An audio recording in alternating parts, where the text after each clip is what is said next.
You need to test?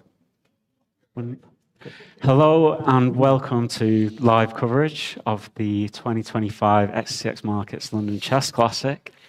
Sunday afternoon, round 5 in the elite event. Myself and Stuart are going to be taking you through the games again today. Good afternoon, Stevie. How are you doing? Yeah, good. Well, actually not too great. I lost my game this morning in the Open, but went better for you, right? I managed to win my game against Kai, who's a very strong, promising junior player. Awesome. Of course, there's a lot of young players here, Stevie. Yeah, a lot of young talents. Yeah. I think we're going to try and get a camera up of what's going on in the tournament hall. So we've got a very special guest today making the ceremonial first move. I think it's going to be on Mickey's board. Okay. Not sure if we're ready for that yet, but we'll get it up as soon as we are. There we are, look. Maybe we've missed it. Maybe we've missed him. Do you want to tell us who we think? Yeah, so my understanding is that tennis legend, greatest British tennis player of all time, Andy Murray, is in the building and has just played the first move on the board of Pavle Ilyanov and Mickey Adams. How about that? Amazing. Yeah. I'm so sorry that we've missed it. Just a fraction too late to get the camera on there. So we assume that Andy plays a bit of chess. He must be a chess fan. Yeah. I understand he might be a bit of a David Howell fan. You know, he watches some chess. Well, who isn't? Yeah, he found out. So David. Yeah, who isn't a David Howell fan? Yeah. So great to have him with us today. See if we can encourage him to come and join us for a minute or two. Yeah, we'll see what happens. Yeah, so we can dive into it, I guess. Okay. Okay, sure. Where should we start? Should we start with Mickey's game then? We'll go with Mickey. Yeah. He's got black against Pavle Ilyanov today from Ukraine. So tough day for Mickey at the office yesterday. He went down with the white pieces against Nordbec Abdusattorov, who is our sole leader after 4 rounds with 3.5 out of 4. Correct, yeah.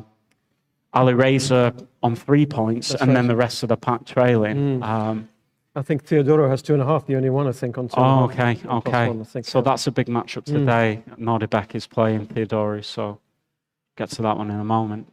Now, what this pre-bishop f4, is this a London system, Stevie? London system in London. In London, yeah, it's very fitting. London system in London, played by a Ukrainian. I've actually got a bit of London on my shirt, I don't know if you can see that. Oh, nice. Very nice. Yeah. An e6 from Mickey. Yeah. Have you played the London system, Stevie? I don't think I've ever played the London system, and I've barely ever faced it. So it's uncharted territory for me. Mickey had a game against Nigel Davis in the London system. I think maybe he's following a similar path to what happened in that game as well. Knight e5 already on move 5. Yeah. I think this early e6 is quite a solid approach. I did see a bit of Mickey's interview after that game with Nigel, and he didn't seem to. Yeah, he didn't seem. It was going to be a draw, that game. Yeah, that's it. He sort of made reference to kind of how little chances he felt he had until much later on in the game. Yeah. So it's often a very controlled opening for White. Kind of looking for chances, long-term chances. I guess the main advantage that White gets from a position like this is that this bishop's kind of a problem, or at least a problem that needs to be solved for Black, in that it's locked inside of the pawn chain to begin with. The same can't be said for the bishops that White holds. Yeah, maybe slightly unusual move, knight e5. Yeah, knight e5. Yeah, I don't want to sound like I know what I'm on about in this position. I've seen it before, but I can't give any details. Okay. I guess that Black often thinks about exchanging this piece off with a fianchetto. Knight d2. Okay. Yeah. Sensible. I guess we can jump around and of course, let's have a look. We'll come back to all these games. Yeah. So that's Mickey's game. Next one up, Stevie, is... So we've got Gane against Alireza. And how about that? Look at that. And also, it already looks like an interesting opening, huh? Yeah. So I guess maybe worth saying a couple of things about this. So Gawain brings the Queen's Knight out, and I speculate that he's trying to avoid a Sicilian Najdorf by doing this. Right. I mean, Alireza's main openings, especially when he's trying to keep tension and play for the win, seems to be this Najdorf. Okay. Also the Caro-Can. So he's gone 1c5, Gawain goes with 2 knight c3. If you try and stay in the Najdorf territory now, you've got a couple of options. You can play with d6, yeah. Or you can try what Alireza does in the game, which is a6. Just a quick mention on d6. White now has quite an array of decent options. Going into a Grand Prix attack against this is it's perfectly viable, and it's probably a slightly improved version for White when Black has committed the d-pawn early in this way. Another d-pawn take with the Queen, yeah? Yeah. So this one, you know the story about this? Tell me. So Magnus played this, and it gained popularity through that. This could be Chinese whispers, but what I've heard is that a fan of Magnus who was doing some chess work sent him some analysis on this. Okay. And it convinced him to play it. Yeah. Okay, well. Yeah. So this move order gives White advantages over having the knight on f3 and then Queen takes d4, yeah? Yeah. Right. So you're getting these. I mean, it's kind of a very original position that's going on. This is just, are you just making this up or what? This is like a main line, is it? I don't know. I think this is kind of where the theory went with this d4, Queen takes d4. And I think there's analysis out there now that shows Black is perfectly fine in here if they know a few concrete details. Right. Okay. So probably at a top level, it's not so much an interesting try anymore. Some variations have just been exhausted. By the engines. By the engines, yeah. But still, it's a fresh approach in many ways. So the thing with A6 is that this is maybe kind of on the edge of being slightly dubious, but to kind of highlight why that is no easy feat. But this keeps it in Najdorf territory. If White were to kind of swing back, then you would play d6 in this position. And what about Queen takes d4 now? Yeah, Queen takes d4 is possible now. Yeah. Sets up. So I don't know. Well, anyway, let's not go too far. Yeah. So it's quite flexible, isn't it? Both sides, a lot of options. G3 is probably the critical try in this. Why not G4? Yeah, it's possible, isn't it? Yeah. Well, we'll see. G4, I don't know. Go back G4. Anyway. Maybe. Maybe not. Maybe if they were playing Blitz, Gawain might give that up on. Okay, so G3. He's played G3, and I guess that's where we're at still. Okay. And Alireza has played B5, it looks like. Right. Logical move. Bishop G2, Bishop B7, we expect. Yeah. It'd be interesting to see how Black sets up if he tries with E6, or whether he plays what I think might be a bit more ambitiously if he goes with G6. Yet to be seen. Okay. So we'll come back to this as well. Yeah. Jump to Misha against McShane. Luke had a good win yesterday. He did. Probably my favourite game of the round. Okay. It's very smooth against Gawain. Well, Gawain was, and he's right to be really. He was also quite ambitious as Black. He wasn't thinking of equalising. He was thinking of a lot of. That was a real fight, wasn't it? Really fighting, not trading pieces. Quite ambitious with his. Play on the king side. Certainly. Knight h7, knight f8, and everything. Yeah, just seemed unclear, and then. I don't know, very quickly over the course of 2 or 3 moves, it became apparent that Luke's in control, just pressing home an advantage. This is your territory. Well, it is. I've sort of played. You've definitely played this before. D6 and G6, yeah? Yeah.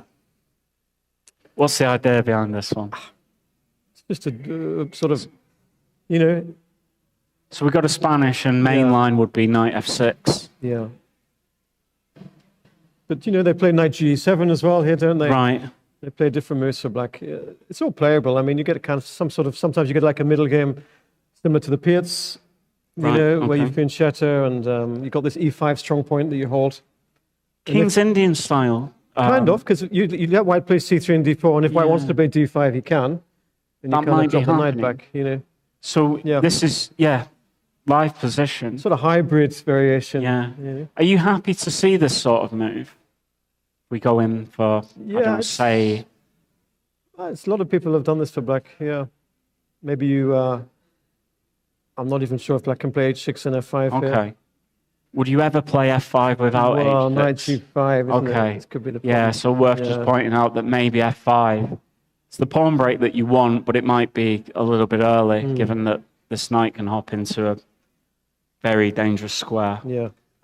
Guys like Mamajadov has played this all the time as black, and other very strong players. It's quite respectable, I think. Yeah. Of course, white doesn't have to push D5. No.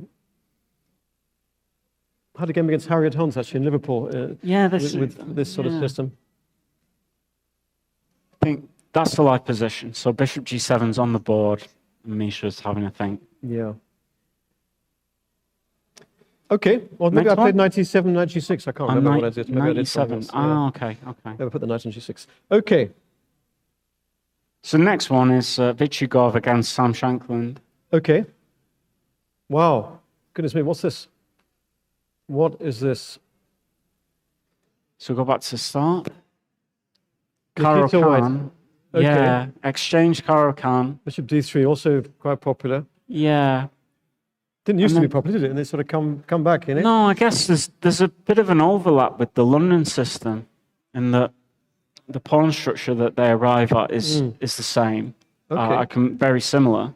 The big sort of fight here is, can black develop that light squared bishop actively? Yeah.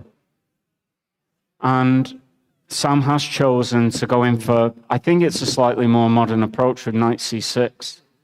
And Queen C7. Queen C7's, something very interesting to stop bishop F4 and keep options open with this light square bishop. Gukesh had this in... It's an old line, I think, this, isn't it, Queen C7? Oh, it's an old... Okay, so, okay. Gukesh had this in the World Cup, and I think here H3 is the move. Okay. And the modern twist is to not try and get the bishop outside the chain anymore, So you may get a position on these lines. As you asked, Steve, I was sitting next to a game with a very similar position. Okay. One of the earlier rounds. Yeah. Black just played with E6. Right. Gukesh won a very nice game in may have been the second round of the World Cup in this line. Yeah. So. Okay, but so what has knight F6, happened? Bishop F4, Bishop G4. Okay. We are in London system territory here. It's very Queen similar. B3? Yeah. Queen B3. E5. E5. But this isn't new, I don't think. I don't know this move. Yeah. I don't know this. H3. I've never seen this in my life. Have you seen this position? Have you seen this line, E5, H3 before? Yeah, I just flicking through the database. I don't know the details, but I know that E5 is a move in this What position. happens after D takes E5? Just humour me, Stevie, if D takes E5 instead of H3. Don't know the answer. You don't know the answer.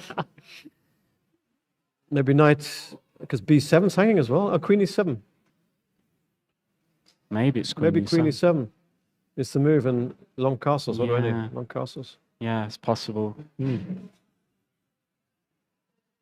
Yeah, I just don't know. I'm scared to touch the pieces because I don't know the details. Wow.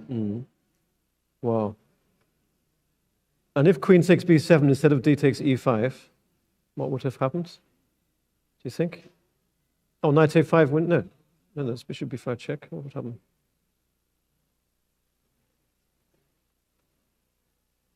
Take on F4 and bishop D7, or what? Do you think?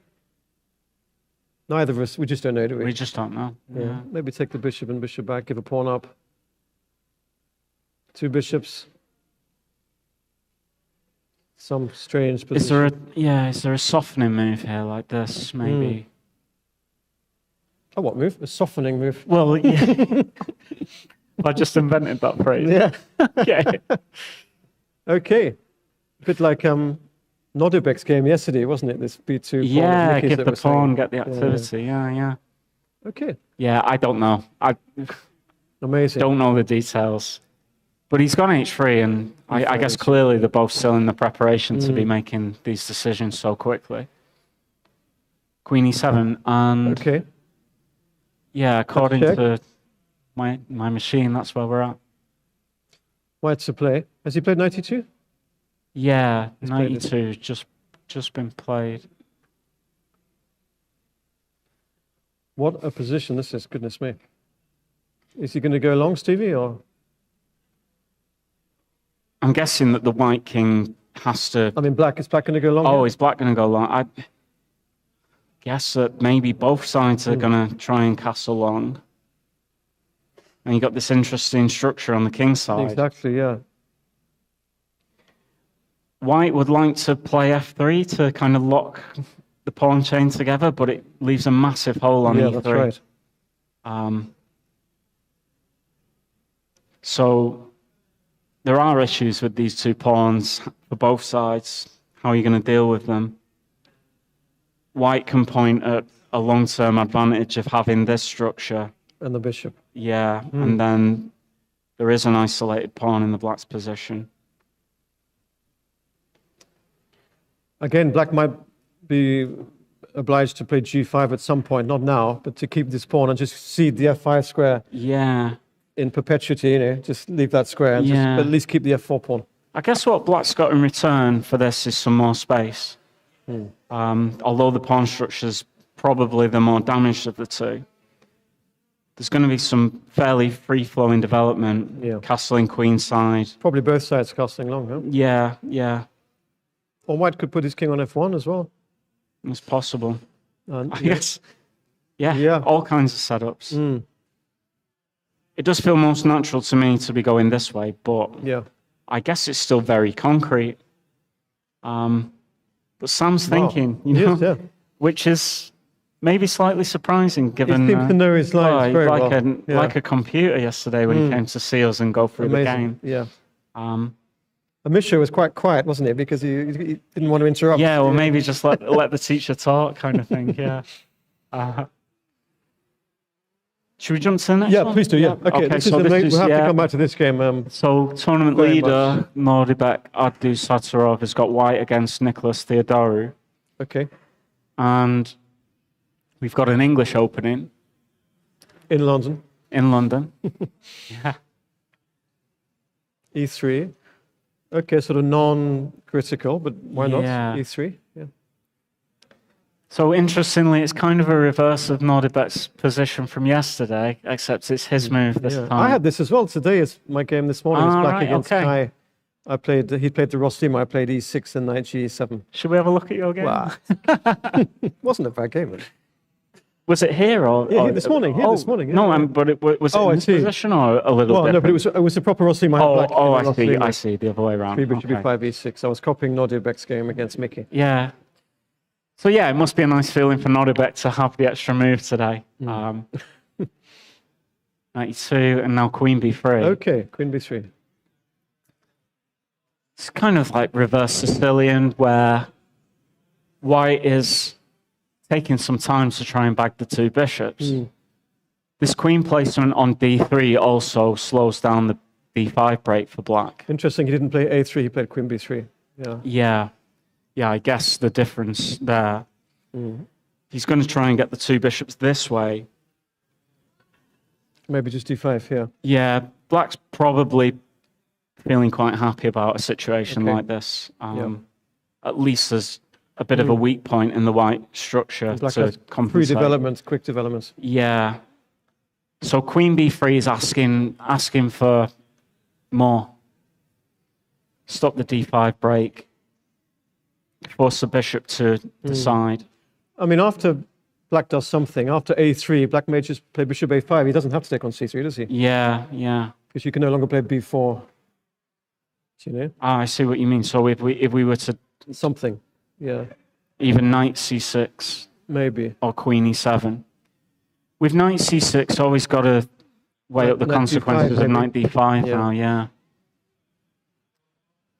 pieces are a little bit awkwardly placed, but play can get a bit weird in these kind of things. Maybe putting the bishop back on this square. Yeah. And it's not going to sit there forever, but just temporarily. And you can play b6, bishop b7. Yeah, and the idea with this bishop going to this square is that you want to keep the e7 square ready for this knight to retreat if there's going to be a capture on d5. Okay. But I guess that, yeah, they're going to reach something, a fairly fresh kind of position from here. What would you go for? As black here, Yeah. that's a good question. Yeah, knight c6 is, yeah, maybe queen e7, maybe queen e7. And after a3, I wouldn't take on c3. I'd go somewhere. Bishop a5 or bishop c5, yeah. Can we insist? And then b4, yeah. Maybe. Indeed. Whoops. I don't know if people at home can still see the boards. Yeah, okay, we'll come back. We're Okay. Yeah. I think it's... Or bishop c5 here, so why not? Bishop c5, yeah. It's fairly flexible for black. I guess that's why he's already having a bit of a think. Yeah, well, it's nice to see, maybe not unorthodox openings, but certainly... It's a little offbeat, isn't it? Yeah, sort of a little offbeat, exactly, yeah. And this is the thing, he's not looking to kind of win the game from home preparation with this one. It seems more that looking for tension and also give the opponent options and some difficult decisions to make. And I guess the first decision is now. Even c5 might be a move, Stevie. c5 and if a3, bishop a5, why not? Yeah. At least you sort of dissuade white from going d4. Yeah. g3, I don't know what's happening, but yeah, it's...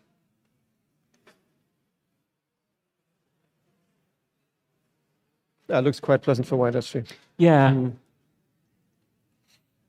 I think Let's see what comes. I think that I'd be going with this move, and then maybe going after the knight. Would you really take that? Yeah. Um, Why would you take that? Why would you take on c3? I just feel when white's got the knight on e2 that it sort of unlocks, you know, like it sort of frees up white's developments a bit. Yeah, so my thinking is that I want to get c6, d5 anyway, and the knight might not sit particularly well on c3 for that eventuality.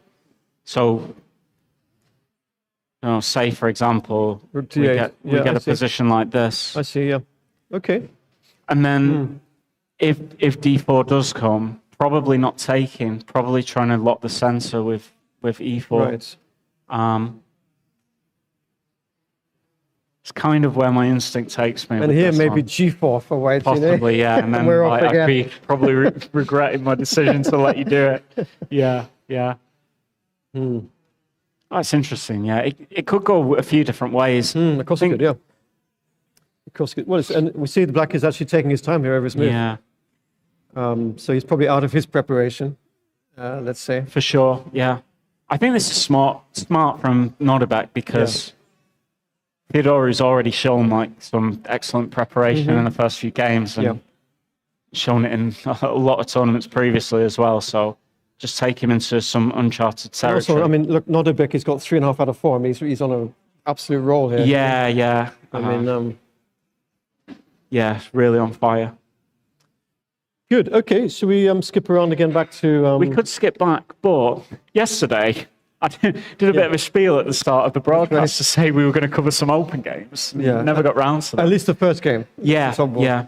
So we'll jump to the Open, and just to mention that we've got another of the world's elite playing in the Open this year. That's right. Praggnanandhaa is actually on board too in this round. Okay. So maybe someone's overtaken on the leaderboard. He's got... I see. So Praggnanandhaa drew yesterday against Pranav. Yes. And Pranav won his game today, whereas Prag has drawn his game this morning. Okay, right. I didn't know So Pranav is sole leader with 4.5 out of 5. So this is the top board clash in the Open. Anna Pranav against Ivic. Look at that pawn on h4. How did they make this position? Have a very quick it's a Sicilian Khan, isn't it? But with... He's just played h4 there. Look at It's a Sicilian Khan and... Bishop c5. I used to play this sometimes. I played this occasionally. Also, yeah. Teamwork. Knight b3. Knight b3. Kind of active way. And then I think some of the old lines involved trying to Queen exploit E2, this with... Well, possibly even go in here to try and soften up the structure. But instead we've got h4. h4, incredible. Yeah. I've had this position before h4. With black? With black, and nobody's ever played that move against me. I'm surprised. Yeah. You must have had this position. Yeah, but before. not with h4. Oh, okay. Yeah. I kind of like to used to play with, try and get e5 in. And then it was always a bit of a question as to whether the knight should sit on e7 or f6. Right, yeah. But Ivic has decided to expand on the queen side anyway. Okay. And that's where we are. Okay, this is top board of the Open. Yeah. Slightly surprising opening choice for me with black, but... With black? Well, why? He's played the Khan, it's pretty solid, yeah? I kind of, maybe I'm a bit opinionated with openings, but I kind of feel like it's one of those that's on the edge of soundness. Really? Yeah. So Anand played this in his World Championship match against Carlsen. Yeah. And for me, that was a massive surprise. You kind of do months of preparation and you go to this opening, which, I mean, it's very dynamic. Games can go a lot of different ways, but from a theoretical standpoint, there's others with a much higher reputation. I also really don't, just giving away my thoughts on an opening that I play sometimes. I'm not a big fan of when white sets up the Maroczy bind with c4. Oh, okay, this is something else, yeah. Yeah. This is something else. I mean, this is, won't go into any detail here, but this is the point with most of the other Sicilians that are played, the knight goes to f6 earlier, preventing this Maroczy bind setup. Right. So this is, in theory, a potential downside of the Khan. And I've hated playing this with black. It's kind of put me off going there again. Okay. Don't give away too many secrets. No, but maybe I need to check these guys' games because it's becoming more and more popular. Yeah. So, what about practice game? Should we have a quick look at practice game? Yeah.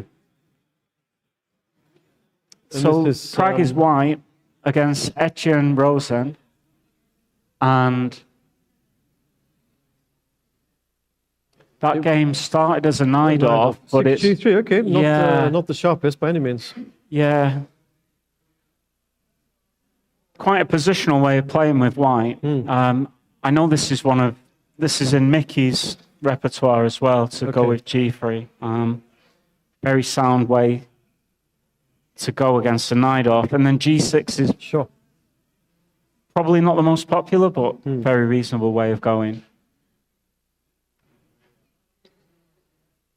I guess the question is, so this is kind of a dragon, except the pawn being on a6 is slightly early. Yep. So then the question becomes, can white take advantage of that in some way? H3 and bishop b3, sure. Okay. I guess bishop d7 comes before knight c6, possibly just so he doesn't have to think about this. Maybe this, I'm not sure. Yeah.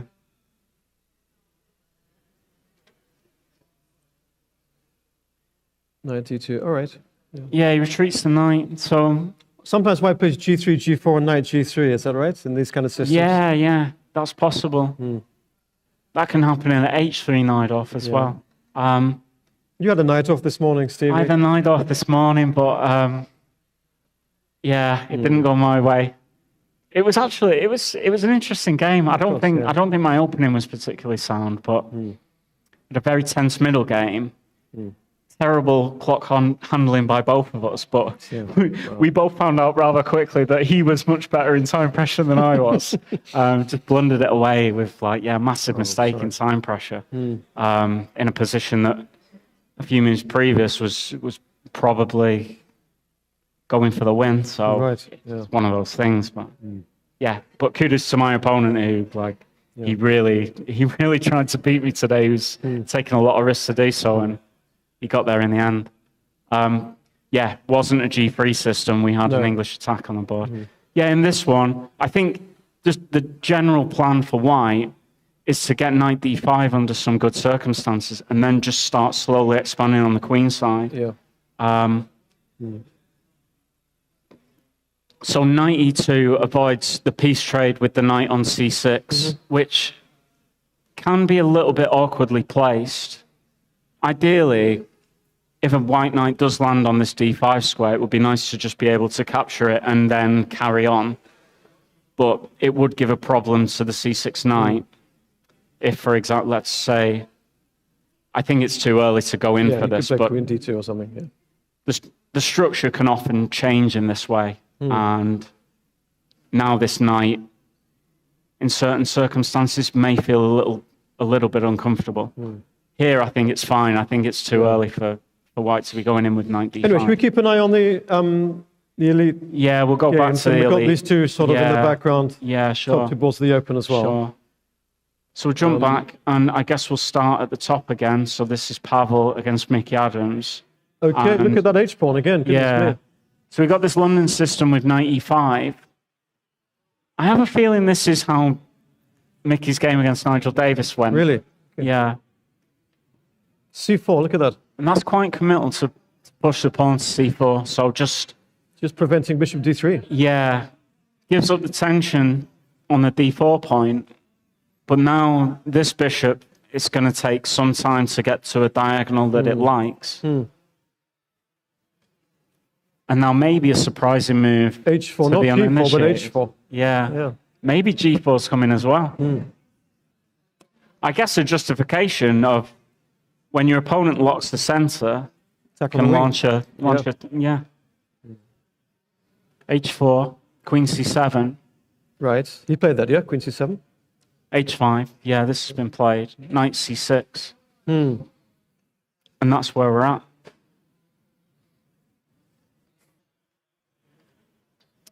The knight... I think it's just our screen. The knight on E5 is quite a strong point, and Mickey's going out of his way to break that down with these piece developments. So... Knight df3, but then... Here's a little idea. Yeah. What about if you take, and if captures here, throw this check in, and then try and take on this structure? Okay, yeah, I like that. I like that. It feels quite nice for white in a sense that there's a bad piece on the board, and also, having got this pawn alpha zeroed to h5, there's going to be space to work with on that side of the board. What about knight c6, b takes c6? Probably that's the way to go, isn't it? Yeah. That soft B line that you like talking about. Just... I think you're right in that the structure, if the pawn gets to f4, is not very... It's not desirable because it's kind of eliminating one of black's main pawn breaks in the position to try and get this one forward. Whereas your idea to capture here, well, clearly there's more dynamism in the position for black now. Wonder, is it too much to take on d6 and play f4? Is that too much? Yeah, and then it's a question of how solid is your stone wall. C5, that's right, yeah.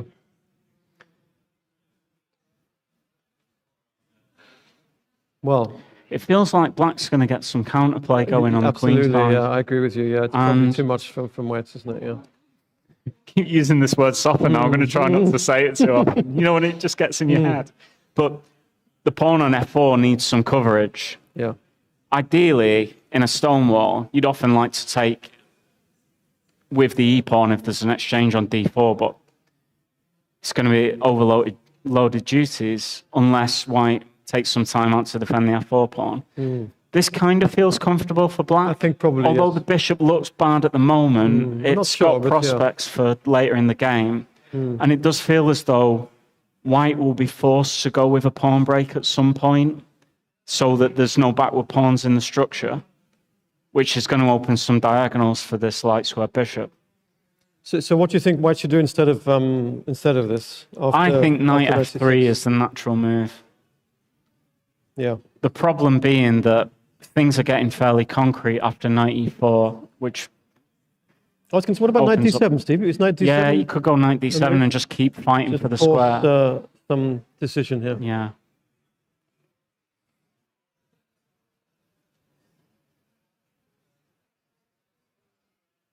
So black attacking e5 with all he's got, really. Yeah. How does white deal with that?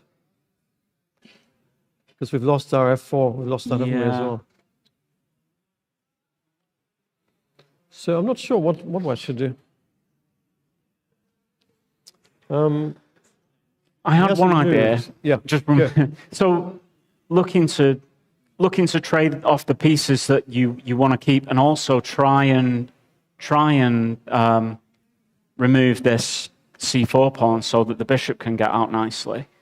The problem with taking this one is that if you get to a situation like this and you want to try and break down the pawn chain, these rooks being connected is quite a nice thing for black because it makes keeping the tension available. Obviously now there's no action for white on the A line. I would say that Black's doing well. Yeah, Black's in good shape in a scenario like this. I'm not sure about knight df3, you know, maybe... Well, it's either he does that or he swaps on c6, right? Yeah, I guess I'm saying knight f3 more because I don't like taking on c6. Right, because of b takes. Because of b takes, for sure, yeah. Can he just leave can he flick in h6? Can white flick in h6 there, Stevie? Instead of knight df3? Ah, okay. Can you start with h6? If you start with h6, I may take on e5. Let's have a look at it. Yeah, let's have a look. Okay, so knight c6, h6. Because I can flick in hg7 as well, huh? Yeah, and I'll probably just let that be one of my pawns for a bit. Yeah. A bit like Gawain against Lugas did with on the other side of the board. I think that a situation like this, black can be very satisfied with it because the extra pawn in the centre is going to count, I think. Yeah. I think you're right, yeah. Yeah, and you know, it's only a few moves away from the pawn moving forward and this bishop looking like the best minor piece on the board. So, yeah, wouldn't be too keen on that. But you can look to flick in h6 after a knight exchange. I don't know whether that comes after, maybe it comes after this one. No, h6, no. Natural here feels like G6. Kind of reluctant to do it again. Do you think so? Maybe it's something to think about. It does feel a bit much. A bit drafty. One. Yeah, a bit drafty. Yeah. Is it so bad to play g6? I know aesthetically it may not be quite what she wants. Now queen f3, I guess. No, the knight's hanging. The knight's hanging. It's not only the knight that's hanging. That's a mate, isn't it? Yeah. So you maybe go with this one. And then if queen g3, rook e8, yeah? Yeah. Knight f3, okay, it's tricky. And this is a situation that black would probably like to avoid.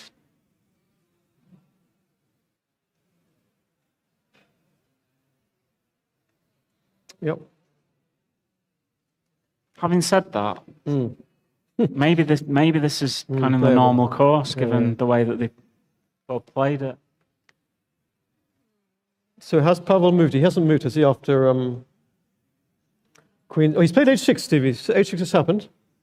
With the knight on Flicked e5? he flicked in h6 straight away, yeah. And Mickey played g6. He flicked it in here. Oh, wow.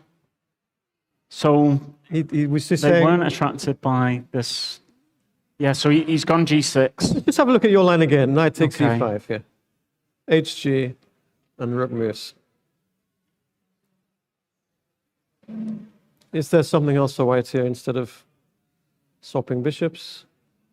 g3, okay, maybe. Yeah. Also, bishop g5 was possibly a move, but you know.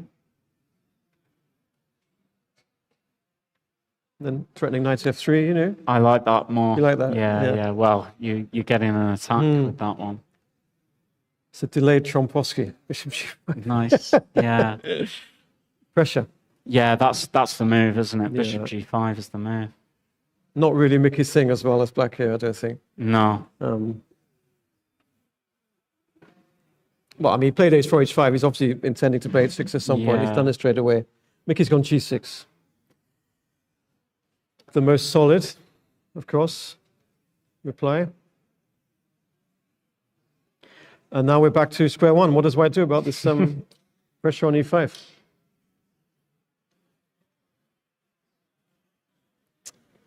What does he do? So take on c6. What do you then? You think just b takes? I think b takes every time. Yeah. B takes seems to accelerate black's play on the queen side. Yeah. G3. G3. I'm just not sure about it though. Or queen f3. Queen f3.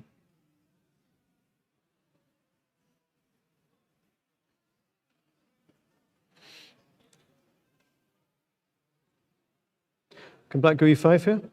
Yeah.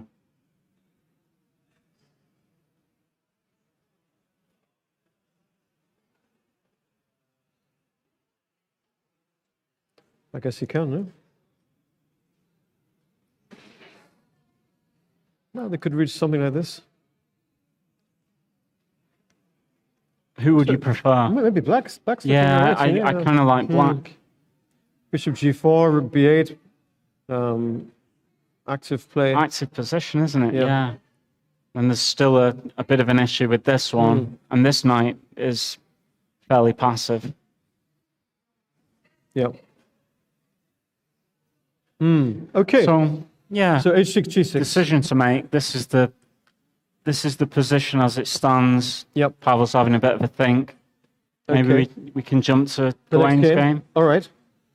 So, when we last looked at this, barely anything had happened. We mentioned that Alireza's probably wanting to keep a knight off. This is Gawain as white, yeah? Yeah, Gawain as white. Yeah, Alireza's wanting to keep a knight off, possible against this two knight c3 move order that Gawain went for. But now it's turned into a closed Sicilian. Okay. And then back to an open Sicilian. Okay. So we're back where we were. And it's probably a variation within the Can Sicilian. Khan, Paulson, yeah. Yeah. Or Taimanov even. Taimanov, yeah. Yeah. Did you ever meet Taimanov? Mark Taimanov, did you ever play him or meet him? No. I met him. I played the same event as him once. Is he still around? No. Okay. No. Right. My knowledge of the ages of chess legends just isn't there. Yeah. Rook c8, last move. Rook c8. Well, Gawain then took on c6, which Did he? Okay.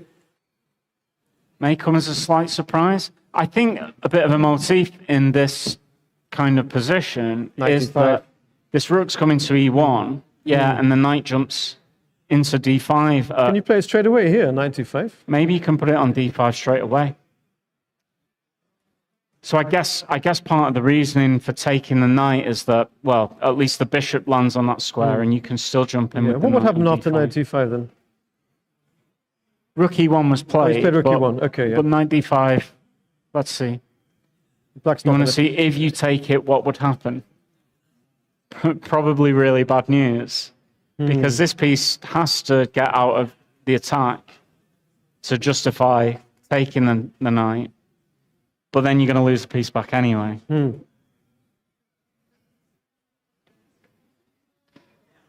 Yeah, this looks a bit unappetizing. Yeah, for black. not an ideal scenario to get yourself into. So after knight d5, what do you think black would do? Just play around it somehow, yeah?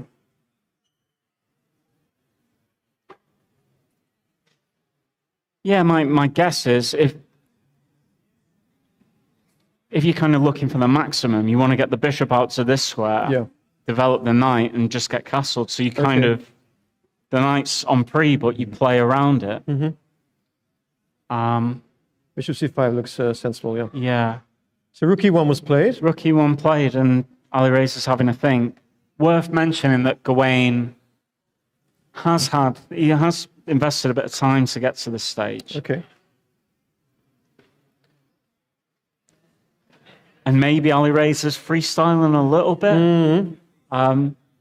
Bishop c5 anyway? Yeah. How do you feel about me attacking the g pawn? Oh, I see, yeah. Well, knight f6, and I've got rook g8, bishop f2, yeah? Wow, yeah. So, do you do it first? oh, beautiful. Yeah, that's the one, isn't it? Do it in this move order. Well, I think it comes to the same thing, yeah. It's Yeah, just to show the end of that.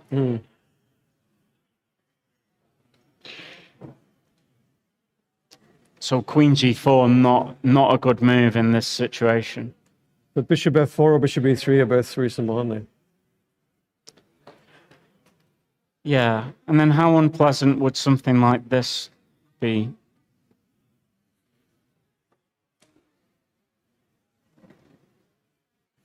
It's okay for black, I think. Yeah. It's okay. Yeah, it doesn't look too scary. It's not too bad for black, yeah. Yeah. Maybe white should just play bishop e3 after bishop c5 and just swap and, you know, and sort of play this one.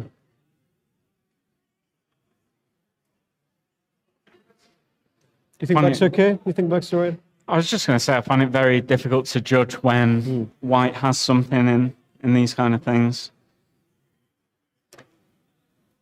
I'd be pretty content with it, to be honest. That's black? Yeah. Yeah. Yeah, okay. Pieces have come to natural squares, and Sure. the only slight defect in the position is that square? this square. Yeah. Seems manageable. Okay. So, interesting one there. Maybe we jump to Misha against McShane. Okay, let's have a look. Yeah, that was the And this is G6 Spanish.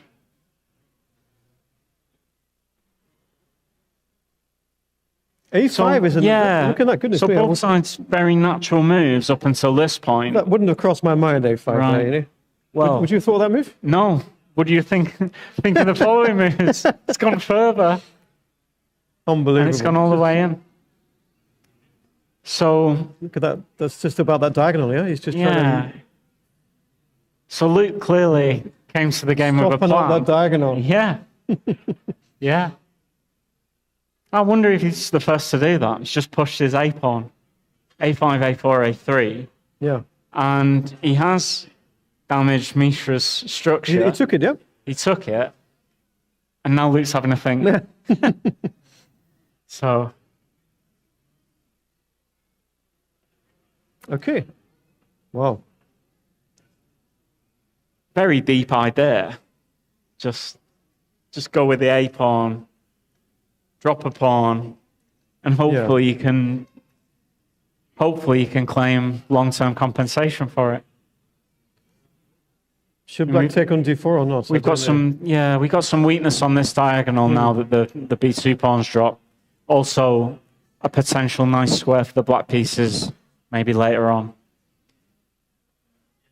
It makes it slightly less appealing for white to block the position as well, because having broken pawns like this on the queen side means it's very difficult to then break through at a later stage on that side of the board.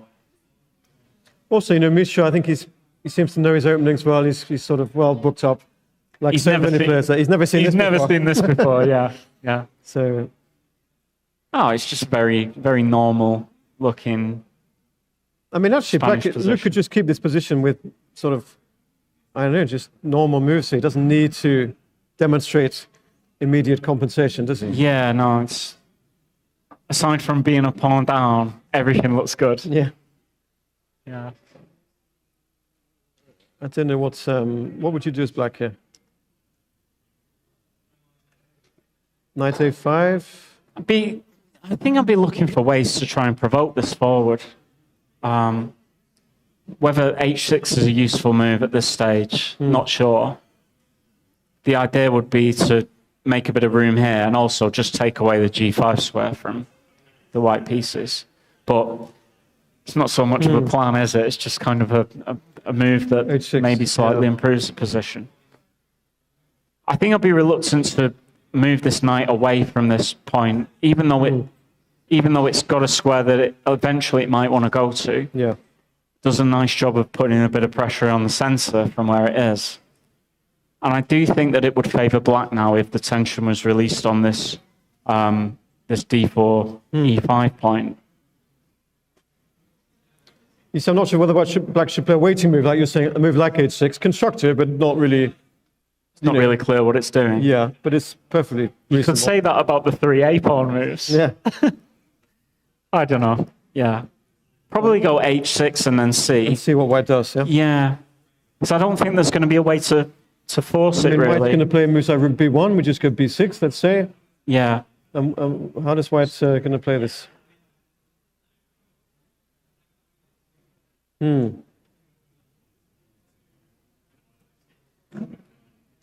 guess it's difficult for both sides because the minor pieces from both sides are on decent squares. The files are closed, so the rooks can't do much. So how do you improve your position? Maybe have to go backwards to go forwards at some point.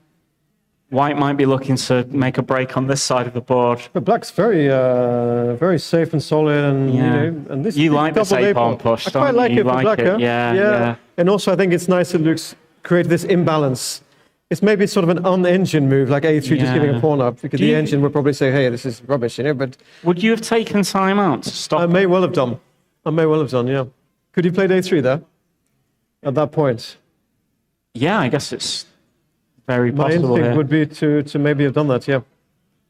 I guess maybe he went with knight G3 to prevent the knight H5 move, but could he have also taken the pawn?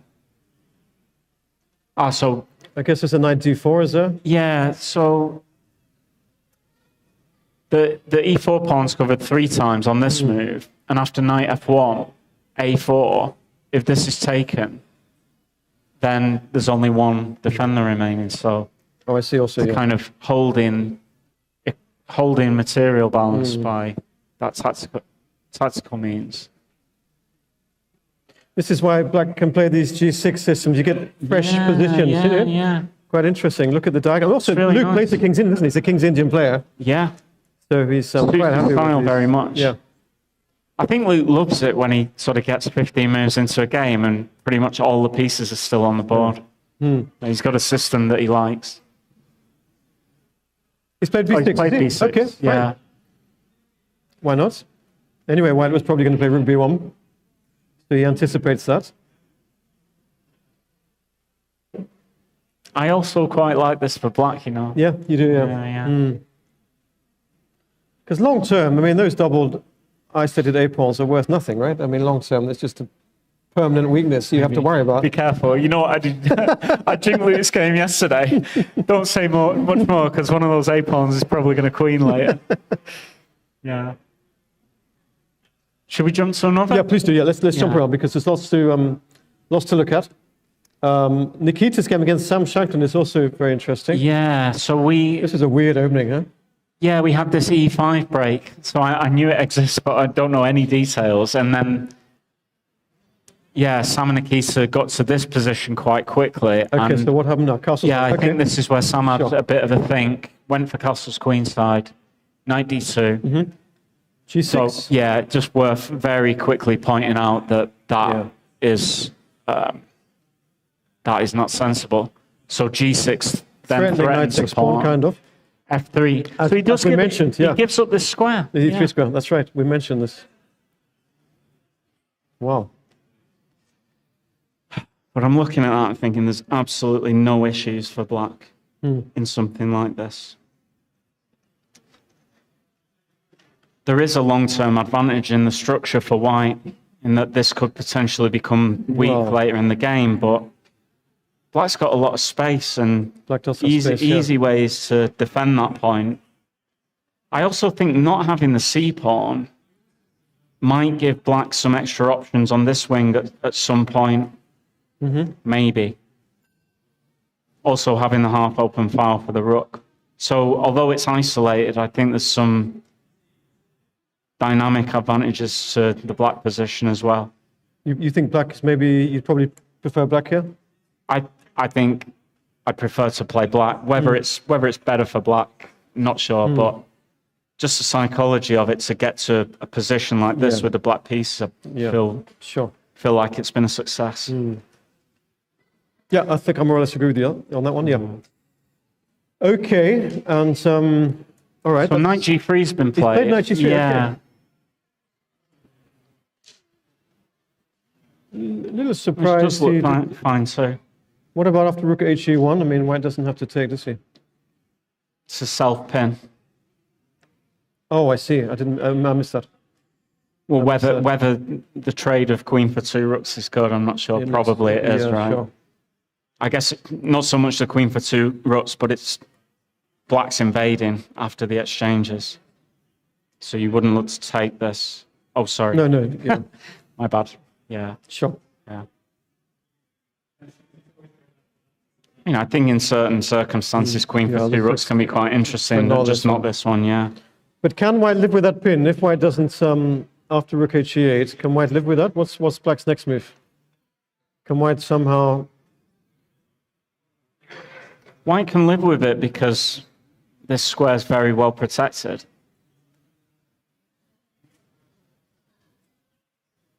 What would white do now?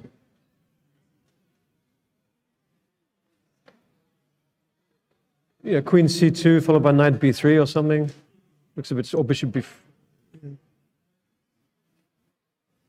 Don't know. Yeah, I don't like it for white. Feels passive. Feels like this piece is out of the game, and this bishop doesn't really have a great deal to do. I do think that bishop b5 is on the agenda. Yes. Just to trade it off because the knight might be a bit more of a useful piece in the structure. But the bishop's kind of got a job to do while this knight's still on the board, because playing this too early allows that knight to jump into the weak point in the white position. So I don't think this is easy. Maybe he does kind of look to exchange, which maybe that's why he played king b1 in anticipation of knight g3. Played king b1. But 2 things I like in the sort of change in the structure here is that this pawn's going to be quite difficult to target, and it's going to become dangerous.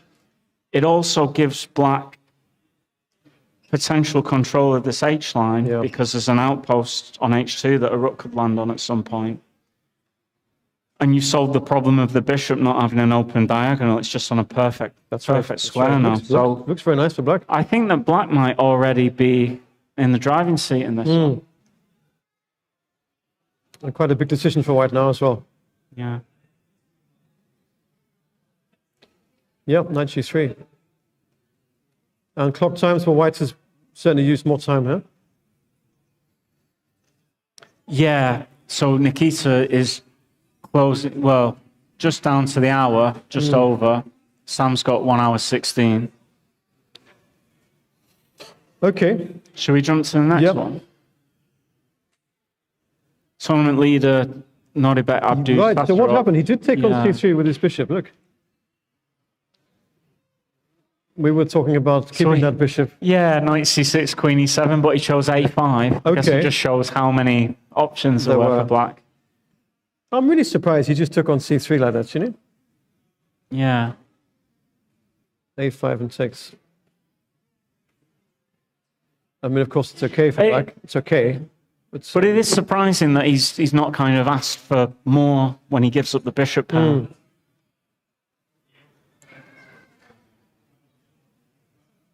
And that's what they have?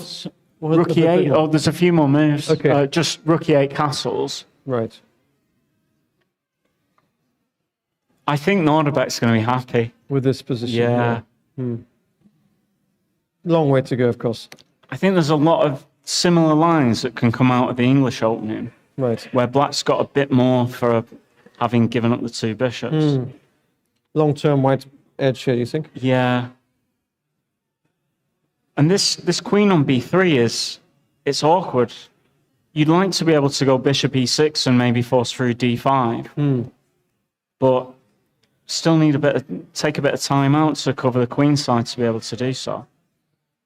Okay, it's relatively quiet for now, this game. Relatively quiet. It'll, of course, well, we think it'll liven up. Long way to go here. Yeah. What about Mickey's game? Mickey against Pavle. Now, what happened to him? He played knight g4. Knight g4, yes. Did we see that? I don't think we saw that. No. But we spent a lot of time on the position without h6, Right. g6. Okay, so we would have seen it if we'd have... Maybe. So, trading pieces. Black to play. Mickey looks like he's about to make a move. Always. Do you think Alpha Zero would be happy with white? I don't know. Do you analyze with AI engines? No. I don't. Me too. Engines, you mean? A little bit. I haven't figured out how to get it to work on my chess base. So.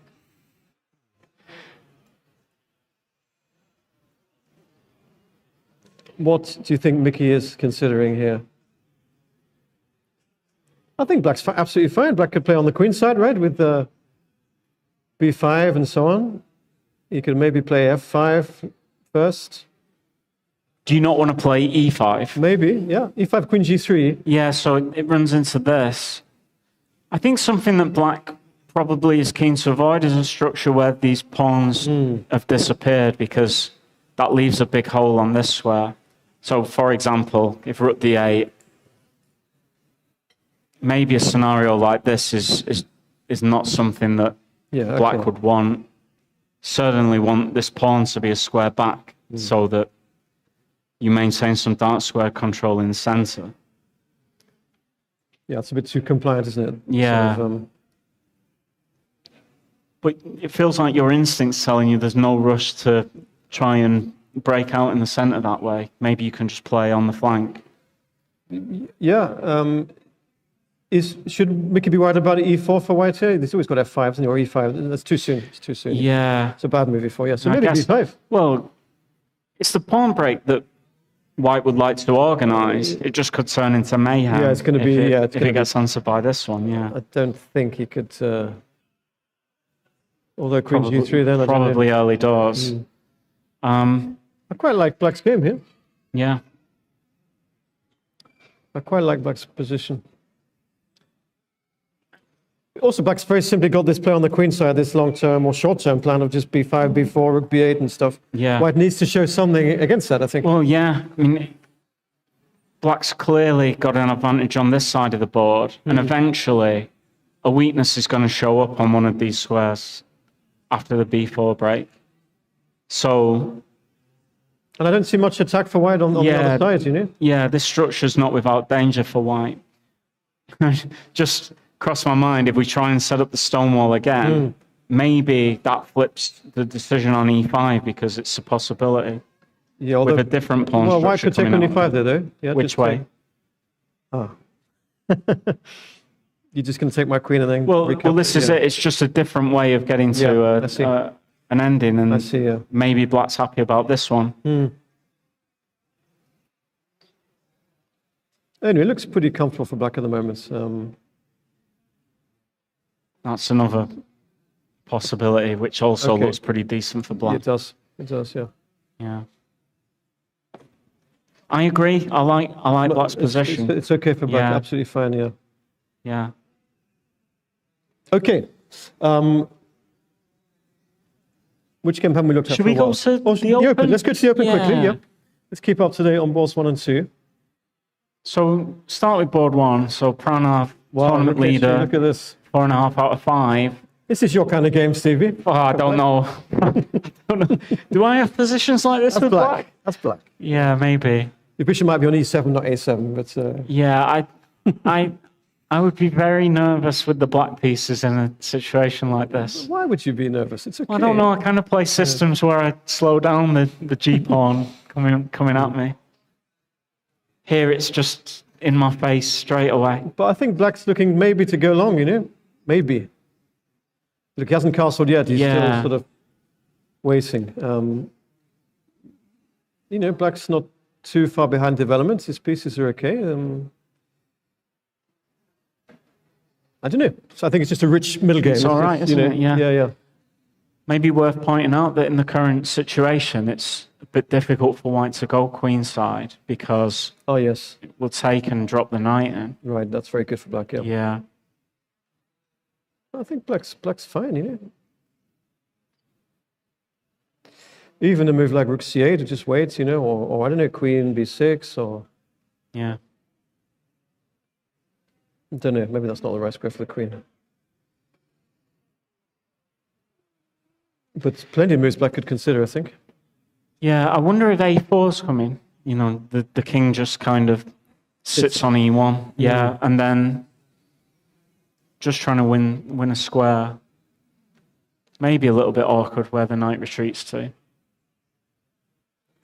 Looks strange. If the queen's on b6, it presents it presents an option with a5. That's right, yeah. So not sure about queen b6. I think a4. This feels might be on the agenda. Moves, what about knight e5? I don't know. I think there's lots of moves that black could. But is there a bit of a sort of shadow boxing going on with the kings in that white will wait to commit to the queen side until black's That's shown his coming up hand. when I've sort of, and probably yourself as well, when I've sort of taught players, you know, young players and so on, that you don't have to rush to get castle. Just because you can castle doesn't mean you have to. Sometimes you play the waiting game. I didn't castle today. Yeah.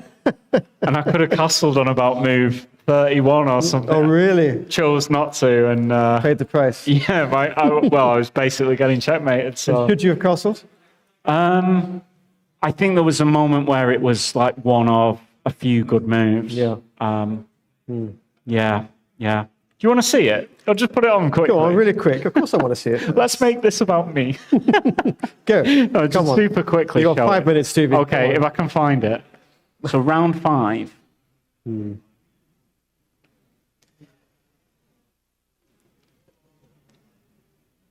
Just go through it super just quickly. one advantage of being a commentator. You can But show your own game. this is more, you know, you saw the Sicilian position with e6. Yeah.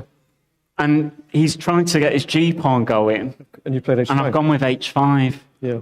And then we've got into this middle game where lines are going to get opened, but there are some nice things going on in my position. But now it's very delicate because he's kind of got potential sacrifices all over the place. But now you can't castle. Oh, you could have castled queenside, could you, later? Yeah. So it's coming up. If there are some more moves there, let me just see. Oh yeah, rook e1, f5, knight d2. So if I can get the king to safety, then we're in business. But unfortunately, I didn't manage to do so. So knight c4. Now I put the knight on d7. Actually, in this position, I thought that he was going to. I thought that he was going to offer a draw, kind of, with his with the next sequence, but he really went for it. Okay. So, interesting move that he had is this one. Oh wow! And then bishop takes f5. Yeah, and then bishop takes f5. Goodness me. So, kind of on every move, I'm having to look at piece takes pawn, and then next piece takes pawn. But I'd seen that Queen h6. It's probably safe for me to do this, yeah. So then takes. And maybe I can go king takes, but it's going to get followed by knight b6. So I'll just very quickly show this. King d8 to avoid the check.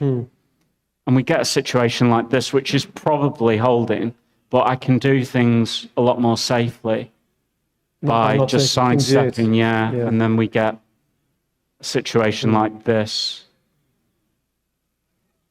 Yeah, it's holding for black. So but kind of feels safe-ish for white as well, so I thought he was going to go for that.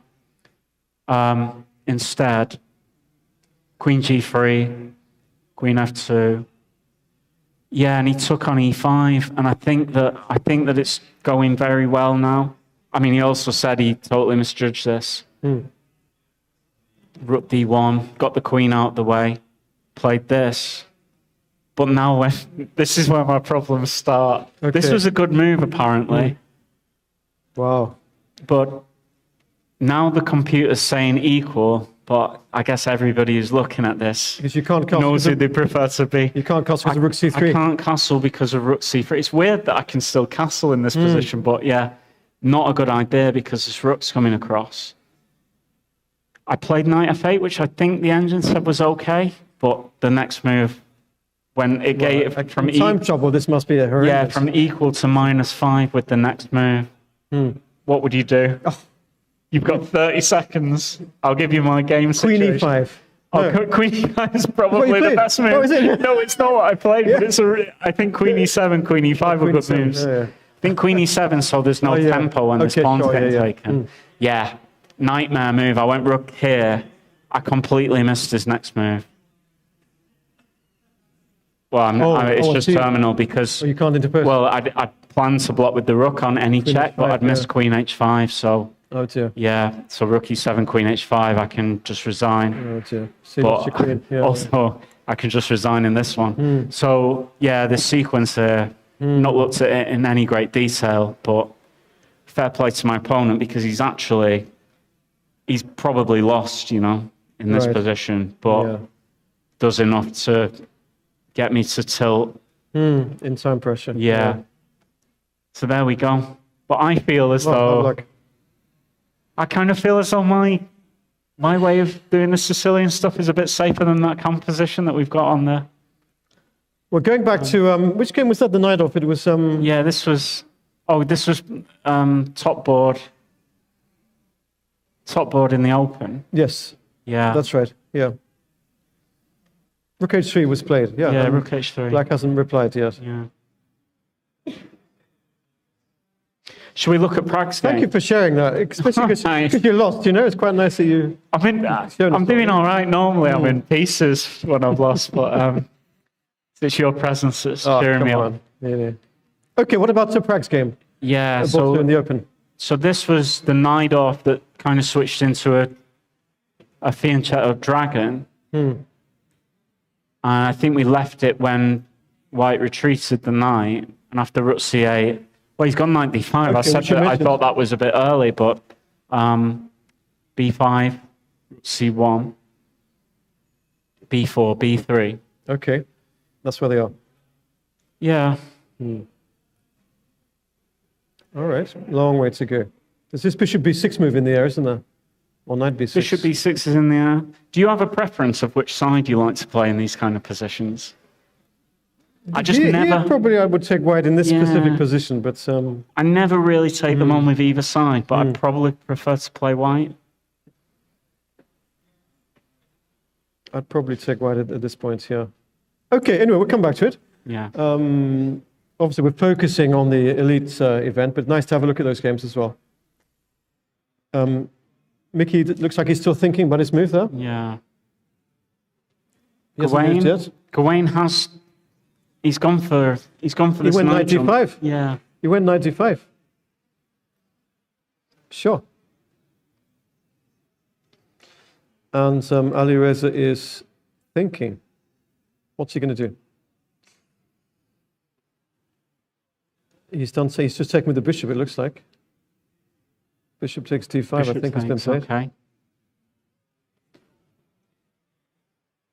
And he's going to bring his knight out, surely. Does he put it on this square this time? Maybe. How do you feel about pawn grabbing?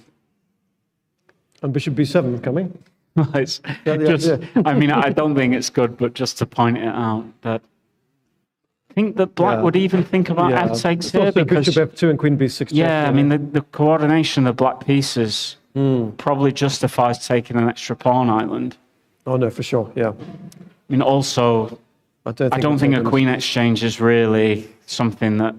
No, he'll take with the f pawn. Yeah, for sure. Yeah. But white doesn't have to take, does he? White could play. I think f takes. Yeah, and this piece f2. Yeah, and worth pointing out that this is probably a super dodgy move. Maybe you can take this straight away. Yeah. Exactly. Yeah. The idea to make a check on the next go. But instead of d takes e6, what could I think that black is totally fine here. If Gane plays move like a4, black can play b4, right? Keep it closed. Yeah, maybe just carry on. Yeah. Kind of reluctant to go b4 because a5 could potentially fix a weakness for later in the game, but maybe b4 is the more ambitious move. Yeah. I think I'd be happy with this anyway. This is comfortable. I think you're right. I think you're right. Yeah, I think you're right. It's a nice bishop on c5, huh? Very nice piece. It's a very nice piece. I think black's in good shape. It's difficult to see how you're going to feel a two bishop advantage in this structure. The bishop on c5 is so well played that you feel as though white is almost going to be obliged to at some point bishop e3, play bishop e3. Swap it off. I think you're right. Yeah, so then two bishop advantage is gone. Right. This diagonal's been cleared. Yeah. And there are really no defects in the black position. No. So. And black does have two center pawns to one, so maybe that it sort of confers some slight structural advantage, potentially anyway. Yeah. In the long run. Yeah. I think that Alireza will be very happy with this, how it's going so far. He's not brought his knight out just yet. Oh, he has. He's just played knight f6. He's played knight f6, yes. You got that one right. So this is on the board. Yeah. And it's Gawain's thinking. Yeah. So Gane on 50 minutes. Alireza with an hour and 5. Okay. And having played 2 a6 in the Sicilian, I think that he's going to be loving that. He's got no problems after. That's right. Yeah. After this phase. Okay. Should we go back to this one? That a pawn's creeping let's forward. have a look. Okay. So he did go knight. He did go knight a5. He did. Okay. And he's gone a4. Yeah.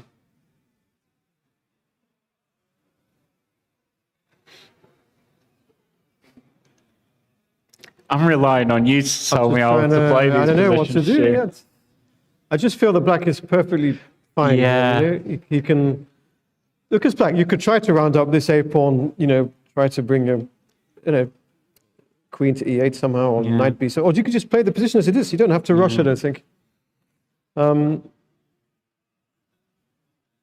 It's. I'm not sure. Yeah? Maybe, how do you maneuver? Yeah. Do you want to go without h6? Do you not like to commit to it just yet? h6. You quite like it. No, I don't know. Kind of looking at moves like h6, maybe rook e7. Right. The idea with rook e7 is that maybe queen e8. Maybe a piece wants the square that the rook's on. But there could be bishop a3 problems, huh? Yeah, it's just on an awkward square there. So bishop a3 is coming. Yeah. That's another idea of a4 is possibly to put this bishop on a3. Yeah. This way. Although there's knight c4. Does the queen sit well? Oh, sorry. What have I done? Let's go back. Does the queen sit well on this square? Queen could come round to c8, yeah.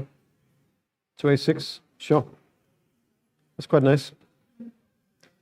But for both sides, it's kind of not easy to suggest ways forward. You could play moves like rook a7 and queen a8. I mean, it's okay. This kind of move, I might do that, rook a7. Yeah. Yeah. You're going to round up that a pawn. Yeah, thinking about it. You're going to just take that. I'm thinking about it. Yeah, I quite like rook a7 here.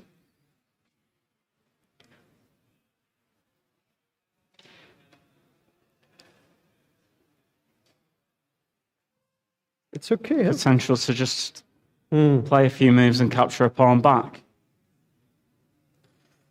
And what is white doing in this position? What is white's plan here? What can go wrong for black? Well, it's like it is very Spanish looking on the king side.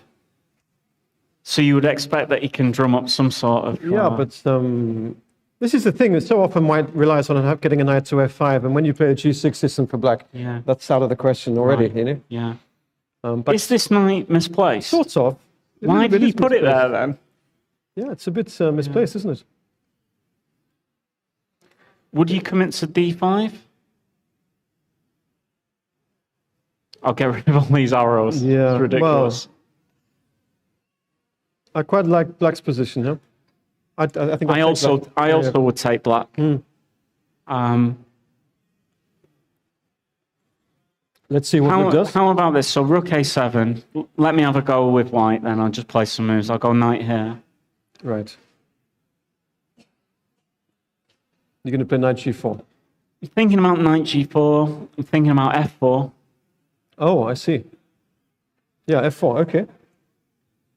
Thinking about potentially if the queen does go to a8, then queen f3, bishop g5. Yeah, knight h2 is quite good, huh? Yeah.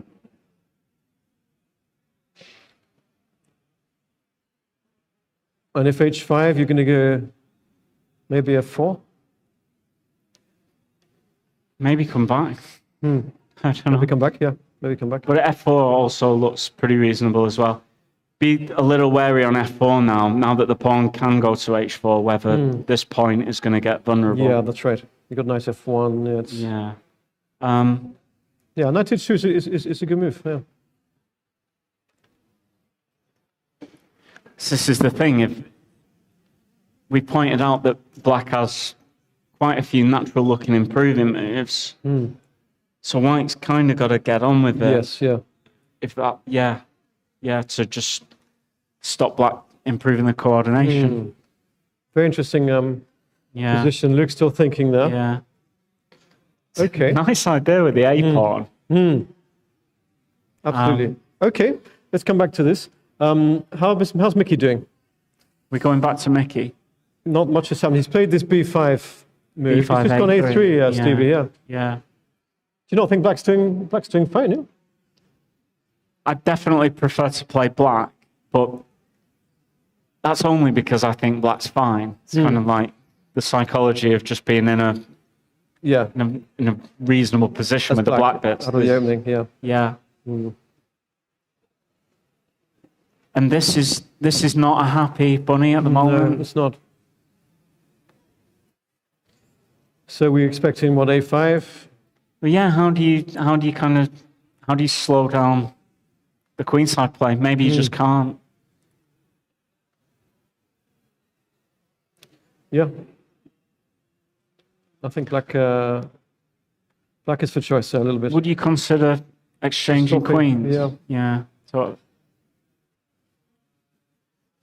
you could. I even think that black might just move out of the way. Come back, yeah. Yeah. I think so. I think you're right, yeah. Queen e7. And then maybe f6, and who knows, it could be e5 later on, as well as b4. And white would like to get this, but just on every move when he's considering it, has to make sure that isn't coming with force. That's right.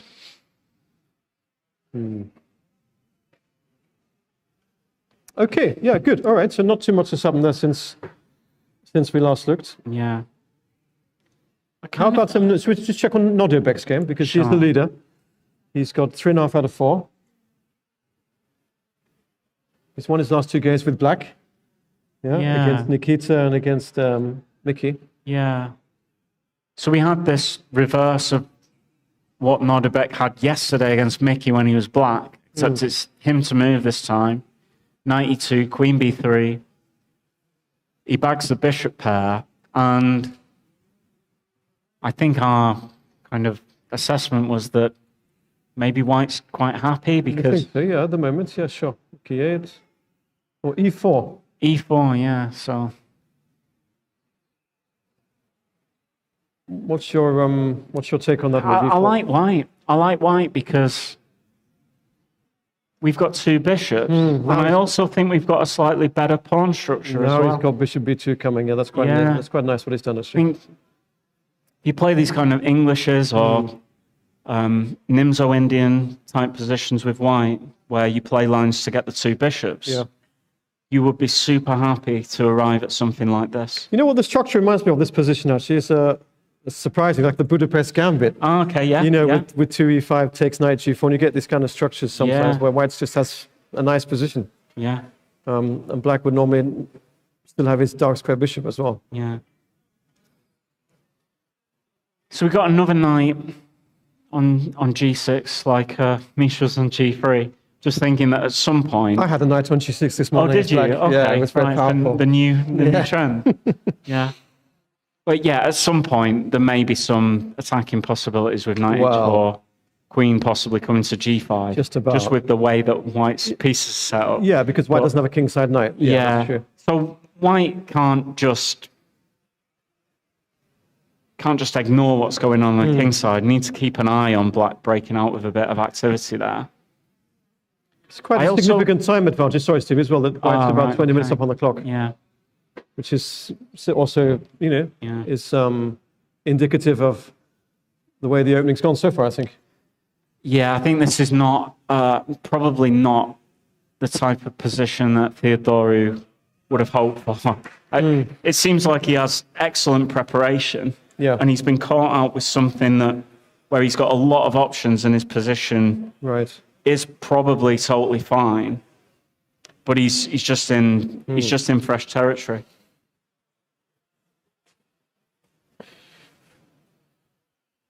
Looks like a stable advantage for white long term. Bishops. Here's a question for you. Yeah. Would you, if you had black in this position, would you consider getting hold of your H pawn? I just might, I just might. It softens the square a little bit, but given that white has kind of not got much presence on that side. Because I said before about the Budapest Gambit, normally as black you'd have a bishop on c5. Yeah. But also black, Thomas says bishop b4 and trades his dark square bishop. You know what I mean? Yeah. In those Budapest Gambit lines, sometimes this rook's coming across. Yeah, exactly, you're not getting that. You're not getting that, yeah. I'm not saying this is a worse version of the Budapest Gambit, but it doesn't appear to be like a better one. Yeah. Is the Budapest Gambit a bad opening? It's not a great opening. I once played a tournament. I was invited, because I used to play it now and again for black, just once in a while, in classical games. Did okay as well.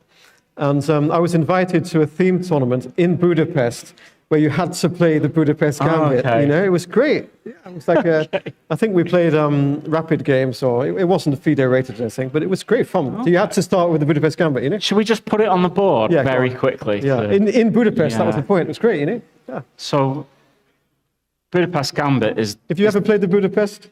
No, it's this move for black, but I did get to the position where mate in one was threatened. Okay. And it was the first time that I'd seen it. I think I managed to parry the threat.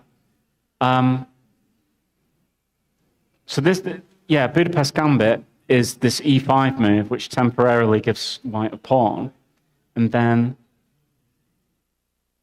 bishop c5 is the line, but then bishop b4 check. I guess maybe it's more interesting to show this one. Yeah, a3. Because in this position, this is where even Did you really take that bishop? Did you reach out? I probably got excited. I mean, I would have been maybe like 7 or 8 years old at the time. But yeah, you can make a massive terminal error in this position by taking the piece, and then that's a checkmate. But one of the many reasons for playing the Budapest. Yeah, I think after maybe the simple sort of knight takes, and this is the kind of thing I mean. So you trade on d2, you get this structure. Yeah. And it's not dissimilar, but black can play a5 here. Exactly, yeah. And then you can have some fun with rook a6. I mean, of course, it's better for white, Nigel played this, didn't he, in his first game against Karpov in the candidate match. Right, I didn't know that. Yeah, and he lost the first game. Okay. He won the match, of course, anyway. Right. He just played it once. Yeah. That's interesting, yeah. Didn't know Nigel would venture that far into... Just on the first game he played it. Openings, okay. Or with the bishop on c5, the same thing, Right, yeah. Anyway, we digress. Yeah, very, very much so. So we're here. It's funny how when you play a lot of chess, you know, whether you're a GM or a club player, but you start to see patterns from completely different openings. Yeah. Structures and piece formations. It's quite often the pawn structure that is the thing, isn't it? Anyway, I think we agree that white is better here. Yeah, a bit of extra space, two bishops, no weaknesses. Theodaru has played bishop g4. Okay, he's trying to trade a pair of bishops. Yeah, also trying to maybe provoke white into changing his kingside pawn structure. So if you want to keep the two bishops, that seems like a natural move. Yeah. Then I guess the bishop would retreat somewhere. Okay, and then maybe obliged to go e4 at some point. But again, this should still be quite nice for white. I think so, yeah. Is he going to go knight h5? Yeah. Then f4, I don't know. It's possible. F4. But it does feel, it kind of feels speculative at best. I agree. Yeah, I think Nodirbek's going to be very happy here. Very happy. So bishop g4, and that's where they are. He's having a think. He's having a think, yeah. Yeah. Okay. Okay. Where next? Should we go back to Sam Shankland's game against Vic Gov? Let's have a quick look. Yep. So he took the knight on g3. This is where we left it. Well, my feeling was at the time that black's doing very well here. I mean, the pawn structure, not great, but actually how to target the weaknesses. The d5 point's very well protected. Yeah. This g3 pawn could end up being quite dangerous. Also getting some control of the h-file with this g3 point. Yeah, and then the dark square bishops. So the bishop on f4 maybe. Very well. And rook h2 at some point. Who knows? So Vic Gov gives up the h-file. Bishop f4. Yeah. Exactly, yeah. And brings the knight to b3. So trying to get his knight around. It would be super passive to have gone back this way, right? Oh, yeah. It's just on a horrible square.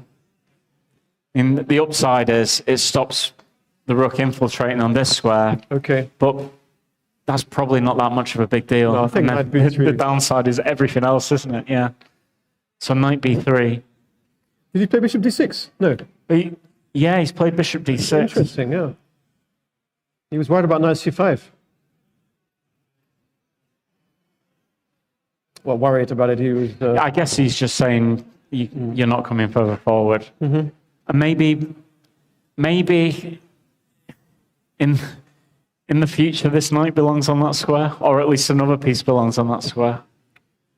Very long way off. Yeah. But it's kind of nice to envision the target points in the position. And what did Nikita play after bishop d6? a3. a3. He's thinking about c4, is he? Is he thinking about c4, king b8, right? Maybe he goes with c4 and the situation's not as bad as I've made out. I mean, I do prefer black for sure. Yeah. But whether that means there's really objective advantage there, I don't know. Okay, and Nikita a little bit down on the clock. 10 minutes or so. White's going for c4 in this position, right? What else? Yeah. I mean, as far as pawn breaks or plans are going, not much else to point out. But White could also just wait. White could play moves like rook e2, rook d1, and just hold the position. He doesn't have to necessarily change the pawn structure at this moment. And ask black, okay, what are you doing, you know? Yeah. Just protect g2. With black, I want to go rook c8, knight d8, knight e6. Oh, I see, yeah. I mean, not making loads of progress, but I feel as though you can get that knight to e6 under good circumstances. Yeah, that's nice. It's very well. That's nice. Problem with the knight coming to e6 at some point is this f pawn might be overloaded. Got to watch out for this. Yeah. But knight and f4, you're sort of looking at the g2 pawn as well, aren't you? Yeah, that's it. Could be some endgame scenarios where if this knight does reach the square, then there's really some pressure on the white king side.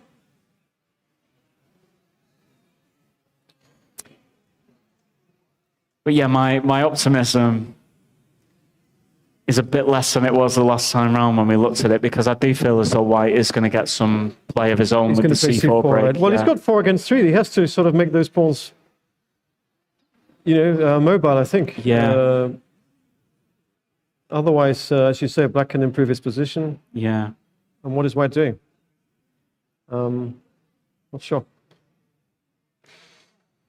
Okay, all right. And Nikita is thinking there. Let's have a quick look at C4, shall we? If C4, what would happen? What would happen? He's going to take it. Do you want to offer this to White, or do you just get rid of the pawn? I guess Black, we should look at taking it. Take on C4. Taking the pawn seems natural, yeah. And maybe this? Maybe Queen 6, yeah.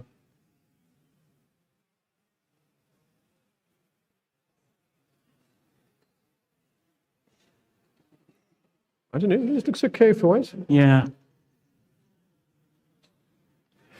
You got a nice square for bishop on E4, possibly.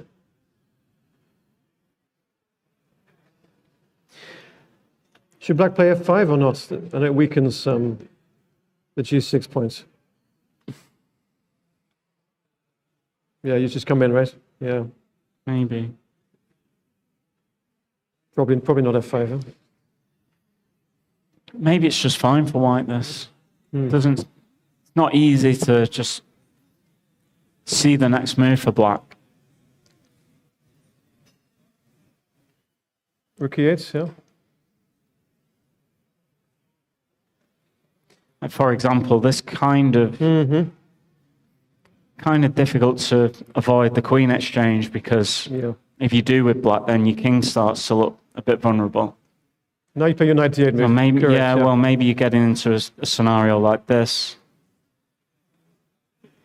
I'm not sure the White should trade queens, Yeah, maybe this is dangerous. I don't think White should exchange. Like Black's got the H file. This G3 pawn is becoming stronger somehow with the queen's exchange. So on bishop E4, knight D8, maybe bishop E4 is therefore a mistake to push the knight to a square or a route that it might want to go to. Anyway, yeah.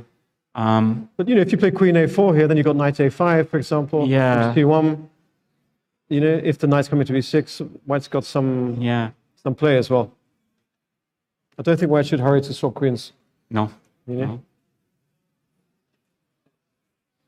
Yeah. Okay.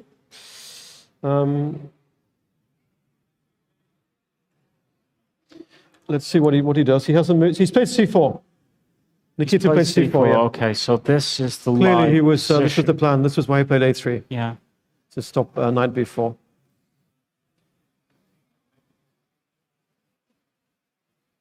Well, look, like I said, he's got 4 against 3. If he doesn't play C4, what is he doing with these pawns? Yeah.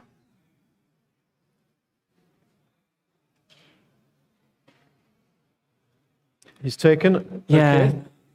Okay. Feels kind of just. He's going to go very natural for both sides there, and then maybe a bit of a decision now. This is a bit of a draw offer, isn't it? Well, because without the knights on the board, F7 could be hanging there. Knight A5 and Queen F7. Yeah. It's not a draw offer at all, is it? I miss that. It's a pawn sacrifice. Yeah, just thinking that in a scenario like this,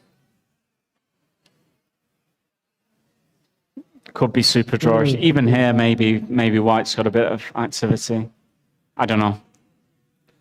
I don't think he's going to do that. It's kind of a lazy comment of mine to say this is a draw offer. After Queen takes C4, I still like Rook E8, followed by Knight D8. D8, okay. Yeah. But there's also a lot of Lamoussa should. Has he taken with the Queen? Yes, yeah. He's taken the Queen takes, yeah. You could flick in Rook H2. Is it worth doing or not? Or is it just pointless to play Rook H2? After Rook E2 or something. Is there any point to have the Rook there? I'm not sure. I'd want to put it there if it's got a teammate getting involved. Yeah. If someone else isn't helping out with the pressure, then what's the probably point? it's a bit misplaced, because can say white's rooks can be doing two things at once to cover G2 pawn and still operate on the queen side. And maybe rook C2. Yeah, I agree. Yeah. I agree. Rook H2 doesn't look right. Yeah. Maybe this is absolutely. Maybe we're being a bit too negative about white's position. Yeah, I think that's probably absolutely fine. Yeah. Got it wrong again. I did kind of like this move. Just okay. But I think I feel comfortable with both sets of pieces now. Maybe it is just a fairly level game. Yeah, maybe just to move like rook C1 or yeah, because you're going to trade on E1 or not? Not necessarily. Maybe I don't mind a trade on the E file because the entry squares are covered quite nicely. And it does feel as though getting rid of one set of rooks might favour black. Okay. I just think that kind of the closer it gets to the ending, like queens coming off, rooks coming off, the more favourable it will be for black. Yeah. White's the one who kind of has a bit more potential to attack with the way things are now. But also your plan, Steve, of knight D8, E6, white's now got D5. When you play knight D8, white can lead that with D5 and sort of kill your knight for a while anyway. Yeah, let's see. So, I mean, this for me feels you still want normal. To do that? Yeah. And the if the D pawn comes forward, then I might think about getting all the black F pawn. Yeah.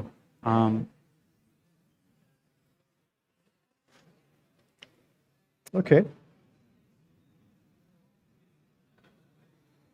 So I think white's okay, huh? Yeah. I think white's okay, but it's the next few moves will be important. Okay, all right. Let's look at some other moves. Yeah. How's Gane doing against Alireza? Yeah. So we left it with Alireza having played knight F6, Gane takes. You suggested D takes E6, or you mentioned. Well, yeah, we just said that the bishop placement on C5 lends itself to taking the extra pawn island because after castles, there's going to be pressure on F2. Can't ask for much better coordination with black. Right, yeah. Like every piece is on a beautiful square. That's right. For the structure. So of course. Yeah. It should be through as we said. But black's got to be doing well here, right? I do feel as though the bishop on G2 doesn't have a great deal to do. Look at that move, H5. Yeah, that's... Lots of H-pawns moving up the board in today, Just insists on that knight getting to G4. Or if white plays H3, will he go one square further with it? With H4, how do you know? Is that where we are? Is that the life I think that's the position. He's just gone H5, yeah. Oh. And it's showing H3 on... He's gone H3. Okay. He's gone H3, okay. He's gone H3. You prefer black? Yeah. I'd take black for sure, but I don't think his play is automatic, but it feels like there might be an objective advantage in black's position now. But, let's think about it also. I mean, white's going to play rook a d1. There's no danger to f2 anymore. And white does have this potentially, advantage of bishop against knights, and the pawn islands. It's with white, I'd be scared that the bishop doesn't really have much to do. Having said that, the structure is very sound for white. I think the plan with black would be to eventually break with b4. Okay. All right. Whether you want to go a5 first so that you can recapture with the pawn on b4, but just to break on that line. Right. The issue that I've got with white is that moving any pawn forward feels like it will backfire. And black's very solid with the knight on f6 and the pawn on d7. Even though there's semi-open files for the rooks and queens, like that, those points are stable. So I do feel as though black's going to get time to maybe rook lift to c5, other rook possibly coming to C8 at some point, And B4. and then B4. Right. And it just kind of feels like black's going to be in control of when that happens, and is also going to be able to kind of build up behind that pawn break I'm slightly as well. surprised by his move H5, weren't you? Because it seems that adding H5 and H3 should really only, if we say for anyone, favour white slightly. No, this H5 pawn is a bit loose. It wouldn't. Yeah, it wouldn't have come to me. No. To play Play H5. H5, yeah. I think I would have just been happy to get on with things on the queen side. Right. Yeah. Okay. Alireza thinking. Actually, he's burned some time up here. He's got. So that's Gawain. So Gawain's got 35 minutes to about 55. Yeah, about 20 minutes difference in the clock times. Okay, let's keep. Jump to another. Try and keep up to date with all 5 top games and 2 in the Open. We'll look at shortly, quickly as well. Misha against Luke. Okay, what's happened? Did he play Rook A7? No. He didn't play H6. He should have played H6, Stevie. What do I know? Queen I think C8. H6 was another lazy suggestion from me, just kind of control another square. But Queen C8, Yeah. well, I guess it very similar to your Rook A7 idea that maybe the queen is going this way. Maybe, yeah. Bishop G5, and then he takes. Then he takes. Which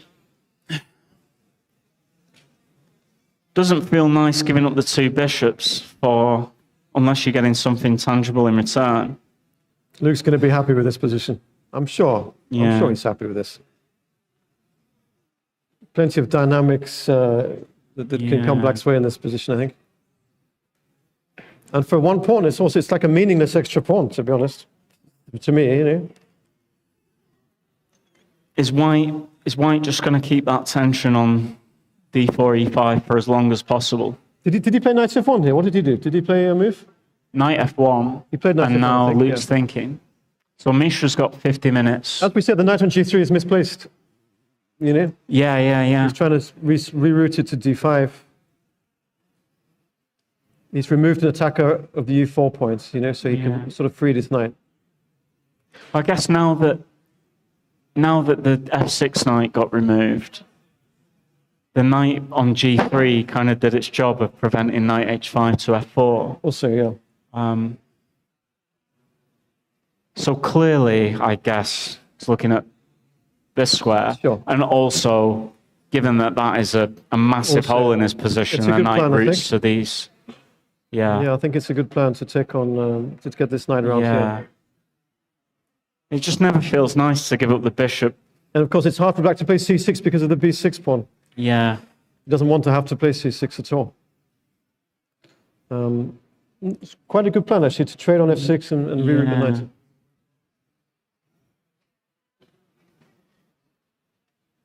How do you feel about this? Taking. Wow.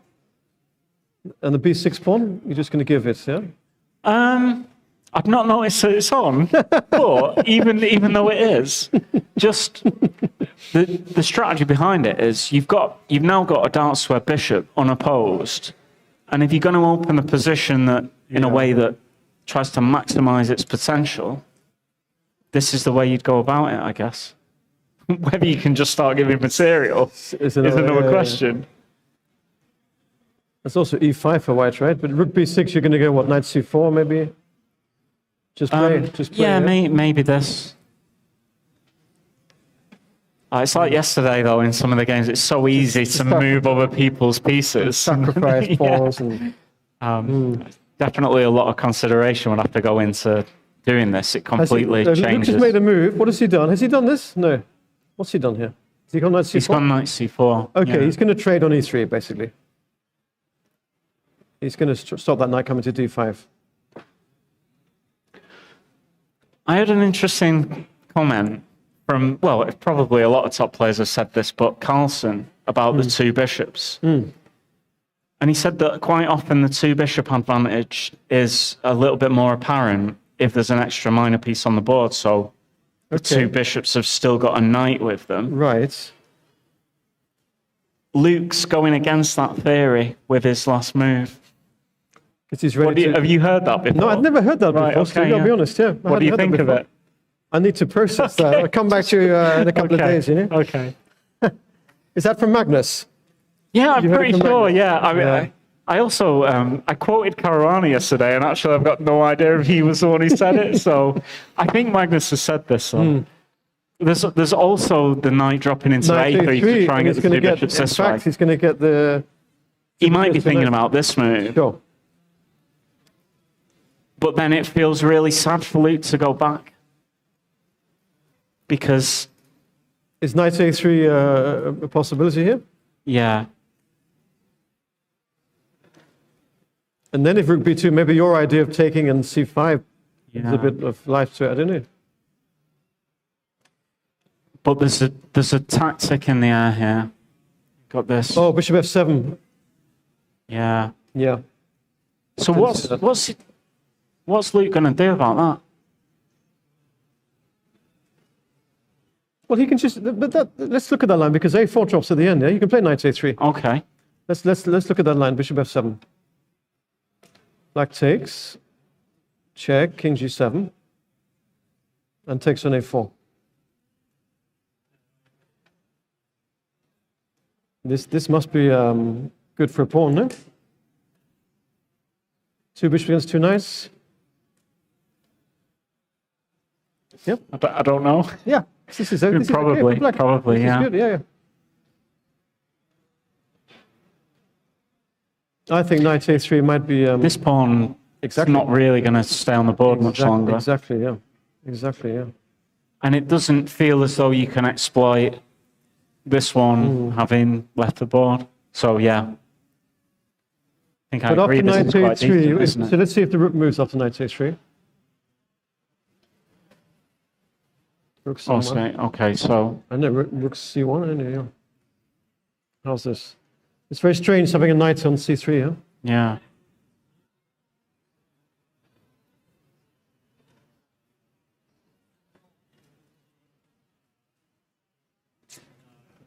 I don't know.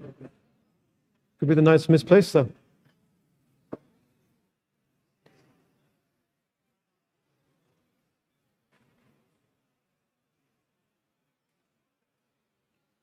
Maybe he's not intending this after bishop b3. What else could he do? Is queen a6 a move? Not really? Yeah, queen a6 is...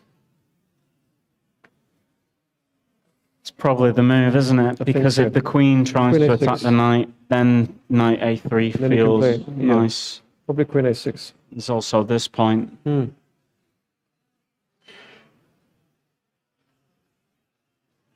But now, returning to Magnus's key point.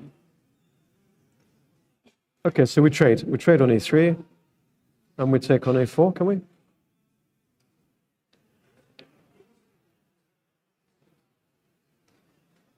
Okay, it's okay for black, no? It's fine for black. Kind of feels like black will keep the two bishops, because white doesn't want to make the exchange. Because of the a-pawn. Yeah, it kind of highlights the weakness of the pawn structure.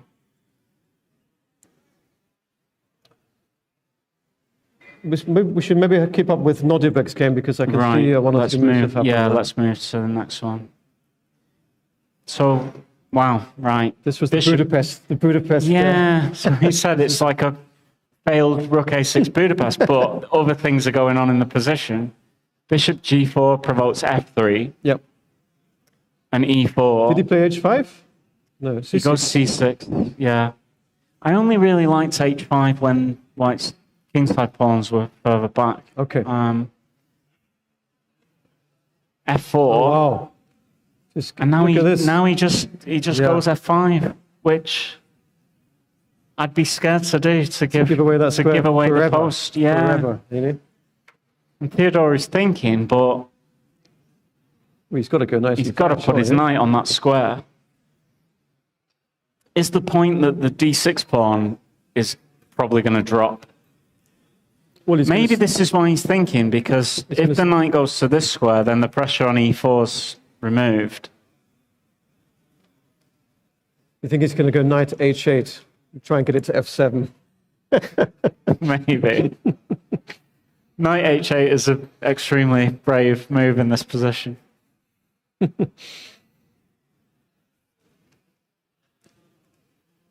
Let's look at knight e5 then. Knight e5, what happens? Something has happened. He's moved. Well, here's a question. I know it's going back from the live position, but do you feel like bishop d7 might have been... Well, I'm just wondering if he should have put the bishop back on c8. Oh, really? I guess it feels sad to do so, but... what's happened? At least you get something. Something's happened here. Bishop d7. Okay, he has played knight e5 and then bishop g5, of course. He played it instantly. Yeah, well, pin and win. It wasn't... Well, okay, that wasn't kind of on my radar straight away. I was thinking that the point would be target the d6 Well, he's going to play rook a-d1. He's going to play queen d2, yeah. probably.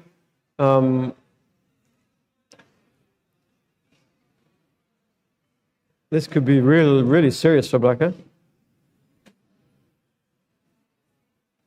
Again, he's played something. How do you feel about this check?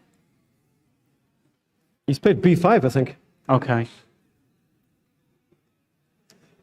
Check king moves, yeah, and then... Maybe this is just not leading anywhere. Right.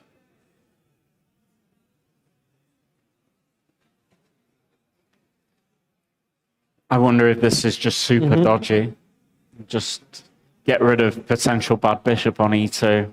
Oh, because if knight c3, then queen f2, yeah? Yeah, you've got this. Right. Yeah, you've got this Doesn't one. work. There's Yeah. there's no tactic here.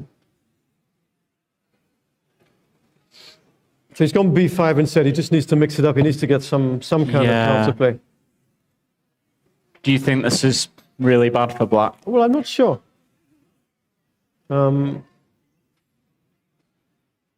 I think he's right to go b5.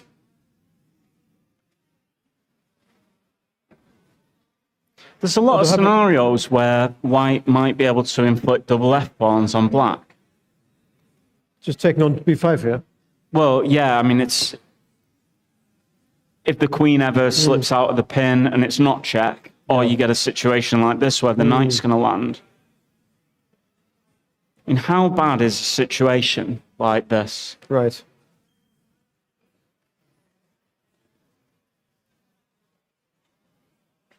Okay, yeah, king in the corner.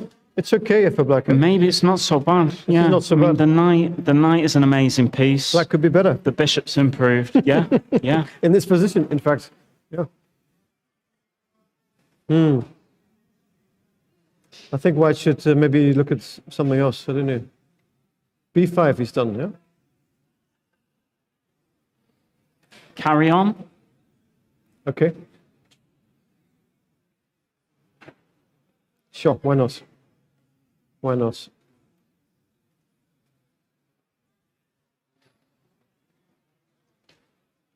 Yeah, even b4 maybe, to drive the knight away from... where's the knight going? To the side? Takes.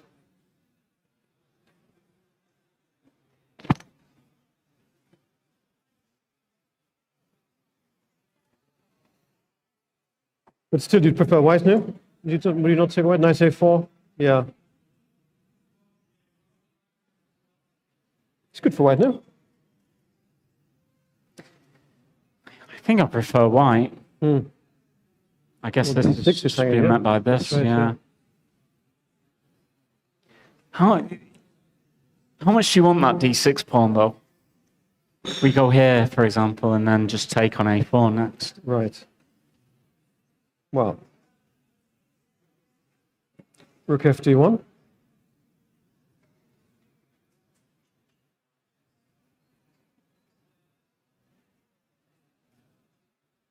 You believe in the knight? I'm not playing moves, I'm just very scared right now. It's going to be rook takes f6 or something, I don't know. Rook takes f6, okay. Yeah, maybe. You can imagine this is... I don't know, yeah. I would say this... Well, yeah, just to kind of, if we're going to speed through this like a bullet game, then maybe a scenario like this is something to avoid, yeah.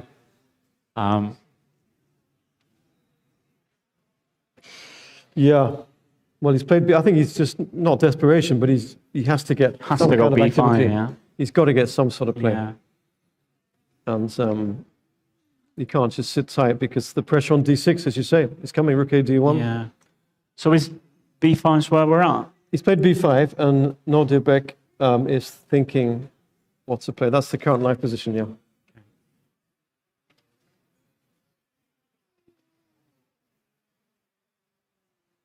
Or so either he takes it. Takes looks kind of natural, right, to get the D5 square. Takes look natural, but then we went into this line, and if inflicting the damage on F6 turns out not to be so great, then maybe this is not the right direction. I guess if the C pawns leave the board, black gets some activity for the major pieces and the bishop. Also, Rook C8 instead of knight bishop C6 was possible. Yeah, some C-file stuff. Yeah. So maybe white wants to keep it locked and just play Rook A D1. Yeah, Rook A D1. Yeah, it could be right. It feels right. Could be right. Yeah. Yeah, I think so. Should black consider, I don't know, taking on C4? Let's have a quick look. Yeah, it takes on C4. It kind of seems right as well. I think that black would love a queen trade at some point, even if it gives a pawn. Can you play queen B6 check and queen C5?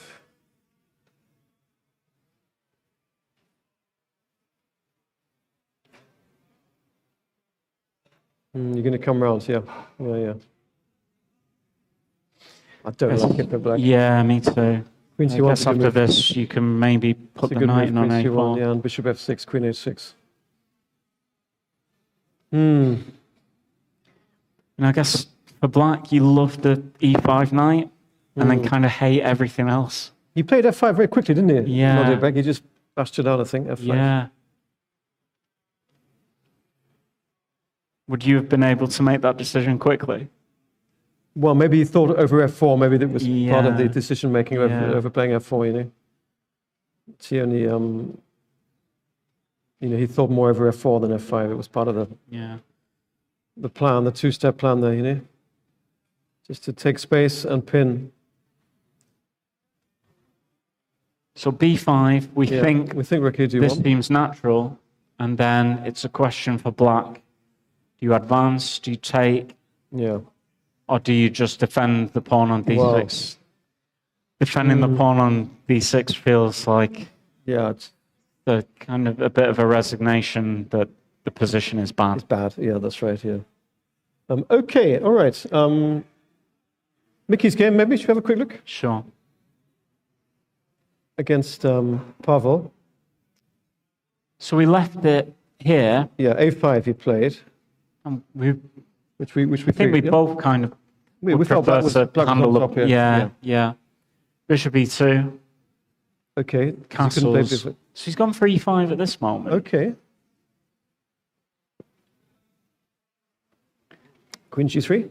Queen G3, yeah. Now bishop F5. Why E5 then, rather than a bit earlier? Yeah, just go back, please, a couple of moves. So he played E5, so castles. So bishop D7, yeah. He could go B4. He plays E5 instead of B4, yeah.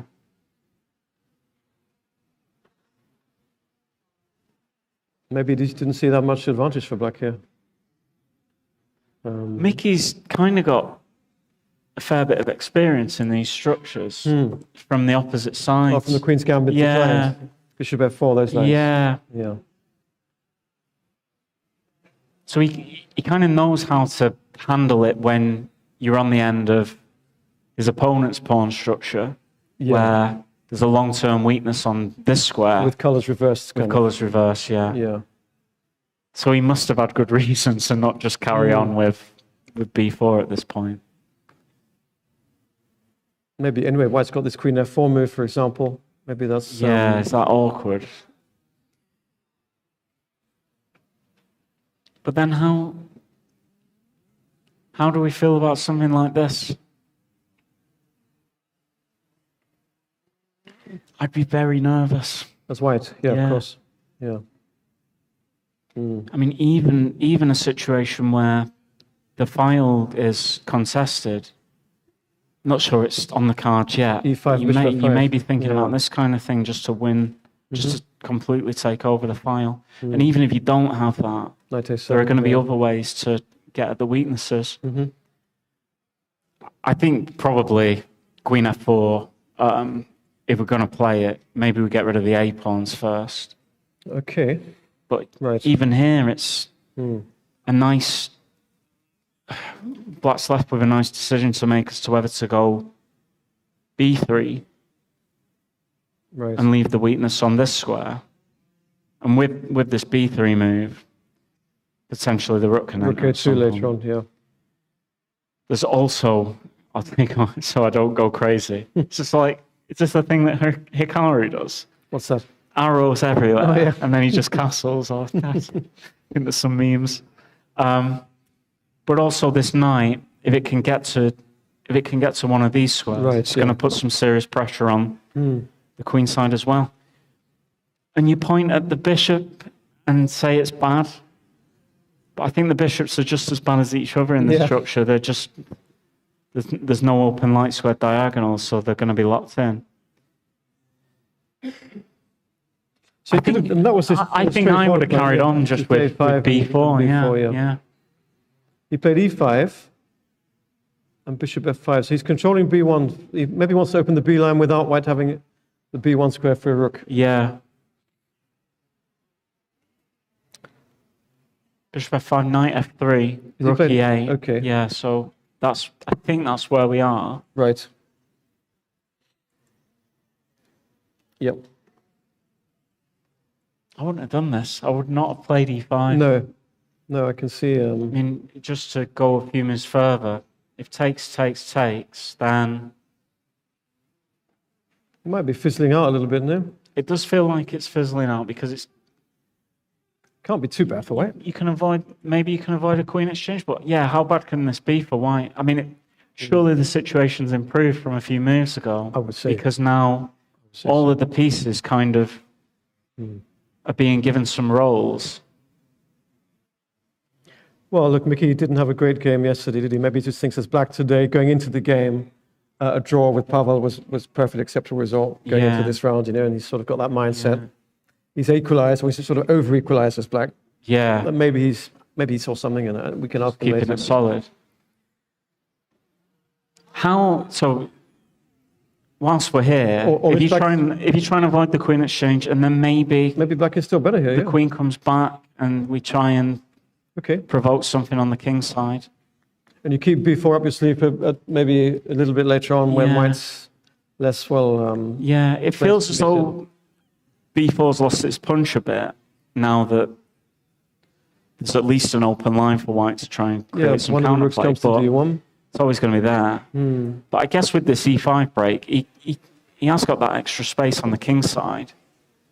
And then the next question might be, we see this structure a lot with a pawn on h2. But not with it on h6. Yeah, so is the pawn on h6 a strength or a weakness? It's got to be a strength, no? You don't think? I feel like it's a strength if you can get the queens off the board. I'd soon have I'm not even sure if that's right, The queens are off the board. Maybe black can just pick it up with g5 and take it with a rook. I don't think it's there. It's in the position. But then, can you get the other pieces working for it? I think white's okay now. Yeah. In sort of general, we'll see. Let's have a look around. Which game do you want to have a look at? Nikita's game, maybe against Sam, which was the Queen's Gambit. Yeah. Well, not actually. Sorry, it wasn't a Queen's Gambit. It was a stranger. Was this Karo Khan? Which looked a little bit like a London system. Exchange Karo Khan. Yeah, that's right. Sorry, exactly. And he plays E5 in the opening, which was a surprise. Yeah. So. He went c4. We saw that. I think we were here. We thought white was over the worst. Yeah. So he's gone. Rook c8. Okay. He's gone rook c8, rook c1, bishop f4, rook c2. Right. And That's where we are, yeah. And what do we think?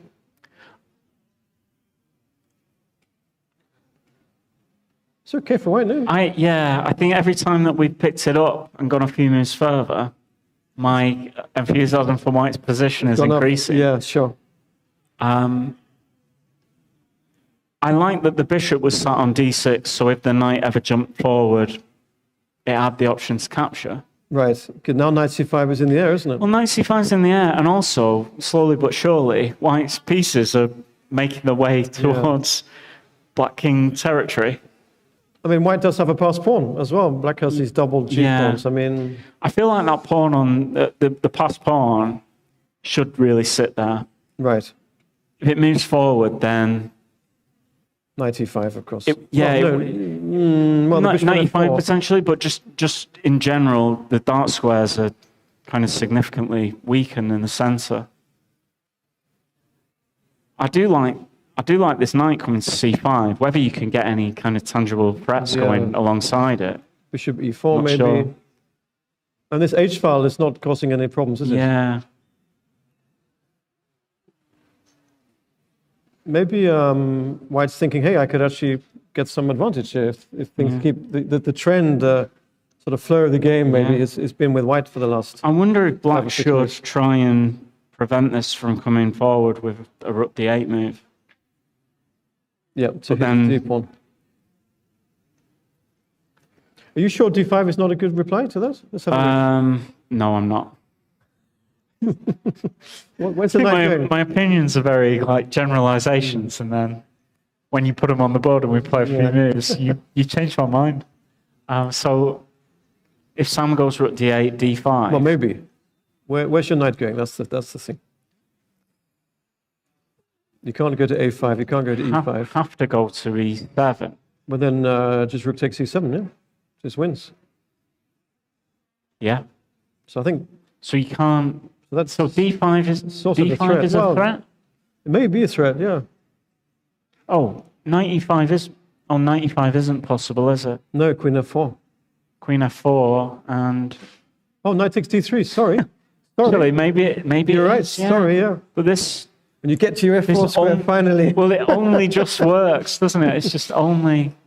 But actually, going a few moves further, it might be that you have to go back because to take this one because of this. Ouch. That wouldn't be too pretty. Ouch. But maybe this is just okay. Well, yeah, but here only white can be better right now. Have we got the tactics right there? So if rook d8, d5, knight e5. Do you move the queen out of the way, still attacking it? Queen somewhere. Yeah, like here. And then take the piece on the next go. Okay. Could be, yeah. You can still do this. Rook c8, king c8. Yeah. Well, then that wins a piece. White just takes. Sorry.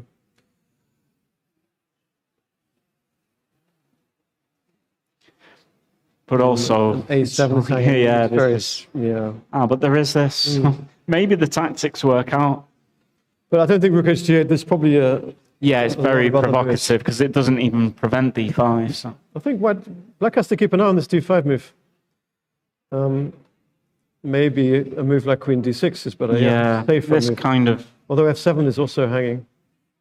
Yeah.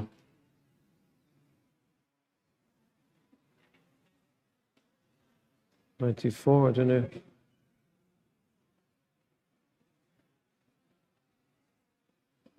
But it can turn in white's favor very quickly, I think. Yeah. Actually quite sharp now. Yeah, it is, yeah. It's Sam to move, right, in this position? Yeah, Sam's thinking in this position.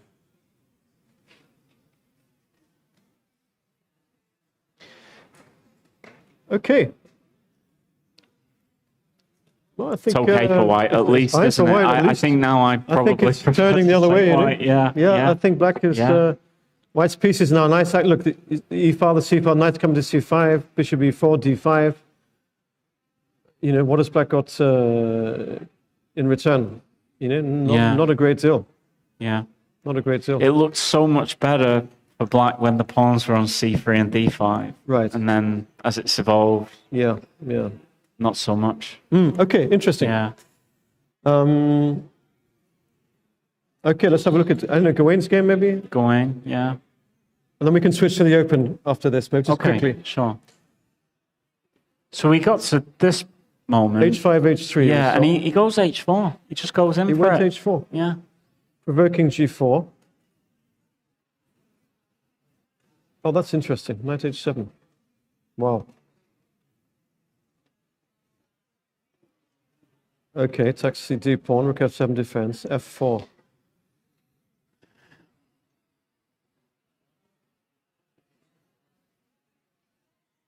How about that? So if rook takes F4, he takes on D7, yeah? Yeah. So this is the live position. Black might play knight F8 or who knows. Yeah. So if we get takes for any follow-up. Doesn't feel like that's too threatening. And the E6 pawn is now going to be G5. And if white survives the next phase, then can be very happy about the pawn exchanges there. So he played F4. Let's just go back a couple of moves, please, Stevie. Yeah. So this was H4, G4, knight H7. Wow. Yeah.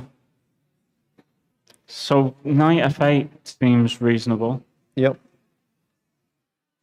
Also, the knight on F8, he's defending E6. He might play D7 to D5. And that knight is now defending the weak E-pawn. Knight coming back to F8 looks like a very nice coordination. Okay, so let's look at knight F8. Knight F8, like it? Yeah. Threatens rook F4. F5.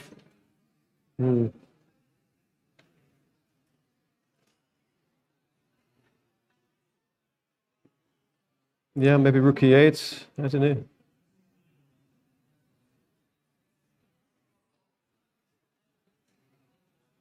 Queen can move I somewhere. guess if something like this happens, maybe white's starting to feel White could be better. a bit happy.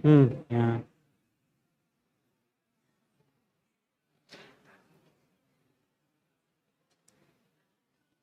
F4, last move played from Gawain. What about going this way?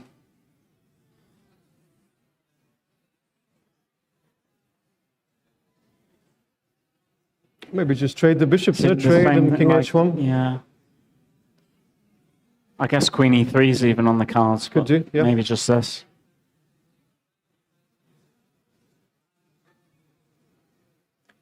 I think black has Very to be a little bit careful. Yeah, similar things are going on, aren't they? Whenever knight F8, I guess that white thinks about F5. Yeah. And it doesn't feel too dangerous to exchange the bishops. It's quite double-edged what he's done. I mean, that's his style, of course, Alireza. But, you know, this H5, H4, very committal. Yeah. It could backfire. And how about if he just loads up on the F file? Okay. Rook takes. Right. Maybe it's not such a big deal. King H1, yeah.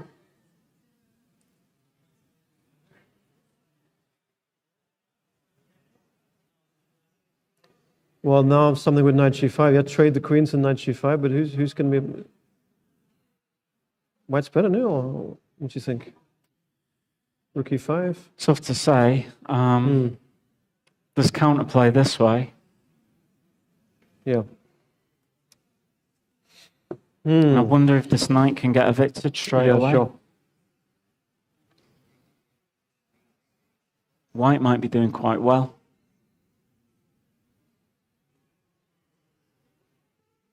Yeah, okay. F4 was Yeah, not easy. I guess maybe we need to... Well, clearly not easy, given that he is giving away quite a substantial part of his time advantage now on this one.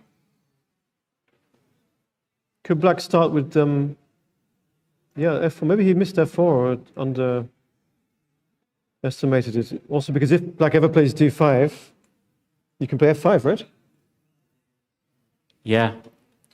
I think f5's on the cards Anyway. almost everywhere, yeah, yeah.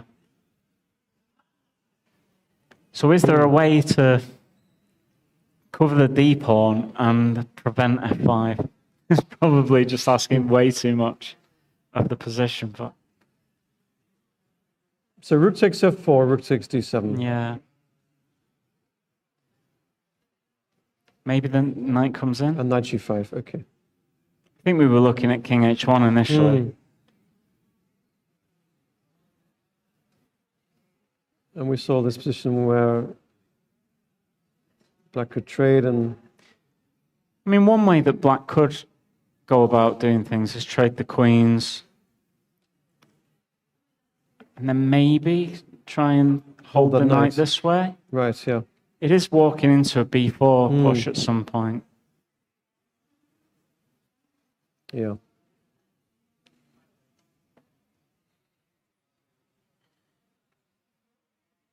Or king h7 to h6 or something like that, just to hold that knight. Yeah, I like this one. It would be very surprising if white's in danger, though, in a situation like this, even if you just play, you just defend the second rank. Stop rook f2. Yeah. Yeah. Okay, Alireza really thinking what to do here. Yeah. And not such a time difference. Only about 5 minutes difference on the clock now. Yeah. So that's tense. it is. Yep. Okay. I wonder if he's going to regret the decision to get hold of his H pawn in this position. Yeah. Some things happening in Nodirbek's game. Remind everyone he is the leader with 3 wins and a draw out of 4. Yeah. I played, yeah. So we'll jump to Nordebek's. Yeah, against Theodaru. Yeah, we left it here, and he went for the move we thought he would play. Okay, yeah, we said that. Yeah, b4. Okay. Slightly surprising that he doesn't take. Yeah. Okay. So he's just relinquished his d6 pawn. Yeah. Okay.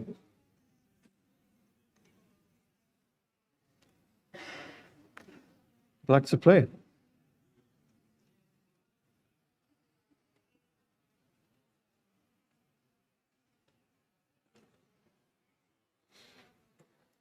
Well, look, white's a pawn up, right? White's a pawn up. How are you feeling about the black position now? Not great. Not good. Not great. I don't think it's that bad. No.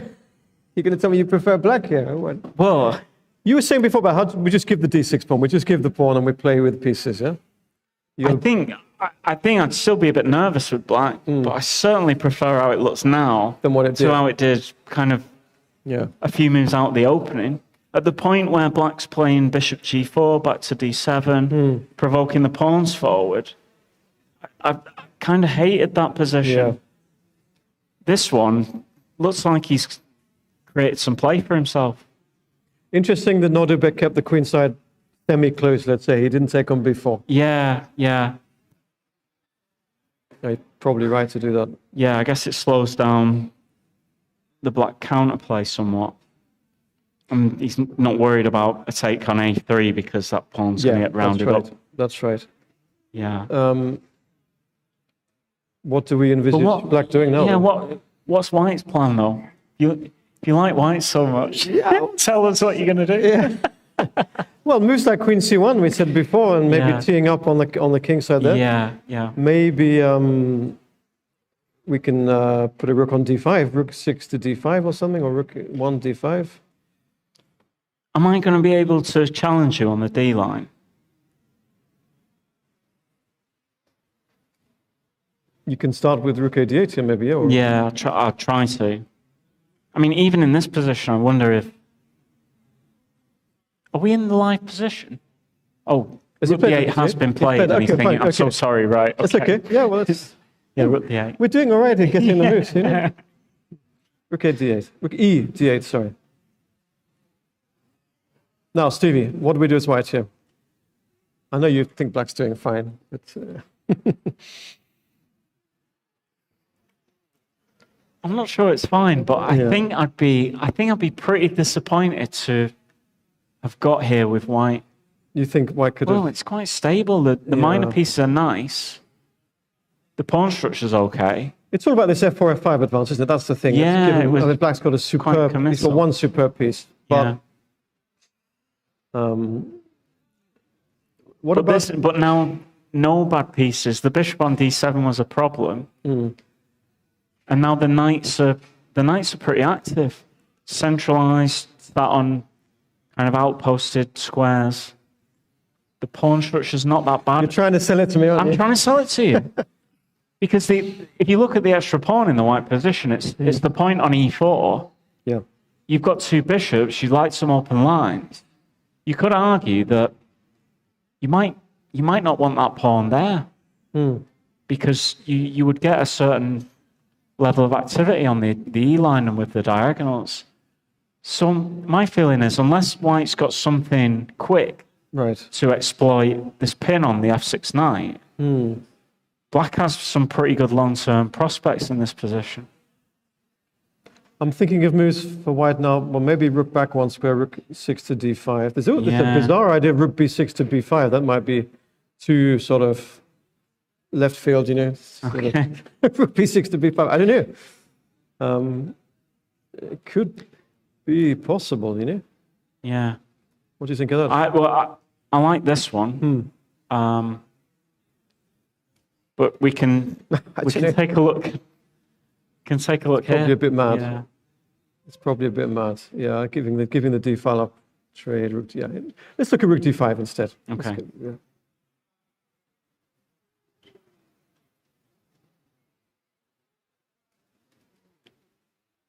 And we agreed that white's not going to take on f6 instead of rook d5, right? There's no point in taking on f6, is there? Yeah, I don't. You need to keep that bishop. Even though the double pawns look a bit ugly, I would only do it if there's a second blow. Something coming. Yeah, because this structure is really not that bad for black. If the pawn were back on f2, you might say it's pretty poor, but here, lovely piece on e5. So okay, yeah, so I think rook d5 feels normal.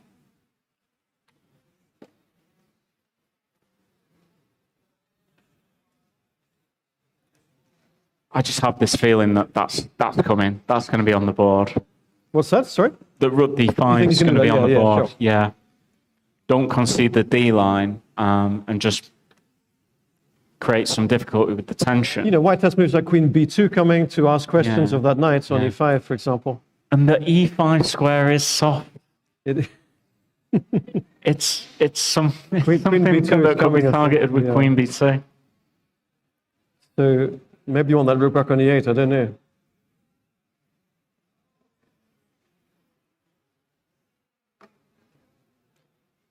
I just think white has... Maybe white's doing well. You know, plenty of ideas that are going to come to white, I think.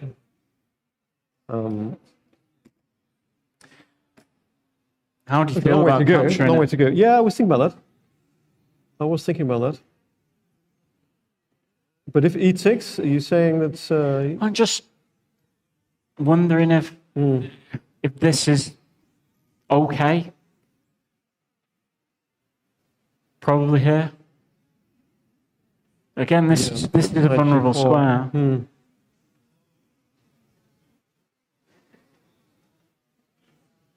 But, you know, bishop h4 to g3 maybe, or... I mean, it's got to be better for white, no? If you're going to take on d5 like this. Yeah. Long term, I mean, I know it feels as though white doesn't risk much when the structure changes in this way. I think that's a little victory for white if black has to take on d5.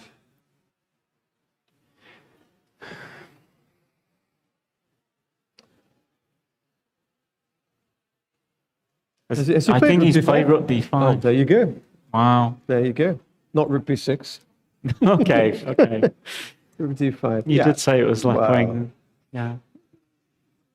And I think black is the one who has problems to solve here, you know? Yeah.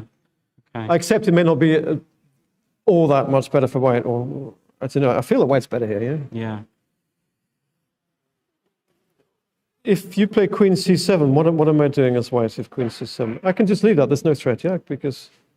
Here's a question. This could be really embarrassing. Sack the queen. Beautiful.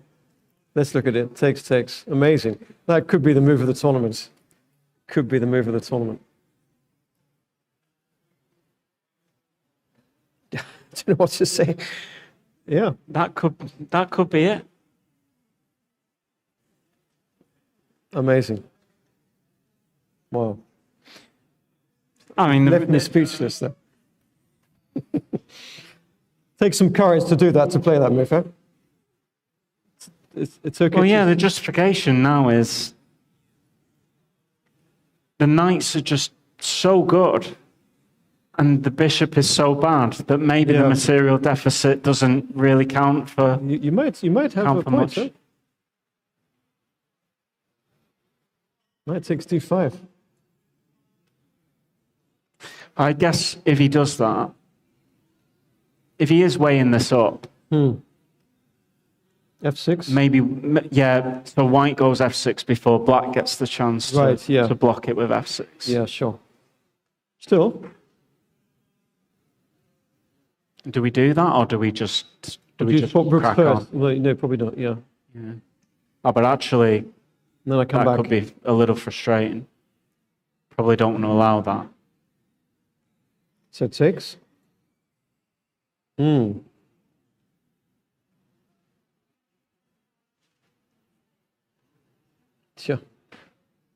Oh, I have no idea. Amazing. I kind of maybe believed myself in this position, but then when we see f6 and takes, I'm not sure I'm a believer so much anymore. It's a great concept. I wonder if he's of course he's seen it, you know. Yeah. Takes some guts to play it in the game, doesn't it? I mean, it's very nice to suggest it and look at it and talk about it, but when your clock's ticking and you're playing the position, because maybe he's okay, as you say. Maybe black is not actually doing so badly in this position. Maybe you play it if you think it's definitely good, or if you think that other options are losing. You have to give the queen up, then you do it, you know. Yeah. But black could play a whole host of moves here, but still. Because you might not get another chance, huh? If I play queen b2 it's not easy to suggest another move. If I play queen b2 next move, you've lost the chance. I wonder. So, is it really on? What is the material count? I think I should buy you a drink if he plays knight takes b5.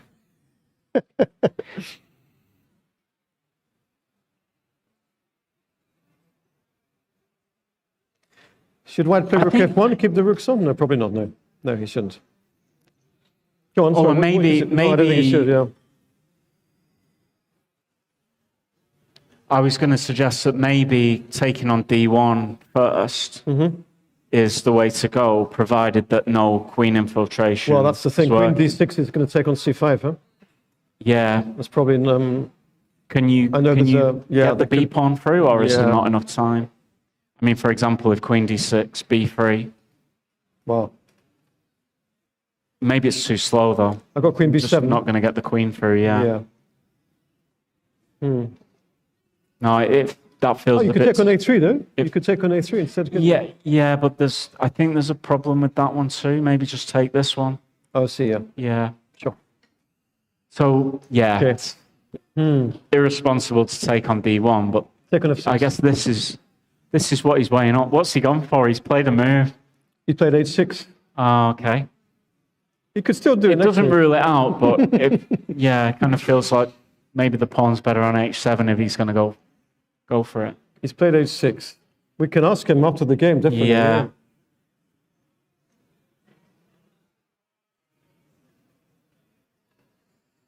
You'd expect bishop h4, but maybe there's... Has he played bishop h4? I think he has. Second bite of the cherry here. Could he take it now? Well, what's the difference with the h-pawn being here? The huge difference that it makes to the position. Oh, I guess it's been attacked with tempo at some point. Yeah, it doesn't look like he's going to do it, does it? No.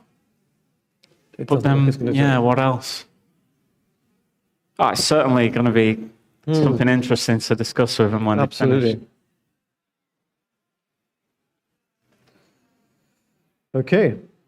And clock times, white has about 10 extra minutes, about 30 minutes to white, 20, 21 for black. Yeah, so looking at the clock times across the 5 boards, everyone's kind of been good with the time management. Nobody's far behind on the clock. I think not like us, Stevie, when we play. Oh, today it was horrendous. I was down to less than 5 minutes after maybe 22, 23 moves. Yeah. So was my opponent. Sure. Yeah. Yeah. So well, I have both get a slap on the wrist. Yeah. Okay, should we have a quick look at the Opens? Talking of the Opens, should we have a quick look at the top 2 boards? Yeah, sure. Keep up to date with those two. We've got, so board 1, we have Pranav. Now, this was a crazy game. Sicilian, Khan, bishop c5, one of your lines, Stevie. Really from back in the day. I've not played it for a long time. Yeah. So rook h3, we saw, yeah? He went for this, takes on b3, knight d4. Fine here, you know, I'd play this for black any day, yeah. Castles. He's got e5, look. Yeah. This is nice for black. I like it for black, yeah. Yeah, it's a good advert for the Khan. Bishop b1. That's a nice move. To come to a2. Yeah, okay, it's a very nice move. Reroute. King h8. King h8, he might even go f5 one of these days, yeah. Bishop a2. Queen d3. Rook c8. What about white's king? What about white's king? Is it so bad? It's just a live position. h1. Sorry, yeah, just stopping for a moment. Bishop a8 is a bit of a mysterious move. Wow. How about that for a move? Hey, how about that? Yeah. That's what we like to see. This is what we like to see. I think black's king's safe. White's king is just there on e1. Black's king is kind of thinking of your game today with your king on e8. Yeah. No, that's okay. Yeah. Sorry, no, it's okay. It's like reopening that wound. f5. f5. This is a huge game for black, eh? Well, it feels like black's king is safe, even though those pawns have gone far advanced. In order to land a check, you've got to get on the long diagonal. Yeah. How are you ever going to get control over the d4 square or the e5 square? It just feels like it's never on the cards. And those bishops, the a8 and a7, they're kind of ready to do a lot of damage. It's still legal for white to castle. Is it? I think so, yeah. Yeah. And but if he castles now, then bishop takes c4. Yeah, exactly. Yeah, so f5 totally centered around preventing castling. GF. Yeah. And then let's assume rook takes f6. I mean, look at this, like a dream knight on d4. Yeah. Might have to, huh? You want to give the exchange, yeah? I don't know. You want to give the exchange? Just turns into chaos if I've got the mouse and got to think quickly, but maybe taking on f4. Let's have a look. I'm not loving that the pawn leaves e5 because it's such a strong point at the moment.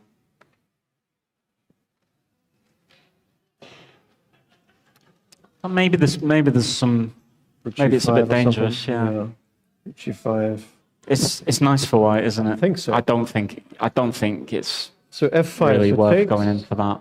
takes, and castles queenside, if it's legal. We think it is. It let me do it. The software let me do it.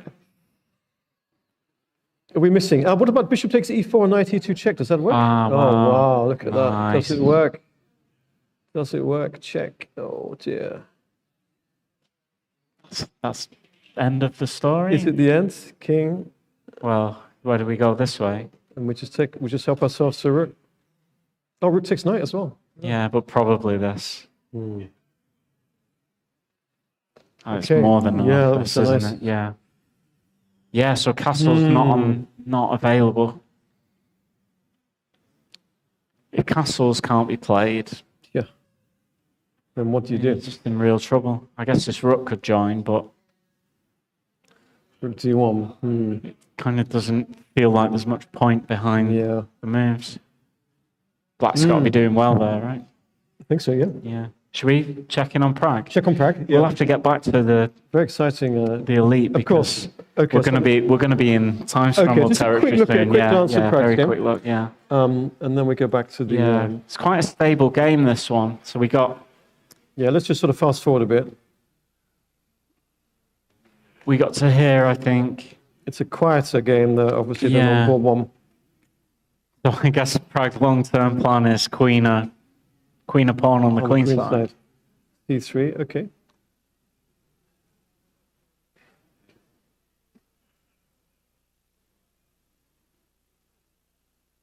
Well, okay, he's got the bishops. Looks like White's got some, The knight on B7 Serious. looks odd, doesn't it? defending D6. Yeah. The bishops are good. This Yeah. looks nice for White, huh? Yeah, I think Prague will be happy here. it's a bit better for white for sure. Quite, maybe even substantially better, yeah? Yeah. Hmm. Isn't it great to see a 2750, 2760 playing in the Open? Pretty awesome, isn't I it? mean, Yeah. yeah. What's why is he doing it? Is it to do with the FIDE circuit? I think to do, and trying to get some rating points Oh, for it's- the candidates. it's for the I'm not rating exactly points. sure of. So I saw that there was a FIDE circuit spot available, Right. and then there's the highest rated spot available. Okay, as well. And Hikaru's got a bit of attention for Yeah, for playing in playing some of the smaller tournaments in the Yeah. US. and So is yeah. it, but my understanding was that Prague's doing very well on the FIDE circuit. right. Is he risking it by playing here? Don't know. Yeah, I don't even know if the Open is a FIDE circuit Yeah. event. yeah, Yeah. But I think that's his incentive, right? He's Sure, coming in sure. because it was a helps late him getting the decision, candidates and he because he does was well. eliminated from the World Cup. Yeah, and right. so on, Okay. Wow, it's fantastic that he's here, of course. Yeah. And he's had 2 draws anyway. He hasn't had it all his Two own way. draws on not all his own way. Yeah. Yeah. Yeah. But here he stands well. Yeah. I think he stands well. He'll be Yeah, looking for to win sure. this. Yeah. Okay, should we go back to the Yeah, let's jump all back, 5 games yeah. in progress? And nothing clear really Yeah, any everything of the seems to boards. be kind of on the on the brink of bars, like. yeah. Um, Where should we go back to Mickey's? let's have a look at Mickey's here. Of all the games, it's maybe the quietest. Yeah. So This one. Pavle decided not to exchange knights, Well, but instead take the well, bishop. that's surprising, huh? Yeah. Well, having said that, I suppose the D3 square was he couldn't really live with that too much. Right. But this seems fairly stable, Yeah, stable. unless and, unless Queen C2 does something. Probably not, because the rook can take on because D5. rook takes D5, yeah. And if this pawn's being protected, And White's going to go what, rook D2, Yeah. double. Do you think White could be better? Or not really?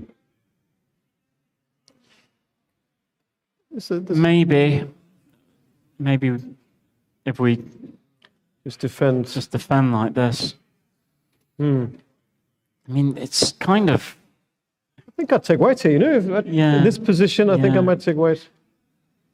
I mean, I've highlighted that the H pawn could be an issue, but Yeah. it's very difficult to. The rook's always going to have the responsibility on the D5 pawn as well, so picking up that H pawn's Yeah, it's maybe not going to be Oh. on the cards anytime soon. If we had a mini power cut I don't in the know. room, it's like some lights have gone. Some lights are gone, but okay, we're still live, I think. Yeah, we're I hope. still live. Some Christmas lights in the venue, and it's turned not very Christmassy just a few seconds ago. Look, rook d4 here, for example. You know, rook d4 threatens e4. You know, Yeah. it's Actually, it's yeah, coming right not, way, I not think. so easy, yeah. It's coming right way a little bit. Yeah. I feel. Rook d4, Queen c2, I don't mind Queen. too much. yeah. Okay, but But all these moves white that I'm has- playing with black, I'm kind of going a bit passive. Yeah, exactly. Yeah. And what happened to this b4 plan? You know, it's Yeah. Yeah, why did he go e5? I mean, that'd be interesting to get his thoughts if we chat with Mickey afterwards. Should we jump to another? of course. Yeah. Okay, so we got an eye on sort of 7 games at once. Yeah. So Okay, there's a lot. Gane and Alireza, we got f4. F4. What did he And play? this is where he had a long think, and he took it. decided to take it. And Takes then on knight g5 is d7. done. We had this Knight position g5. on our screens. Yeah? We had this. Yeah. We had this position, Stevie. Yeah. Yeah. This is why we had this idea of maybe bring the king to h6 in the end game. Yeah. This knight is doing a very good job of Yeah. holding together. Maybe it's a mistake to trade on e3 because the rook wants to come to c5 sometimes, right? Yeah.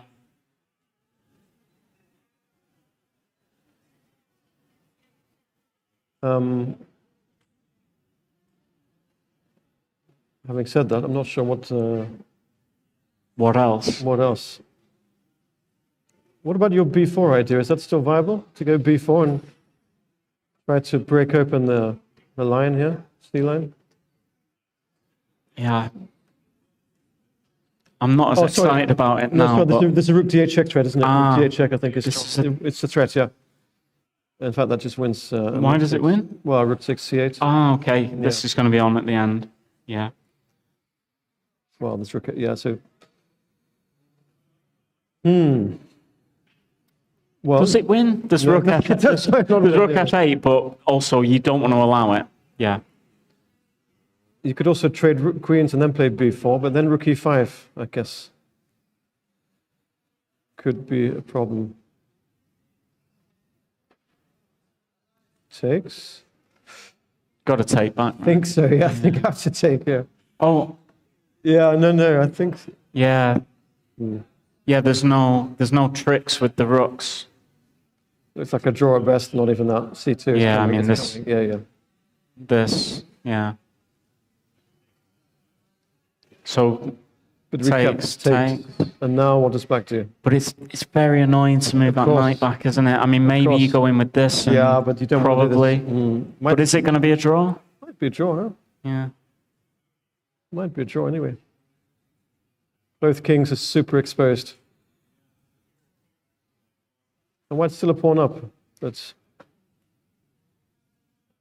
I'm guessing black has black I'd and be hold. very Yeah, it surprised must be a if draw, yeah? it should be holding That somehow. should be from holding here. somehow, yeah, perpetuals or something.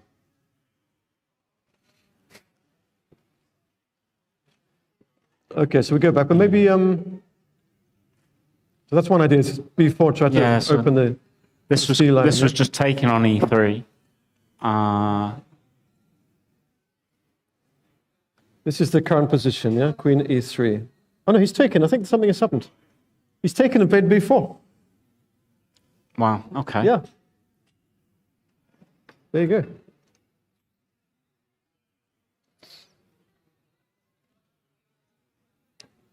Well, it's actually a long time ago. You said, did you not say about this plan a long time ago about playing b4? Was it this game or another game? No, this is different it. game. But this is Yeah. I wanted the b4 plan with the stable pawn structure, with Yeah. the knight still on f6, the pawn on d7, Well, right. and just yes. kind of build up Yeah, yeah. slowly. Yeah. Whereas Alireza went for h5, h4, and like it's a totally different game at that point. But here, it feels to me as though both sides are very active. You know what he could do, Stevie? Here, if rook e5, I've just seen an idea. This just humour me. This could be rubbish. Yeah? Take on c3. Yeah. Could you play knight takes h3 check and rook takes c3 Wow. and just go for it Wow. and just say, hey, I'm really active here. I'm really active with this h pawn. Is that viable? Yeah. Very nice. It's some stuff there, huh? Well, I don't know. this feels like the only move. Yeah, but then h3 and what's happening? Or rook g4, I don't know. Rook takes g4 is also not bad, huh? Rook takes g4 is also... Okay, but this is okay for black, huh? Oh, sorry. Yeah. There we are. Something's happened actually in their game. What's happened? Yeah.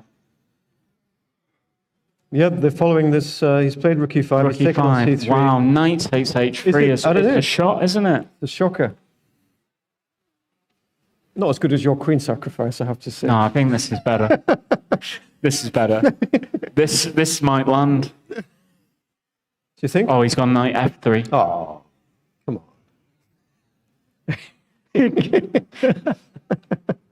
Gone knight f3. It does kind of feel like this is drifting towards the draw. Knight h3 might have worked, huh? Anyway, we've got to ask them about knight h3. Yeah, I think it is. Yeah. Is this going to be a draw?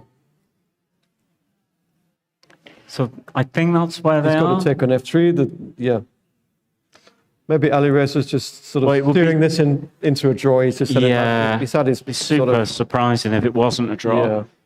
Maybe in this position when he takes the pawn, he can go for this one instead. And he's Well, he's setting in the mate, so one of the rooks has to go passive.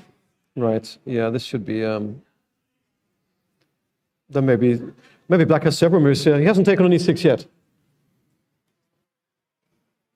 These 4 rook endings with open kings. Yeah, I mean, if white wants to be super safe, this is the move. Right, and just make a draw? Well, I'm guessing that it's risky not to do this, and then after one set of rooks is traded. This should be home and dry, yeah? Having said that... Although, yeah. This is a bit of a problem, isn't it? Is black slightly better here? Yeah. Maybe black's better, yeah. Black's slightly better. I should stop jumping to conclusions so quickly. Yeah, maybe this is not so easy. He's justified this h5, h4 now. Right, yeah, now you see why. It's hard to believe that white's going to lose this, though. Right. Well, shall we move to another? Yeah, let's move. We've not seen Misha against that game's by no means over. That game, huh? Yeah, by no means over. So we've not gone to this one. Which one, Luke's game or Luke's game? Yeah. Okay. So what happens? Funny how we just forgot about it. Yeah, like Luke's games. Well, quite a lot of Luke's games where others have evolved and are close to the end game phase. Still at the same position, more or less. Still the same pawn structure. Yeah.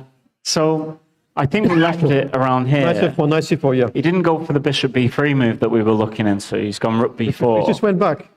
Yeah, so knight a5 and now... Knight e3. Yeah, so rook b1, silent draw offer, but he goes knight e3 instead, just improving the position, and then...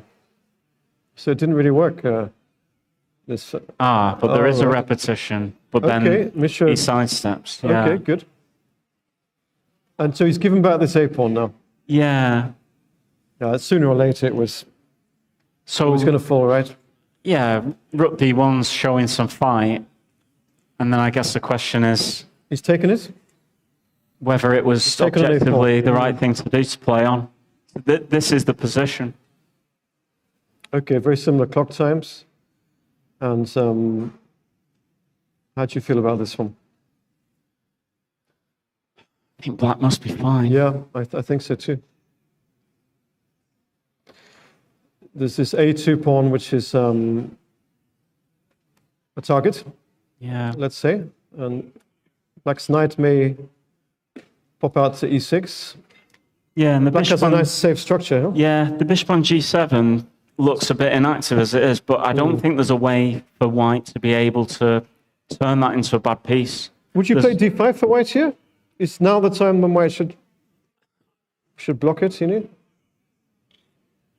I'd be very happy with black. Would you? Yeah, sure. Well, then the knight's getting to c5, and I think the bishop might be getting to h6 at some point. Yeah, that's true. I feel as though this bishop's going to have a good life at some point. And it does feel as though black is dictating when the tension's broken in the center. So he can just time he takes d4 and c5 when it suits him best. I kind of feel as though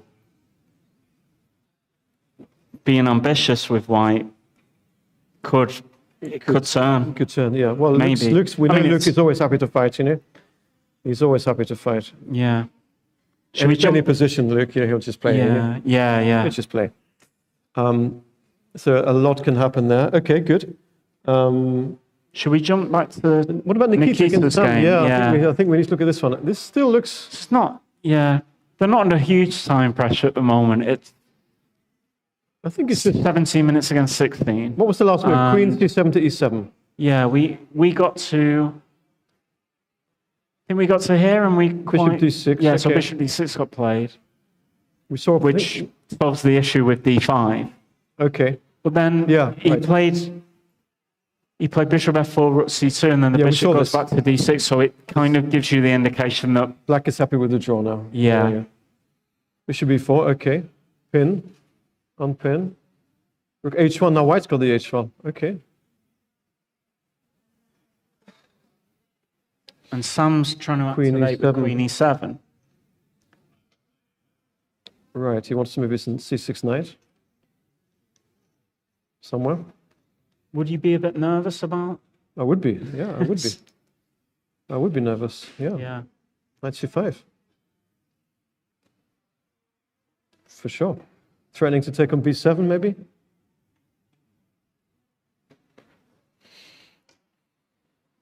Maybe there's also Queen B5, yeah. It's just definitely some pressure for white. White. Look at all white's active pieces. Even the rook on H1 is nice and active. You know, and white's got this extra center pawn, this d4 pawn, which supports knight C5. It controls E5 square. It's I think Black has to really be careful. Yeah, if this knight starts entering position, feels very shaky. Yep. Knight C5 looks, there's just some tactics to look at. Maybe it's knight takes D4 and bishop B3 possible. Yeah. Does it work? Does it work? Pawn takes? It doesn't work, does it? I've got no check on the B file. I was relying on a check on the B file and there's none. But maybe we're missing something else. If Queen D4, Bishop B3, but then knight D... Oh, does it work? Does this really work? It shouldn't work, this. But maybe it does, huh?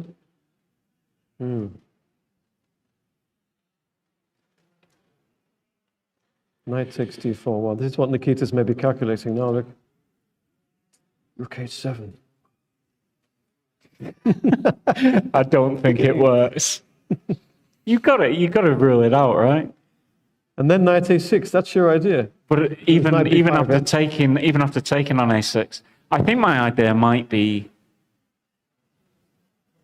rubbish. I mean, again, I don't think there's a follow-up. No. But then also, if you were to take this one, justification being that this is on pre and maybe that's the threat. Like, say, for example, just to demonstrate the idea. That's mate. That's the holy grail. That's what I'm looking for. Yeah. I just don't think. But even now, after knight A6 check, can Black just move his king? Yeah. Yeah, that's a cold shower as well. Yeah. So. And Nikita's really, there's also this calculating. It probably does that move as well. Yeah. No, I think. But if he can play knight C5, obviously he wants to. Knight 6 D4. Wow. So. And bishop E3. After this is the remove for white.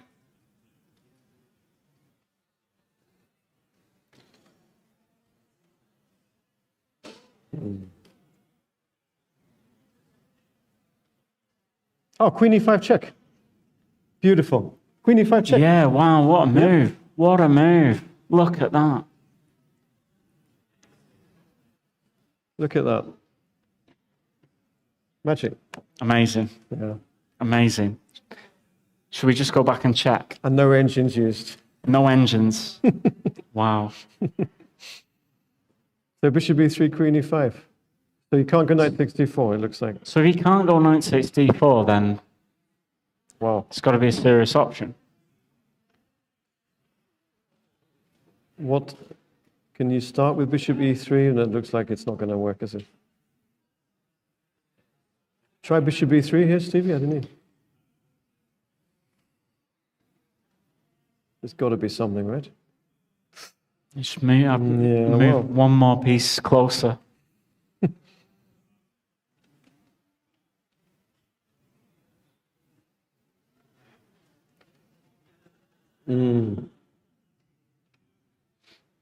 Still not clear, is it?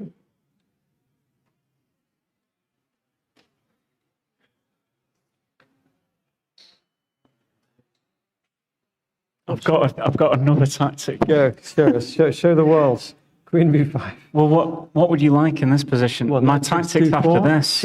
this, Show me.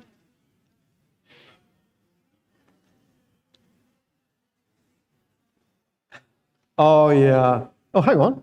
No, knight takes queen. Yeah. queen's Yeah, free. but bishop takes Oh, it's b7. making one? Oh, my yeah. goodness. I was thinking if Unbelievable. here, That's this, fantastic. and then Wow. if here, this. Yep. Amazing. All the other way around. But we've gone really fast there, so Knight queen takes, b5, knight takes d4, check, knight a6. and then rook c7. Might work. I think it works. Might I think work. it works. Maybe it's not so surprising. I mean, look Yeah, at look at the the white look at the pieces. They're firepower. just Look at the firepower. yeah. Even knight c7 check may have worked there at the end. I mean, Knight- c7 is beautiful, but maybe knight c7 check also works there. Knight c7, Not as clear actually. No, it's not as clear. Queen takes. queen It's not as takes. good. Yeah. It's not as Okay. good. Okay. No, rook c7 is a killer. Yeah, that's a great mate. Knight takes b5, bishop takes b7. Don't think I've seen that mate before. It's a nice mate. Yeah. Yeah. If he gets that, well played. I mean, that's Take a bow. picturesque. Stevie. Take a isn't it? bow. Well, I mean, He's Nikita's played the knight one. c5. He's played knight c5. hang Nikita's on. the one who's He's played knight c5, Wow. and I don't think black has moved yet. Sam hasn't moved yet. Wow.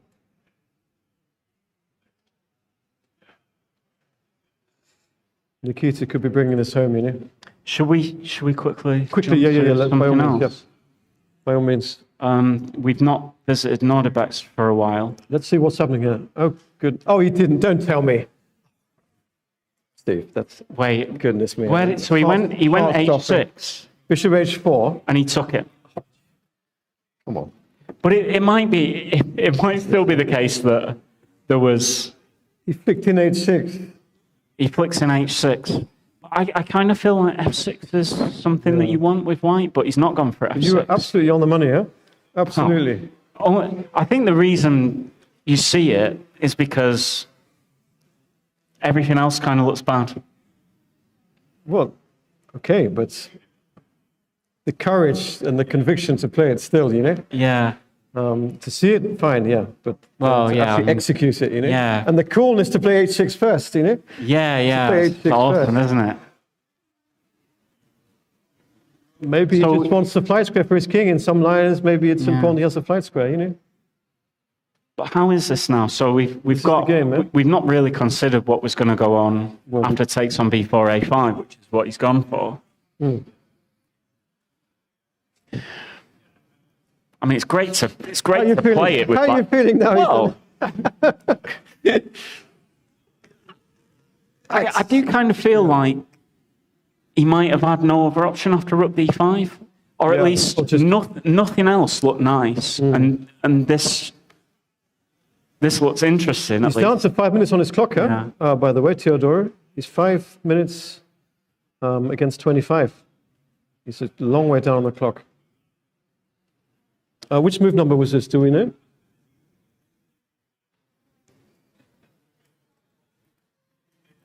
Yeah, I don't get the move counter on my screen. Move 32, knight b... 32, A5. They played a few moves, actually, after A5. I have a few more moves. Do you have some more moves? Oh, yeah, knight C6, queen A2. Queen A2, and knight D4, bishop D1. This was move 32. Now black's played one more move after this. Which is an amazing bit move. of a shocker, yeah.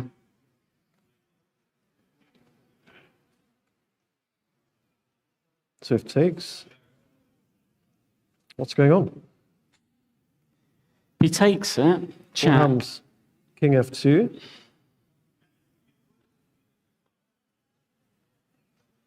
And now what?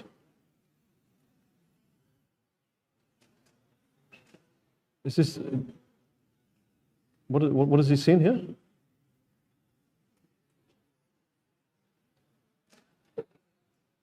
Is he going for the win like this? Okay, push one of these pawns. What is black threatening here? Push? Yeah. Oh my goodness, you must be joking. Well, it's just not happening, that, is it? No. Well, that's why it's got H6. That's why it's got H6, because it's not made. That's why he's played H6. If that's the reason for H6, I'm quitting chess if that's his reason for playing H6. There's no hope for me.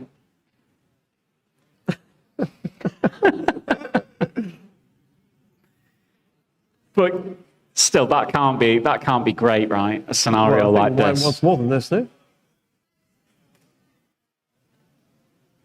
Okay, this is probably. But this is probably unless the C pawn's quick. C3. It's very. What's happening here? Why is black worse here? I don't know.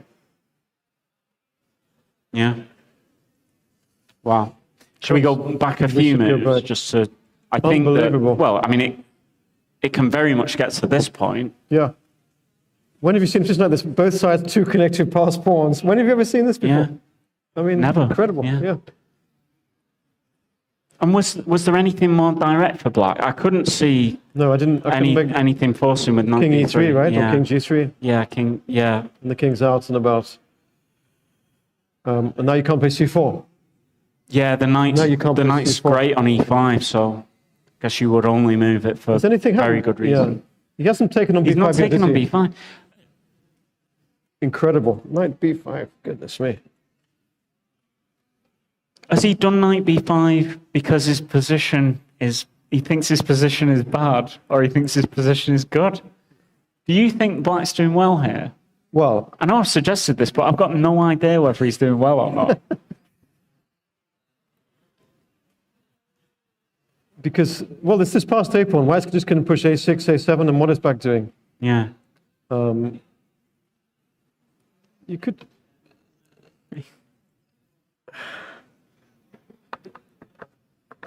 Knight B5. Anyway, so he's played knight B5, yeah? He's played it. Yeah.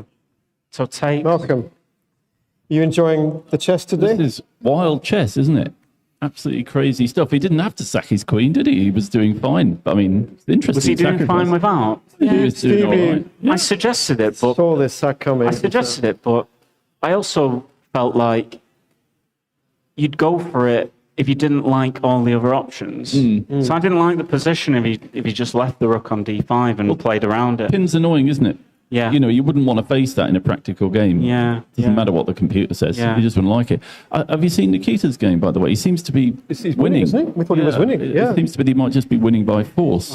We had it. Wow. Is this what we've had? No, yeah. we didn't see well, we saw knight C5. We were looking to see Bishop takes if is this easier. works, but we didn't look at rook D8. Bishop takes is easy. I think that's easier, because if rook takes D5, two pieces drop off. Oh, I see. Yeah. Wow. And if pawn takes, I think, I don't know, it just looks a disaster. Maybe rook E2 or something. Maybe. Yeah, rook E2. Yeah. I don't know. Might win material, I'm not sure. It's huge for It white. may even be this kind of thing. Yeah. It's huge for white. But what, he's gone knight A6 check, rather? He's gone knight A6. Yeah. What's the point? And after king A8, King A8, what's his idea? Is he going to play? Oh, Stephen takes. It's not his idea. Happen. It's not his idea. It's not going to happen. Yeah. I think this. Yeah, that's a bit of a downer. Yeah, sorry. Yeah, good try. I think I've been a little bit trigger happy today. Try and calm down if I can. Okay, So King King A8. A8. Does he want to play Knight B4 at some point? Or? Knight B4, yeah. dunno. The knight is definitely pinned. Or Oh, that looks very strong It as looks well. good enough, doesn't it? Yeah. Just Yeah. quite a clean way of. It'd be a pawn up with a Crashing massive through. attack, Yeah, and yeah. Sure. rook can come to C3, can't it, to finish off the job. we thought Black had a nice position earlier. It looked completely comfortable for him. Yeah. Yeah. Yeah. Wow. Okay. Well, we'll see. Be good to see a English player beat someone who isn't from England. No, it'll be a bit of novelty for this tournament so far. Right. Good stuff. Thanks, guys. Thanks, Markham. Has this happened yet or not? So clear winning chances. Yeah, Maybe so a one position for Nikita. This is on the board, I guess. Okay.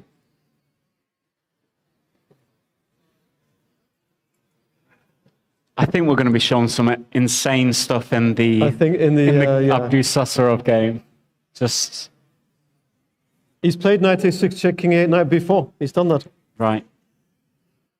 Yeah, Knight B4. Yeah, this looks crushing for white. Going to crash through on the C6 square. Yeah. This pawn's going to vacate, King and then the king's just in terminal danger. sure. Yeah, obstacle bishops just back on the Yeah, Y square, seen it? yeah. So, should we jump to another? Yeah, well, should we go back to Nodirbek's game because he's obviously the leader, and we got that incredible position that we were trying to Oh, make head where or am tail I of. going? Oh, I think Yeah. something's Sorry, the no. result. It's no. My bad. It was yesterday's game. Sorry. Let's get, right. Having a bit of a nightmare. Do you want to take over the mouse? Come on, no. So what? He played Knight B5 or not? He played knight b5. And he didn't take But it? then Nordbec went with bishop b3. Okay. Right. So we're in this position.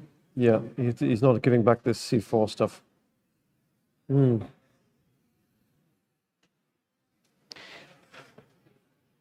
But now I like it a lot white. more for white Yeah. because there's no lock on the position. Maybe there was never a lock on the position.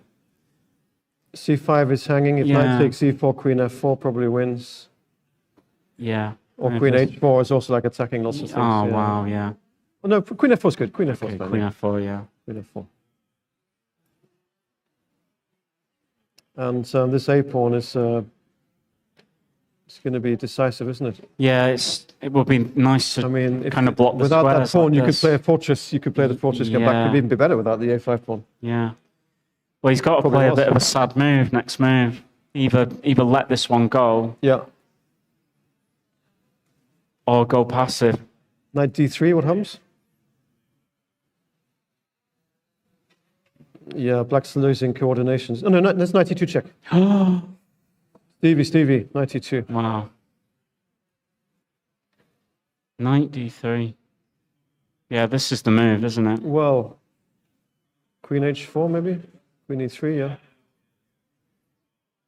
I'm guessing f6 against one and maybe both. All right. Yeah, Black hasn't found time to play F6 himself, has he?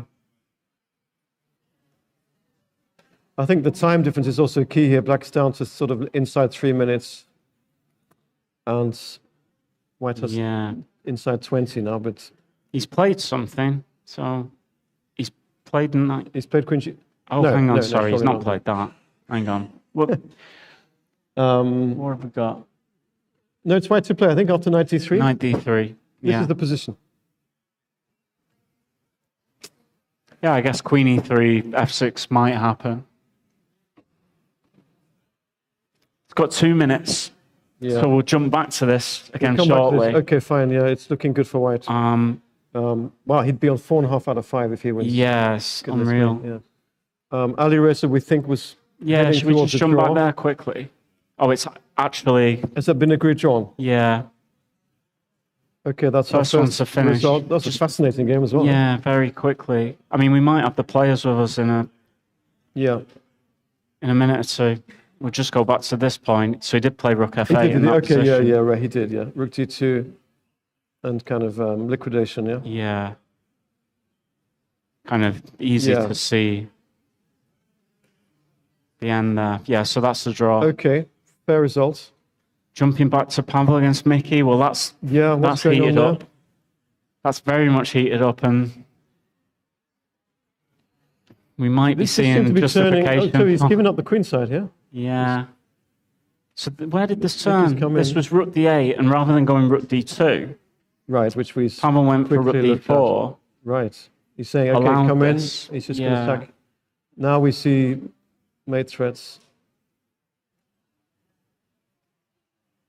And time trouble here as well is going to be a factor. Is it white to play? No, king f8, yeah, white to play.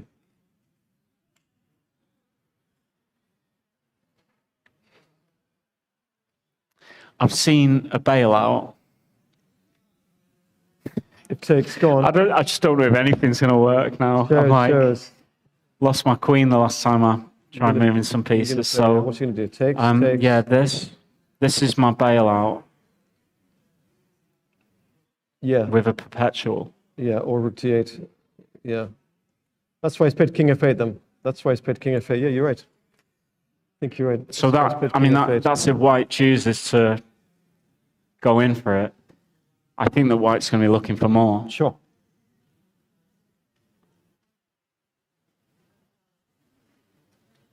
But it's complicated, huh? Yeah. Tactics.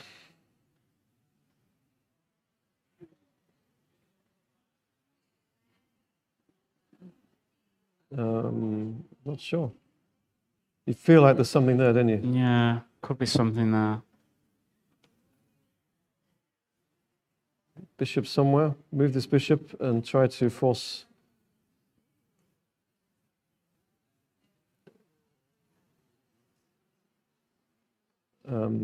Is bishop takes c4 possible? Yeah, the knight covers the square, so can we take this? Because this is coming in next. Well, I'm trying to get queen f6 to work at the end. Right. Maybe it's only, it's not mate, is it? So do we keep the rook active, and then after this, try for that? Yeah. Oh, but just b takes c4 is probably better, because after queen f6, there's a check on the back. And knight. Oh, no, the rook covers g4. The rook covers g4. You can't evict the queen like that, because there's going to be a mate. Yeah. Just put it on the board quickly. Difficult to evict the queen by retreating this way as well. Yeah. Maybe you play queen c5 maybe black's okay. Look to get involved this way. But queen h8 and rook e4 is probably winning, isn't it? This might just be winning as well. This might be clean, yeah. If you took on c4 with the pawn, what would have happened at the start? So bishop takes c4, takes. Let's go rook takes. And now pawn takes. And again, queen f6. Scary. Yeah. You see what I mean? If queen check on the back, king h2, and the rook's doing a good job preventing knight g4. The knight does a much better job on e5. Yeah. Yeah. But still, what does black play here? Because you're threatening queen h8. Now queen c5. Still, f4 or something, I don't know.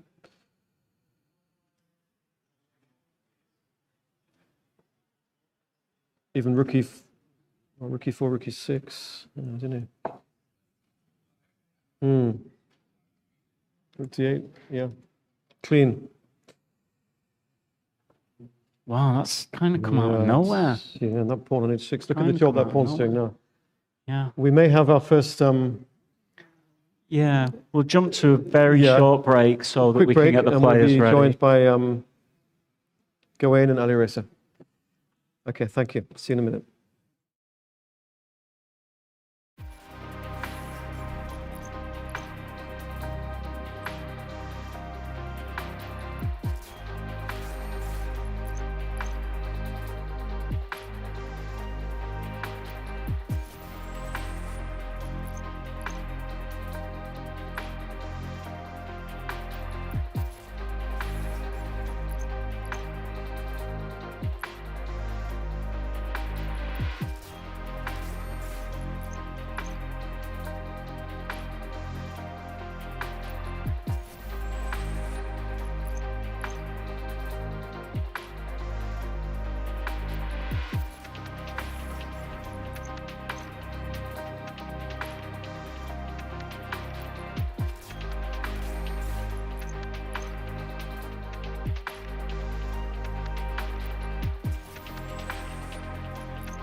Welcome back to London. We've just been joined by Gane and Alireza. This game ended in a draw.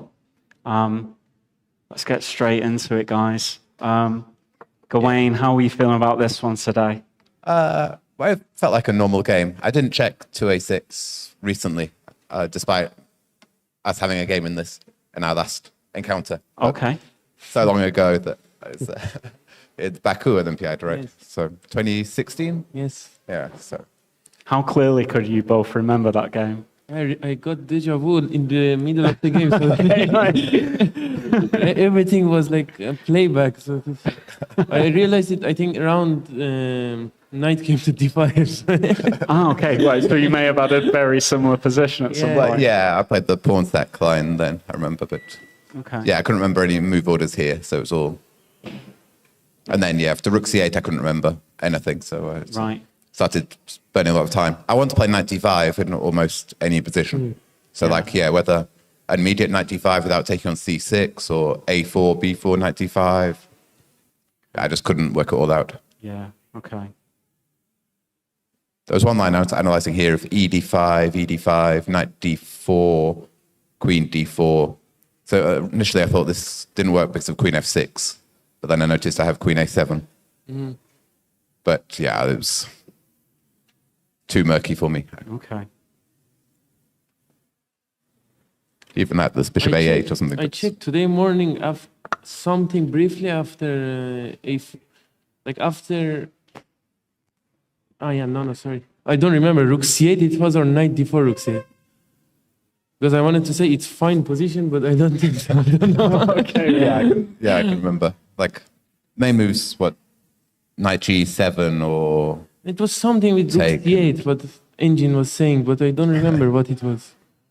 I think I remember there was a game in this position, Sindarov against Nicolas Theodaru in the World Cup, which was a draw, but even I can remember how they got that. So I think I have to take and then my rook own. c8. I have a feeling. I think my bishop on here c6 first. is not so great. Yeah. and then can I play bishop f4? f6, bishop Ah, d6. okay, just f6. Yeah, I'm not sure. Okay. yeah, it's very complicated at this. Yeah, Yeah. but We kind of thought at this stage that you'd be pretty happy with yeah, how it's an going. equal position. It's equal yeah. position. Yeah. Yeah, I think it's very dry. Yeah. I didn't really consider bishop takes d5 for very long. I was having fun analyzing the lines like knight e7. If you go back a couple moves, yeah. Before. yeah, knight e7, b4, bishop a7. There's also bishop takes d5. I think that's good for me with the dark BC, squares. yeah, no, Yeah, bishop b2. And I was enjoying castle kingside, knight f6 check. Wow. GF, bishop takes. Yes. Nice. But I knew Alireza wouldn't allow this, but probably even in a bullet game. But Yeah, it looks bad. yeah, I think it works. But Has to work. Okay. yeah, Yeah, I think I have to take bishop takes d5, knight f6 and and I guess I should take on e6 now, while you don't really want to take with the d pawn. yeah, Otherwise, takes, yeah. Yeah, I think it's just equal. So black Just should be an fine, equal right? game, Black's yeah? fine, yeah? Yeah, I think black is fine.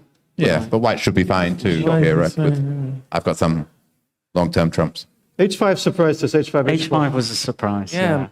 I felt like I could try something, but I mean, I could stay, but I felt it's interesting. I saw this knight h7 plan, but Yeah, put some practical pressure on me. So otherwise, I'll try and play a4 at some point, right? So it's yeah, do something. I was wondering about bishop f3 here, but it felt such a strange move. yeah, bishop f3, h4. Yeah, And g takes h4, but it's so ugly. I don't think it's. I think what Maybe you you can played go is into the better. endgame now with take and rook c4. Like, Yeah, so yeah. I didn't trust this, but Worst case, I could always go to endgame. yeah. Okay, what I did is kind of Yeah, it's very also playing for a win logical, because yeah. after h4, g4, g5 is always possible. Knight h7 Yeah, so knight h7. makes sense. Rook f7. Yeah, rook f7 is good. And then after f4, you gave me all my time back. Yes. Yeah. Some huge time advantage for you here, but it's Yeah, No, here everything it gets like I was first thinking knight f8. Knight Here. here, yeah. I think queen f2 is only move. How bad was f5? F5 Well, the I knight take. is coming to e6 now, right? Right, okay. But It's yeah, just in other not positions. working, yeah. I was looking at playing rook d4 in Rook d4, yeah. some positions, but probably not here. But it's Yeah, not queen f2. I think white should play. queen f2 is what my normal move against most Yeah. things. Yeah. Here I was thinking a lot about g6 to just Wow. Okay. something like this, but I don't know how bad it is. It's interesting to see engine how bad it says. Do you have engine? We don't have the engine. Maybe Stu has the engine on that We screen. don't use engines. Yeah, we don't use. We don't We'll find out later. Yeah. Yeah. Okay. It's probably this is bad. very risky, Yeah, this it's very risky. Yeah. Right. I'm going to get provoked into rook d4 sooner or later here. Yeah, rook d4, e5. I thought. Yeah, at the moment e5, but Yeah. give up the exchange for the dark squares. But yeah, it's too risky. So I guess things are just kind of very forcing. Yeah, I don't know if I can. Yeah, it was a What I bit did worried was a bit here. groveling, so If white fixes the pawn, like queen e3, let's say takes. If white gets one move before, I think it's trouble for Before, black. yeah? Yeah. Yeah, we predicted it before. yeah. Right. So I think not only move, but it's good move. Yeah. I think after here is just draw. Yeah, maybe I can do something a bit more accurate here, but I didn't think I really had any winning chances. So my just knight is so good. yeah, my king is always a bit Yeah, vulnerable. yeah. So something like rook d3 didn't really feel like a winning try. Yeah, a5 even. Yeah, and I couldn't see what I'm doing to improve my position. Or rook dt3, let's say, no, a5, rook e5, but even rooks, I don't know, rook c5. Yeah, probably rook c5, right? Because takes, I always give check and it's trouble. Yeah. And then rook c2. Yeah, if you're doubling on the second rank, I Yeah. can never be better. No, I think it's just equal. Yeah, yeah, so then everything got liquidated. But I missed rook f8, so I was a bit lucky. Right. Oh, yeah. At this point.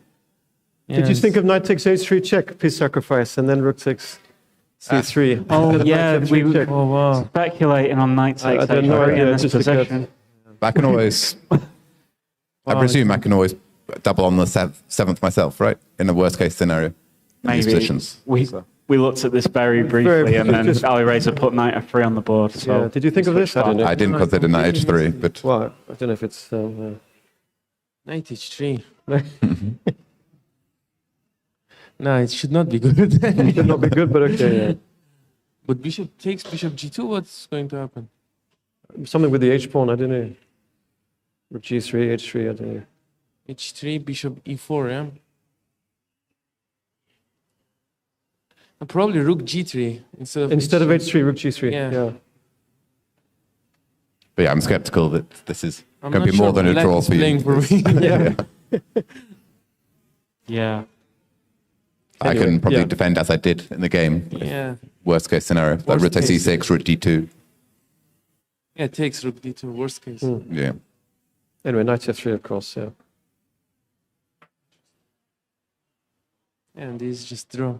Yeah. Mm. Okay. I got a bit scared if I leave the pawn on g4 that you might mate me somehow. So once I go g5, there's no mates, Yeah, and the G5 is h pawn is racing. dropping. So it's, Yeah. Okay, good game. Yeah, Yes. nice fighting game. Decent game. Yeah, decent. Very decent. Yeah, I think we can Okay, let you go. thank you Yeah, very, cheers, very much. guys. thank you. Yeah, good luck one. for the Thanks. next rounds. Thank you.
Welcome back to London. The results are coming in fast, and we've just been joined by Pavle Ulyanov and Mickey Adams, whose games ended in a draw. Start with you, Mickey. I kind of glanced at a game that you had in the British Championship that looked very similar to this. Maybe you had a matchup with Nigel Davis from this London system? Yeah, okay, that was a bit different. Bit different. Okay, yeah. okay. So let's jump into it.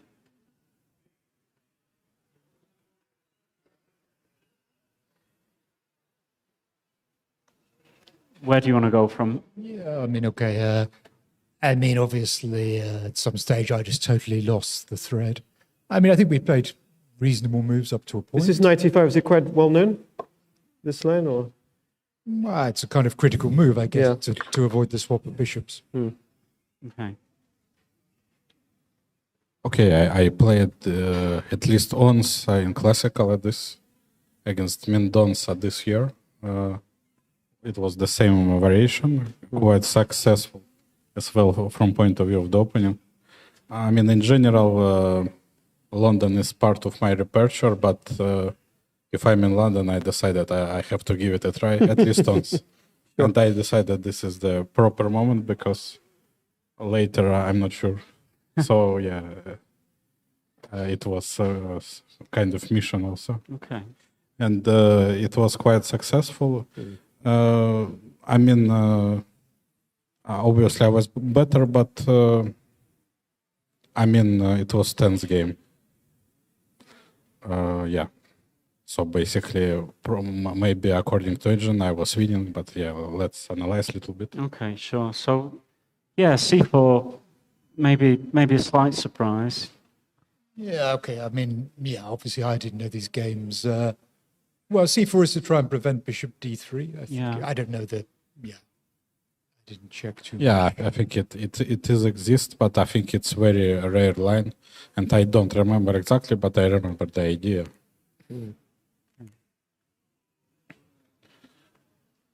So very interesting to get the pawn to H6. Yeah.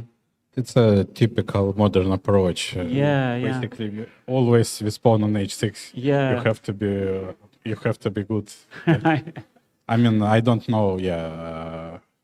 I mean, I saw a little bit of evaluation. It seems like I did okay. I don't know, but I wasn't sure. I mean, position is really tense. I'm behind in development. It's a bit strange, yeah. You play with white and you're really behind the development. But on the other hand, I have quite a lot of trumps. I think we've got a confession to make it because you've both said that white's doing quite well. We kind of had the impression that you had a comfortable position here, maybe even preferring it around this stage. Yeah, I mean, I think B5 was probably okay, but this A5, bishop D7, okay, I think the plan I played in the game was not so illogical, to play E5, bishop F5, but I should be playing rook E8. I mean, what I did makes no sense, but the problem is to play B4, I'm not sure it really helps, because, you know, takes, and, you know, I need these rooks to avoid getting mated on the king side somehow. Also, I used a huge amount of time, which enabled white to catch up in development. Also, E4 might come at some, well, inconvenient moment, like here even, maybe. Right. So, I mean, the problem was E5, I could never find a convenient way to do it. That was the problem, because I was always getting pinned with this queen G3, and it's just very awkward. So, but clearly bishop D7 just made things worse. I mean, I think I should play rook E8 or E5 immediately, or just to do something. I was far too slow. I gave up all the development advantage. Right. And then clearly white was in control, but the position was still quite complicated. Is it out of the question to just try and play on the queen side here? I mean, how? I don't know. I guess. I mean, I have to attack C3. Yeah, I mean, 2 ways. I mean, unless you want to go B3, rook A2. Yeah, so it's going to be either. I guess it's either going to be this, or then maybe taking on C3 and trying to target it. Obviously, that takes some time. Maybe the knight comes back around. Well, maybe. I don't really believe it. Let's see. Okay. Yeah. Okay, so let's look at the game, shall Okay, we? sure, Move yeah. on.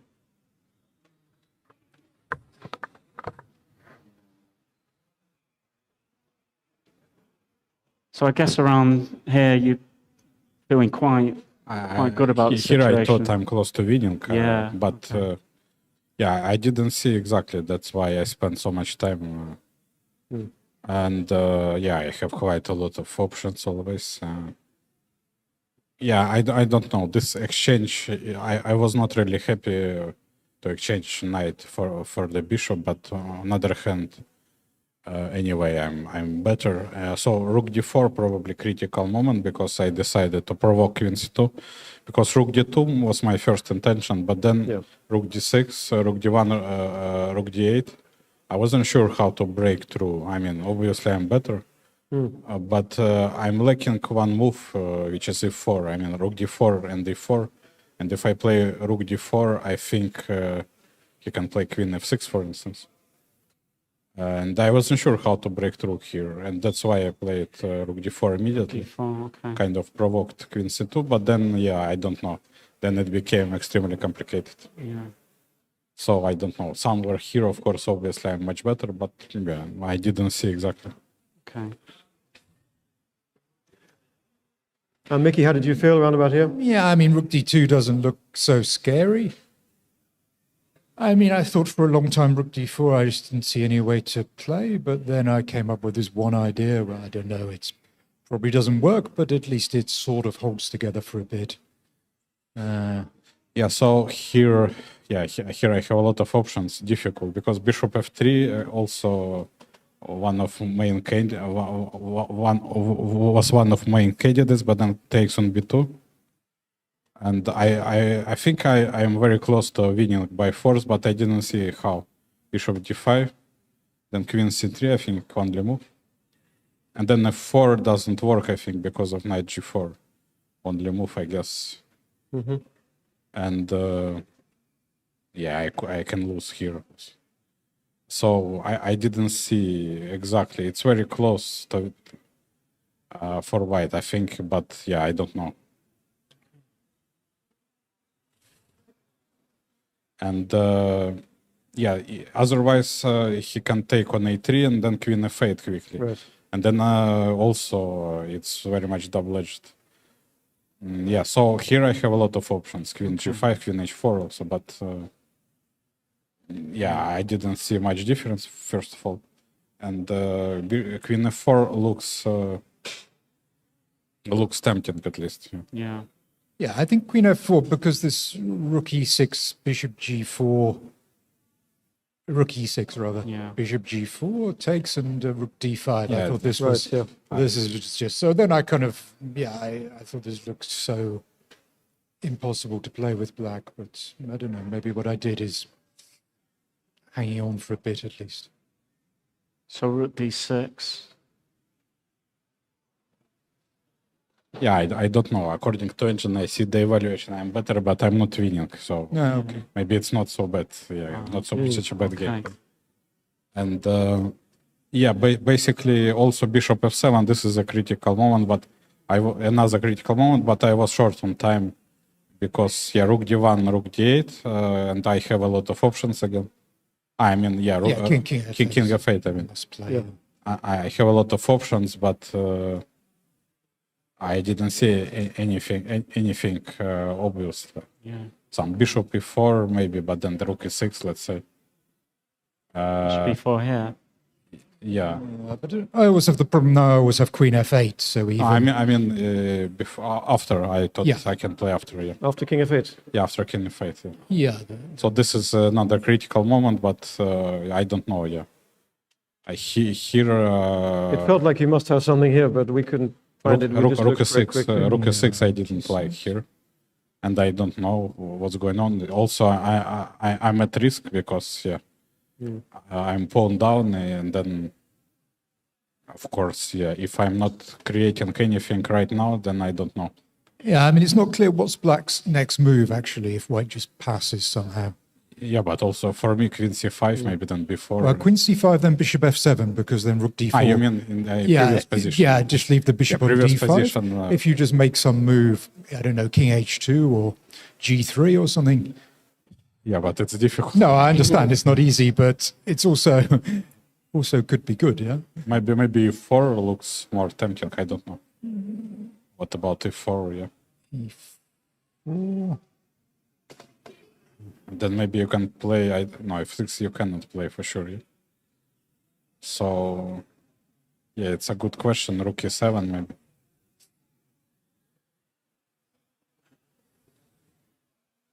Now, obviously, it's not easy to play at all.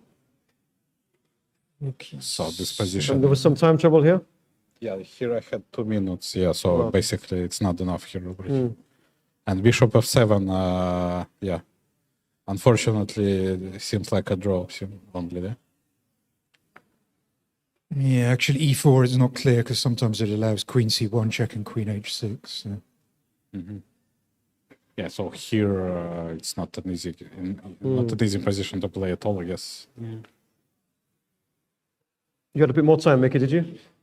Yeah, a little. Well, okay, but no, I mean, all my moves were very forced after king f8, so it's... Yeah. I mean, even this queen f6, I thought for a moment would be winning, but in fact, there still isn't really a threat. Queen c5 seems like only move, yeah. We almost had this, we had a very similar position, didn't we, on the board we were looking at? Well, I guess rook f4 is a threat, so I need queen c5, yeah, queen so d5. queen d5 Yeah, otherwise... On only square to defend, actually. Okay. And unfortunately, I don't have anything decisive. Yeah. Just to draw, yeah. Because I need this square e4, otherwise, yeah, it's nothing. It's a draw, yeah. Well, nice game, Okay. very interesting. Yeah. Pushing the H-pawn and almost got it through. Okay. Well, cheers, guys. Yeah, thanks very much for joining us. Yeah. Thank you. Yeah, Thank and you.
Welcome back to London. We've got 2 more players with us. Abhimanyu and Luca joining us. They've just drawn their game. Guys, we've not really seen the end of the game, so it'll be interesting to get your take on that, but we'll go from the start. Everything seemed quite normal until you got hold of your A-pawn, which was Yes. interesting, new-looking plan. You can we can go, yeah.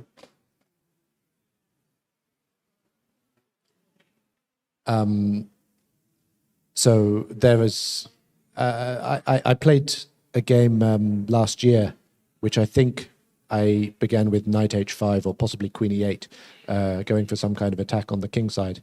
But today I decided to play a bit more solidly with rook e8, knight d2, and then a5.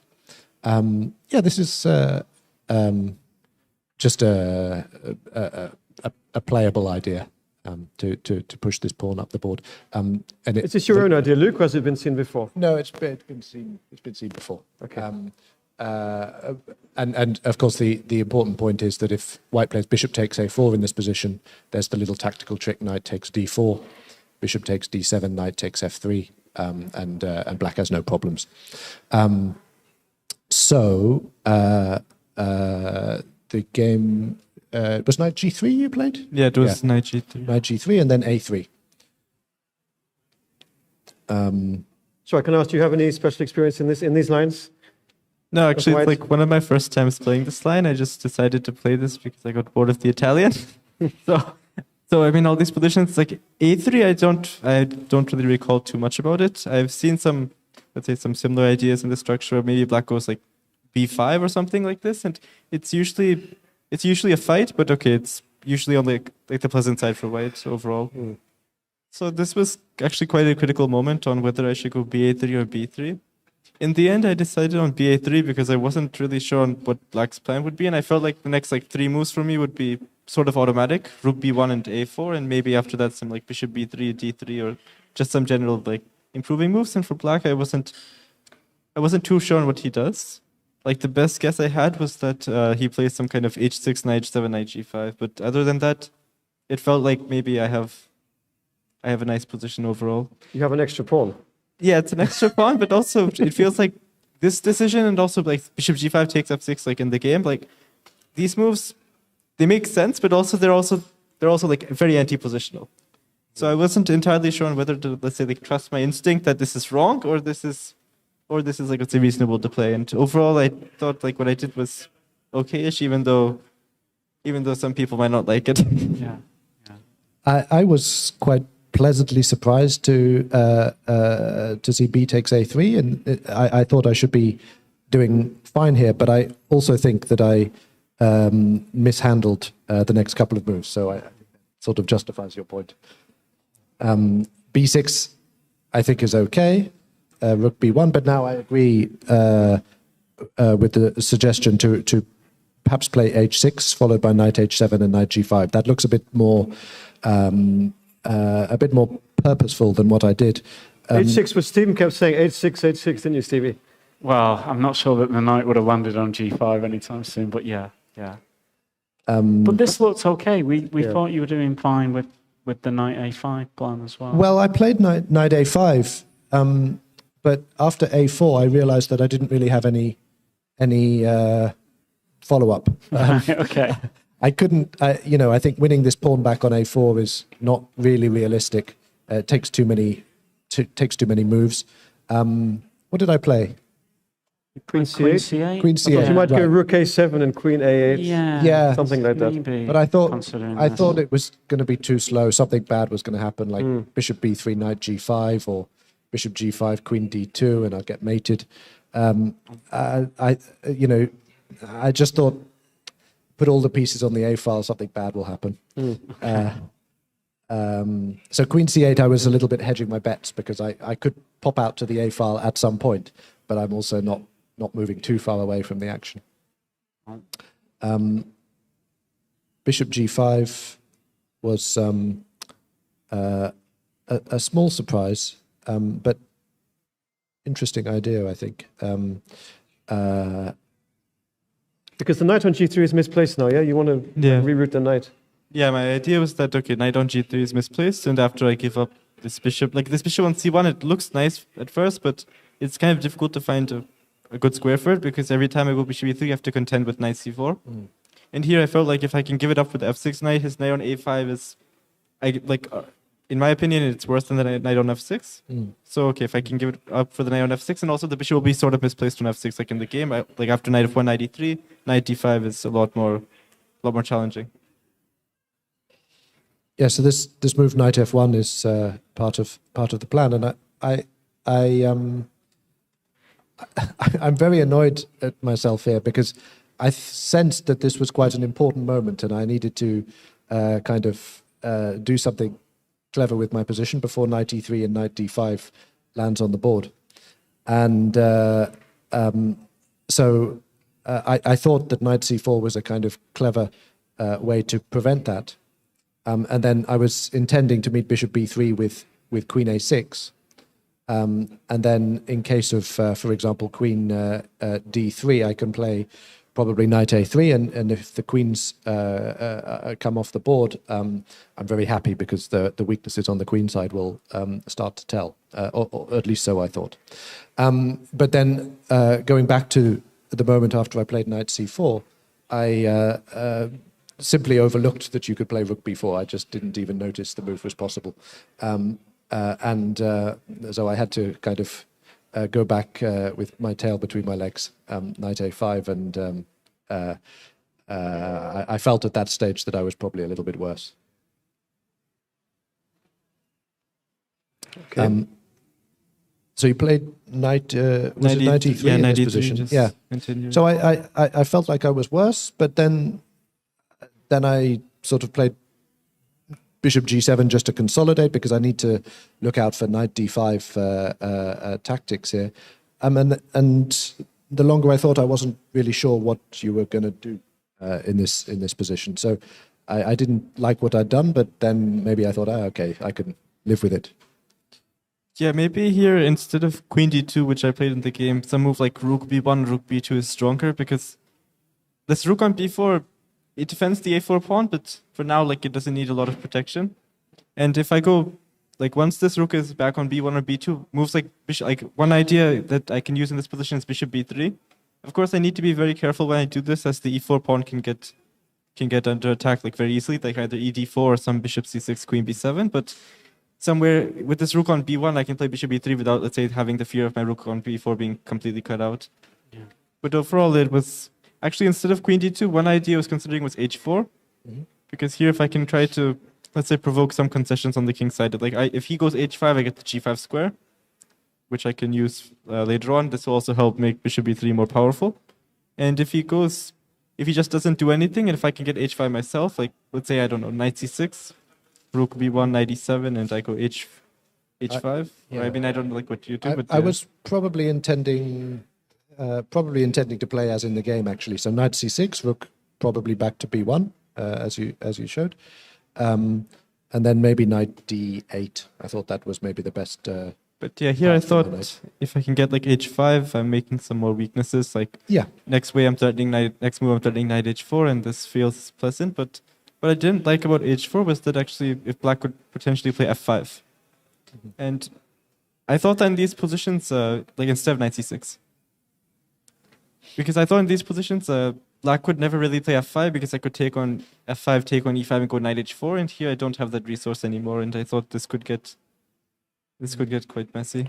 Maybe you could take all the pawns and play something like g4 here. G4, yeah, that's actually I didn't consider takes, that. d takes e5, d takes, and then g4 is sort of a fun way to play. Do you have like fg4 for F takes g4, and then I was thinking queen d3. Yeah, wondering if it could be mate. G takes f3, queen h7, king f8, king h something, king h2. Okay, this feels a bit vague. I mean, there should be some, let's say, queen d8. Or even actually rook e7 for that matter. I mean, of course, in theory, this looks fun, but at the same time, I'm just down a full piece. That's true. It's more fun in analysis. I don't know. You'd have done that for white Luke, wouldn't you? I'm only half joking. But okay, like instead of g4, because okay, every time I play queen d5, bishop e6 is just a cold shower. What if you went g4 takes and then knight h2?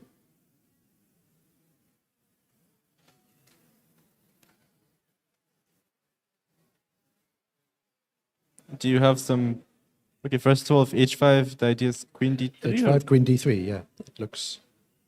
Yeah, I mean, yeah, this one I agree looks quite dodgy, but somewhere if you can go e4 instead of this, even. Let's say instead of h5, like okay, you try to give up the g4 pawn. And, e4. But yeah, this idea of g4 actually with white, I didn't consider this deeply. So probably rook takes But yeah, okay, Black's pieces are quite uncoordinated. Maybe this G4 is... Maybe H4 was the right way to play. Yeah, it's maybe better than what I did. So this is H4. He went for Queen D2. You think you would have met H4 with F5, Luke? Maybe not. No. I was thinking about H4, and F5 didn't cross my mind. I was planning to do something like Knight C6, Knight D8. Mm-hmm. Yeah. Okay. Okay. So should we return? Yeah. Queen D2 as in the game. Knight C6 here, and now if Rook C4, I can at the very least go Knight back to A5. So the Rook has to go back to B1 sooner or later. And now Knight D8. Yeah. So finally, correcting all of my mistakes with this piece. So then repeated once. Repeated, yes. But yeah, maybe something instead of Rook BD1, but I'm not sure. Maybe should I go back Queen D1 and try to play this? But I thought if his knight gets from like A5 to if he plays Queen D1, Knight E6, for example, like this knight is so much better, and I didn't still like see a clear follow-up like from White's perspective, and I thought maybe it's just time to go Rook BD1. Yeah, I don't really see why I should be worse in this position. My bishops are okay, and the pawn on A4 is a target. Actually, now that E4 isn't under such great pressure, if I can play Bishop B3. Bishop B3. Bishop B3, yeah. So maybe King... yeah, that's a bit troublesome.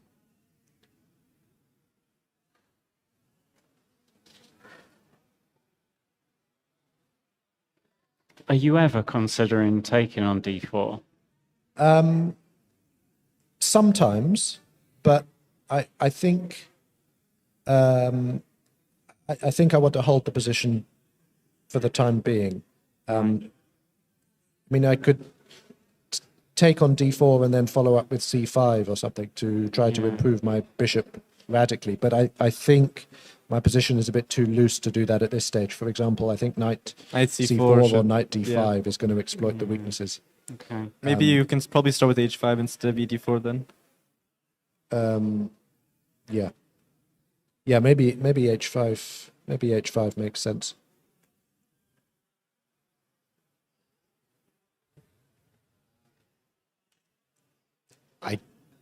I feel the position's probably about even. Yeah. Should we return to the game? So Rook D1 in this So Rook position. D1, yeah. And then I played take. Yes, I thought no reason not to take this off, and I kind of thought I couldn't see anything better than what you played in the game. I thought maybe it was interesting to play after D takes E5, D takes C5. I thought you could maybe consider playing Bishop B3 in this position. Yeah, I saw this, but I thought Bishop B3, maybe even H5 with black.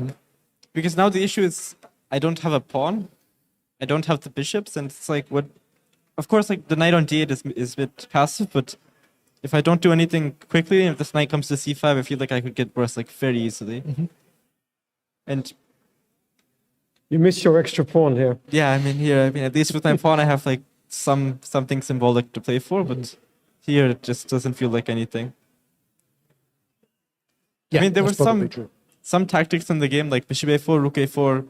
Well, actually, also one thing was after DE5. Instead of DE5, black plays Bishop C2. Yeah, I wondered about... I mean, maybe it's also not like horrible, because ED6 you can still go Bishop A4.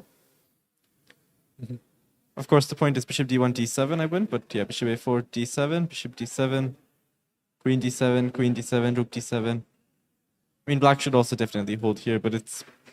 I think the ball is still in his court, so I didn't really see any issue to try this out with white. Yeah. Okay. Yeah, I didn't see any reason to get involved with this one. So. So okay, like Bishop A4, D5, D5, take, Knight G4, H5. Yeah, Knight G4. I mean, the last moment here, like at first I was wondering if I could go Knight H6, because Knight H6, if King H8, I have Queen takes D8. And if King yeah, queen Queen takes d8, is- rook, is yeah, very like nice. rook d8, queen d8, knight f7. Is the point. And instead of king h8, if you go king h7, I have knight g5 check, of course, and this Yes. is basically lost. But the issue is after knight h6 check, king f8, I didn't see a inadequate follow-up, and there's still a knight on h6, which is just basically trapped now. I was sort of slightly hoping for something like this because I thought I'm very likely to be better at this point. Yeah. So so knight takes e5 was well, I think everything here is just pointing towards a draw. Right, yeah.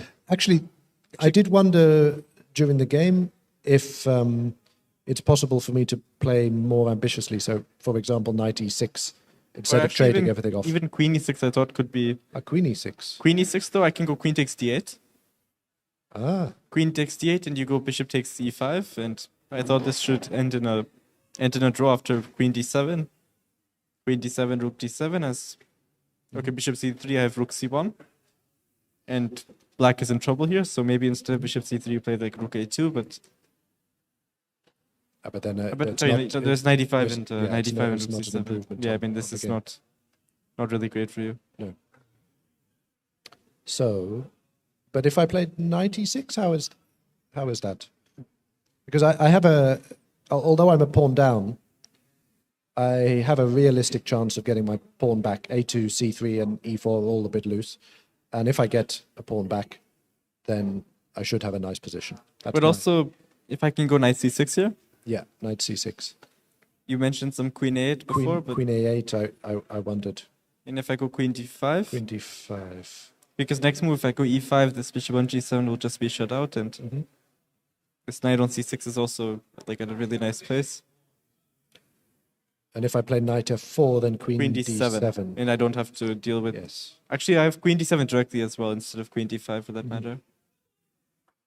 Then I could play rook c4 maybe if you play. So here. No, but knight e5, knight e5.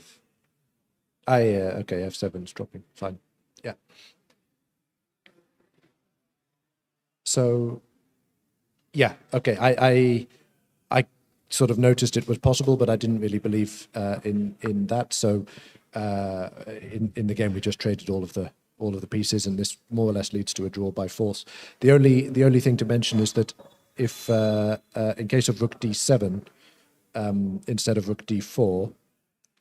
Rook d7, I need this little trick. Rook takes e4. Yeah, take.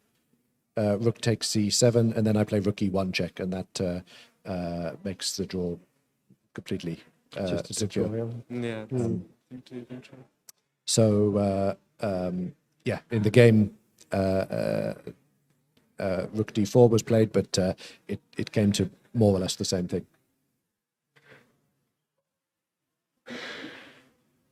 Fair results, Luke? I don't see why not. Yeah. Okay.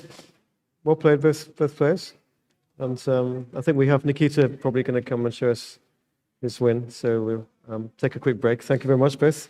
And good luck in the remaining games. Thank you. Thank you. Thanks.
Welcome back to London. We're joined by Nikita Vic Gov, who won his game against Sam Shankland.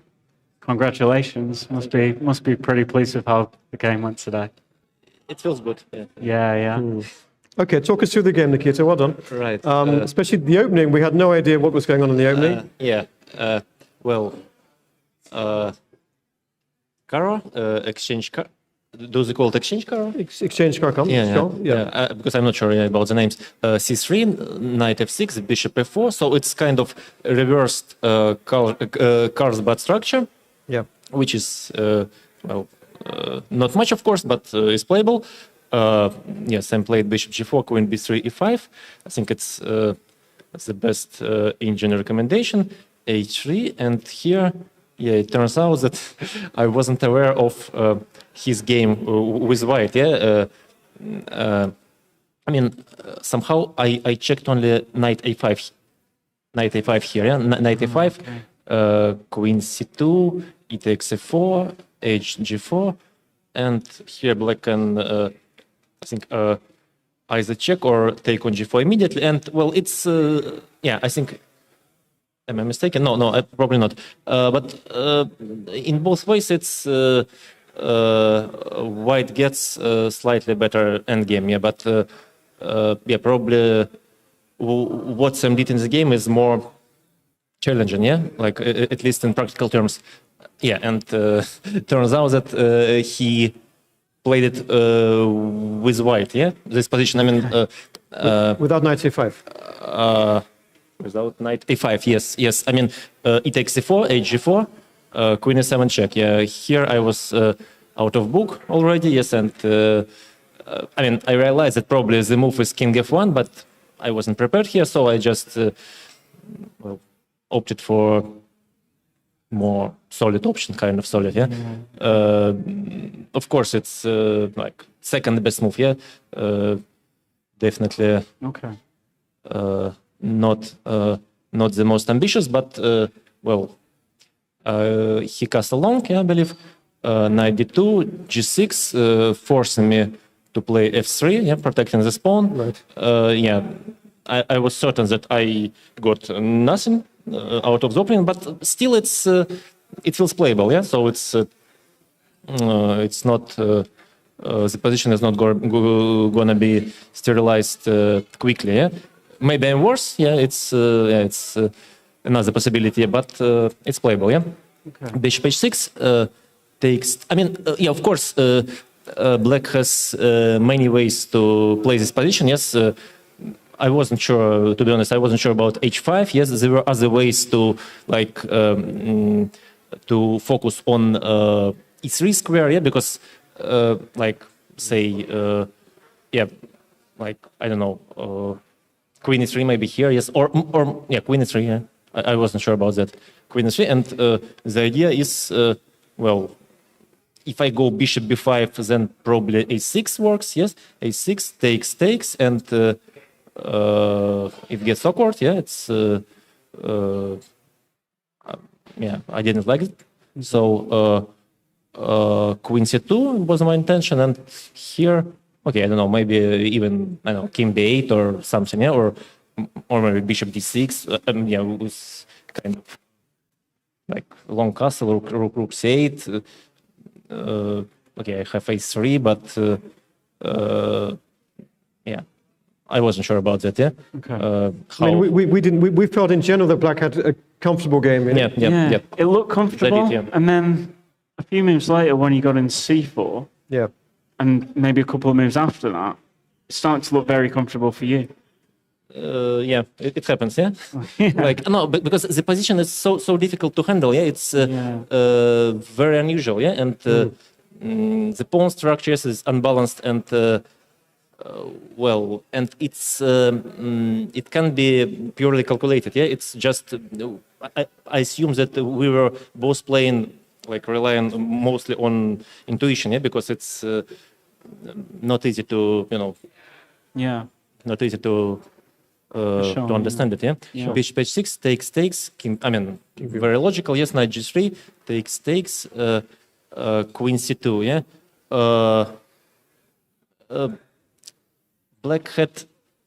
I wasn't sure if black can go bishop e3 here, yeah, is a very ambitious approach, trying to put this bishop on f2, yes, and making white's life extremely difficult. Okay. But And probably, then maybe rook h2. yeah, at some moment, yes. So because rook e1, queen g5, but somehow I thought that I should have enough counterplay against black king, yeah, because it's not that, I mean, I don't lose this pawn on g2 immediately, so I must have something. Giving you a line, my idea was taken on h8 instead of rook e1, like bishop e3, bishop e3. Takes, knight d3, and if black goes like I don't know, bishop f2 or something, yeah, then here, well, at least it's going to be a long story for black, yeah, taking this pawn, and I have like similar plan like it's a game, yeah, a3, c4 or knight c5. I liked a3, yeah. a3 was good, yeah. Yeah, looks normal. Yeah, so what Sam did in the game, I think, was quite sound. Yeah, bishop f4, rook e1, because somehow here after bishop f4, I wanted to control this e3 square. Yeah, I mean, I don't know why exactly, but it felt right. I'm not sure if it's that important, but yeah, that's why you must feel it. Yeah. So rook e1, queen c7, knight b3, normal, bishop d6, and here, well, I'm sort of forced to go this a3 c4 because otherwise I'm just stuck. Yeah, I don't have any other plan. Yeah, to how to improve my position. And black has plenty of useful moves like king b8, rook c8, queen b6. Maybe at some point a5, a4, or rook h2. I mean, it's. Also, Stevie thought of knight d8 to e6 maybe. Exactly. Yeah, exactly. No, I can't just wait and sit. Yeah. So a3, king b8, c4. Also, it's your pawn majority, so it makes sense to. Yeah, but I'm trading this sort of weak d5 pawn. But well, I need some squares, yes, something for my pieces, yeah, because d takes c4, queen c4, and yeah. But now, round about here, we started to like it for white. Yeah, we could see it changing. I don't know. We felt it was. Yeah. I must say, I was happy with my position here. Yeah, I can't say I went into much details, but I just I felt that.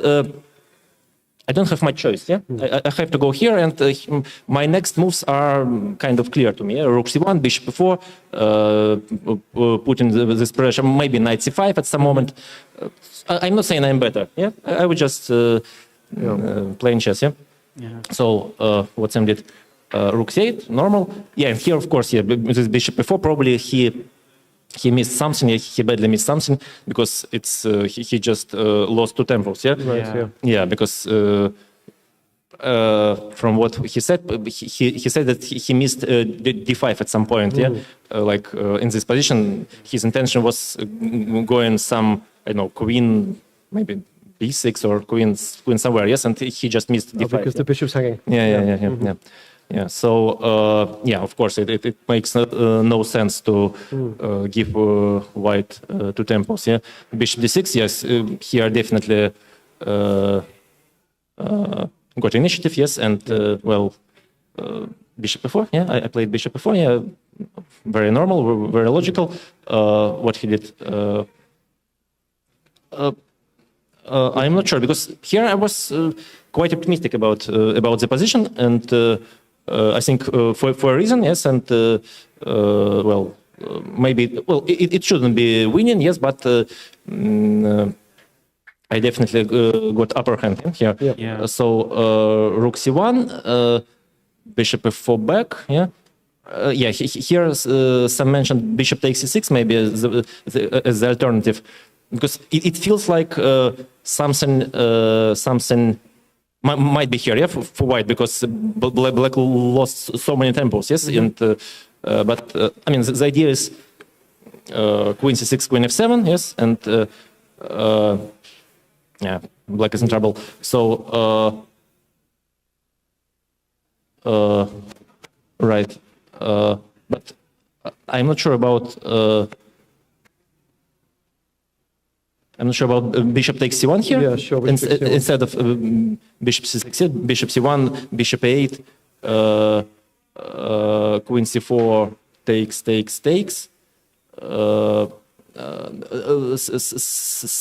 Sam pointed out bishop b5 here, yes, this intermediate move instead of knight takes c1, bishop b5. Right. But even here, I'm not sure. Rook c8, because black always has this counterplay against this g2 pawn, yes, and rook h8 here. Yeah? So even here, it might be well, not double-edged, but not that clear. Yeah. Sure. So what I did in the game, rook h1. You played, rook h1. Yeah, it felt quite logical to me. Yeah, and all your pieces are active. Yeah, indeed. So he played f5, bishop d5. Knight c5 is coming, and yeah, I think here, yes, it was the last moment where he had, I mean, where black can stay in the game. Yes, like knight a5. Yes, I wasn't sure about knight a5 trading queens because yeah, bishop c7, and of course rook takes c7. It doesn't work. Yeah, it's just ridiculous. Rook c7, knight a5, rook d7, and yeah, well, maybe white is even worse. So I was going to take on c7 once. Yeah, like and going knight c5. Yeah. Looked like and threatens b4 maybe. Before rook h7. I mean, I'm extremely active. Yeah. Yeah. But probably it's not gone for black yet, because I was considering rook h7 here, yes, trying to somehow stabilize, yes, the position, and maybe it's not that bad. Like bishop e6, then okay, at least it's an endgame, yeah. So it's not black won't be getting mated, yeah. Right. Like what happened in the game. Sure. Yeah. So Sam went queen e7. Yeah, probably yes, connected with mill calculation. Yes, knight c5, and he said he missed. Well, and it was clear that his intention was knight takes d4. We looked at this. We saw this. Yeah. Knight d4. No, knight takes d4. Yeah. Queen d4, bishop e3, and queen e5. I believe queen e5. Queen e5. Exactly, Queen e5 yeah, check. Yeah. this, Well, that was the most human. I'm not sure if it's the only refutation. Yeah, but queen e5, knight d7. Swap rooks. Yeah. Yeah, and rook c8 and knight takes c5. Yeah. So it's the simplest one.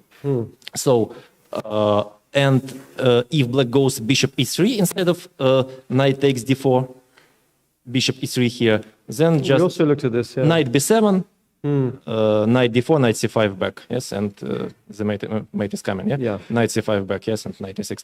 Well, I believe by that moment it's just lost for black. So. Sam played rook ed8, and I think I finished the game properly. Knight a6, yes, king a8, king 8, knight b4. Yes. If black takes on b4, knight takes b4, then queen c8 takes. Bishop b8, ab. Queen b4, and then rook h7. It's very important, yeah, because after rook h8, it's not clear. But rook h7, queen e1, just rook c1.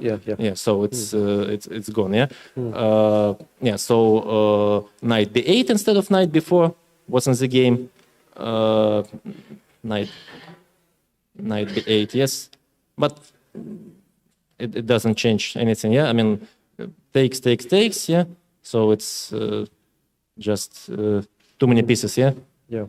Like, say, if black goes, I mean, like bishop d6, then here, bishop d6, yeah? Then I guess, well, knight c6 wins, yes? Or knight a6 wins, yeah? Yeah, black has sure. Many ways, yeah? So... he played a5? He played a5, yeah, trying to to give some space to its king. Yes, knight d3, bishop d6, and probably the last nice line is knight c5, which I played. Bishop c5, d takes c5, and if black goes queen d7, then c6. Queen d7, c6, and nice. Queen d5, c7. Yeah. We didn't see the last moves because we had some looking at the games. Yes. Nice. So and So Sam played knight c5, takes, king d7, rook h8, queen e3, queen e2. That doesn't matter. Queen e2 and rook h8. Yes, I'm just controlling everything. Yes, and the most spectacular way to lose is queen g2. But it's just mate, queen g2, rook b8, queen g1, king a2, queen c5, rook b7, and rook a8. Sure. Just mate. Excellent. Yeah, it was a very interesting game, huh? Thank you. Thank you. Very nice. Yeah. Well played. Congratulations. Thank you. Yeah. Okay. Well, good luck tomorrow and in the coming rounds. Thank you, and yeah, we'll take a break. Brilliant. We've got more players to come. We've got one more game to look at. Yeah.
Welcome back to London. We're joined by Nordbec Abdusattorov, who has raced into the lead in this tournament.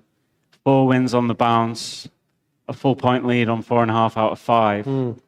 Must be pretty pleased with the start. Yeah, I'm very happy with my performance, but today's game was far from easy and it was very complicated. Yeah, a very interesting game. I chose to play c4. I thought it's going to be a little bit surprising for him because I played e4 many times recently, and I was sure that he's gonna prepare something. Have you played him before? No, the first no, time this is the first. Okay. In fact, we saw you had the same opening as yesterday with an extra move. Yeah, exactly. But I'm playing with whites and I'm tempo up. But okay, castle, queen b3. I was happy with my position after the opening. Like he played a5, a3. I got 2 bishops, and I think he was out of the book, and I got very pleasant position. Should be stable plus. Yeah.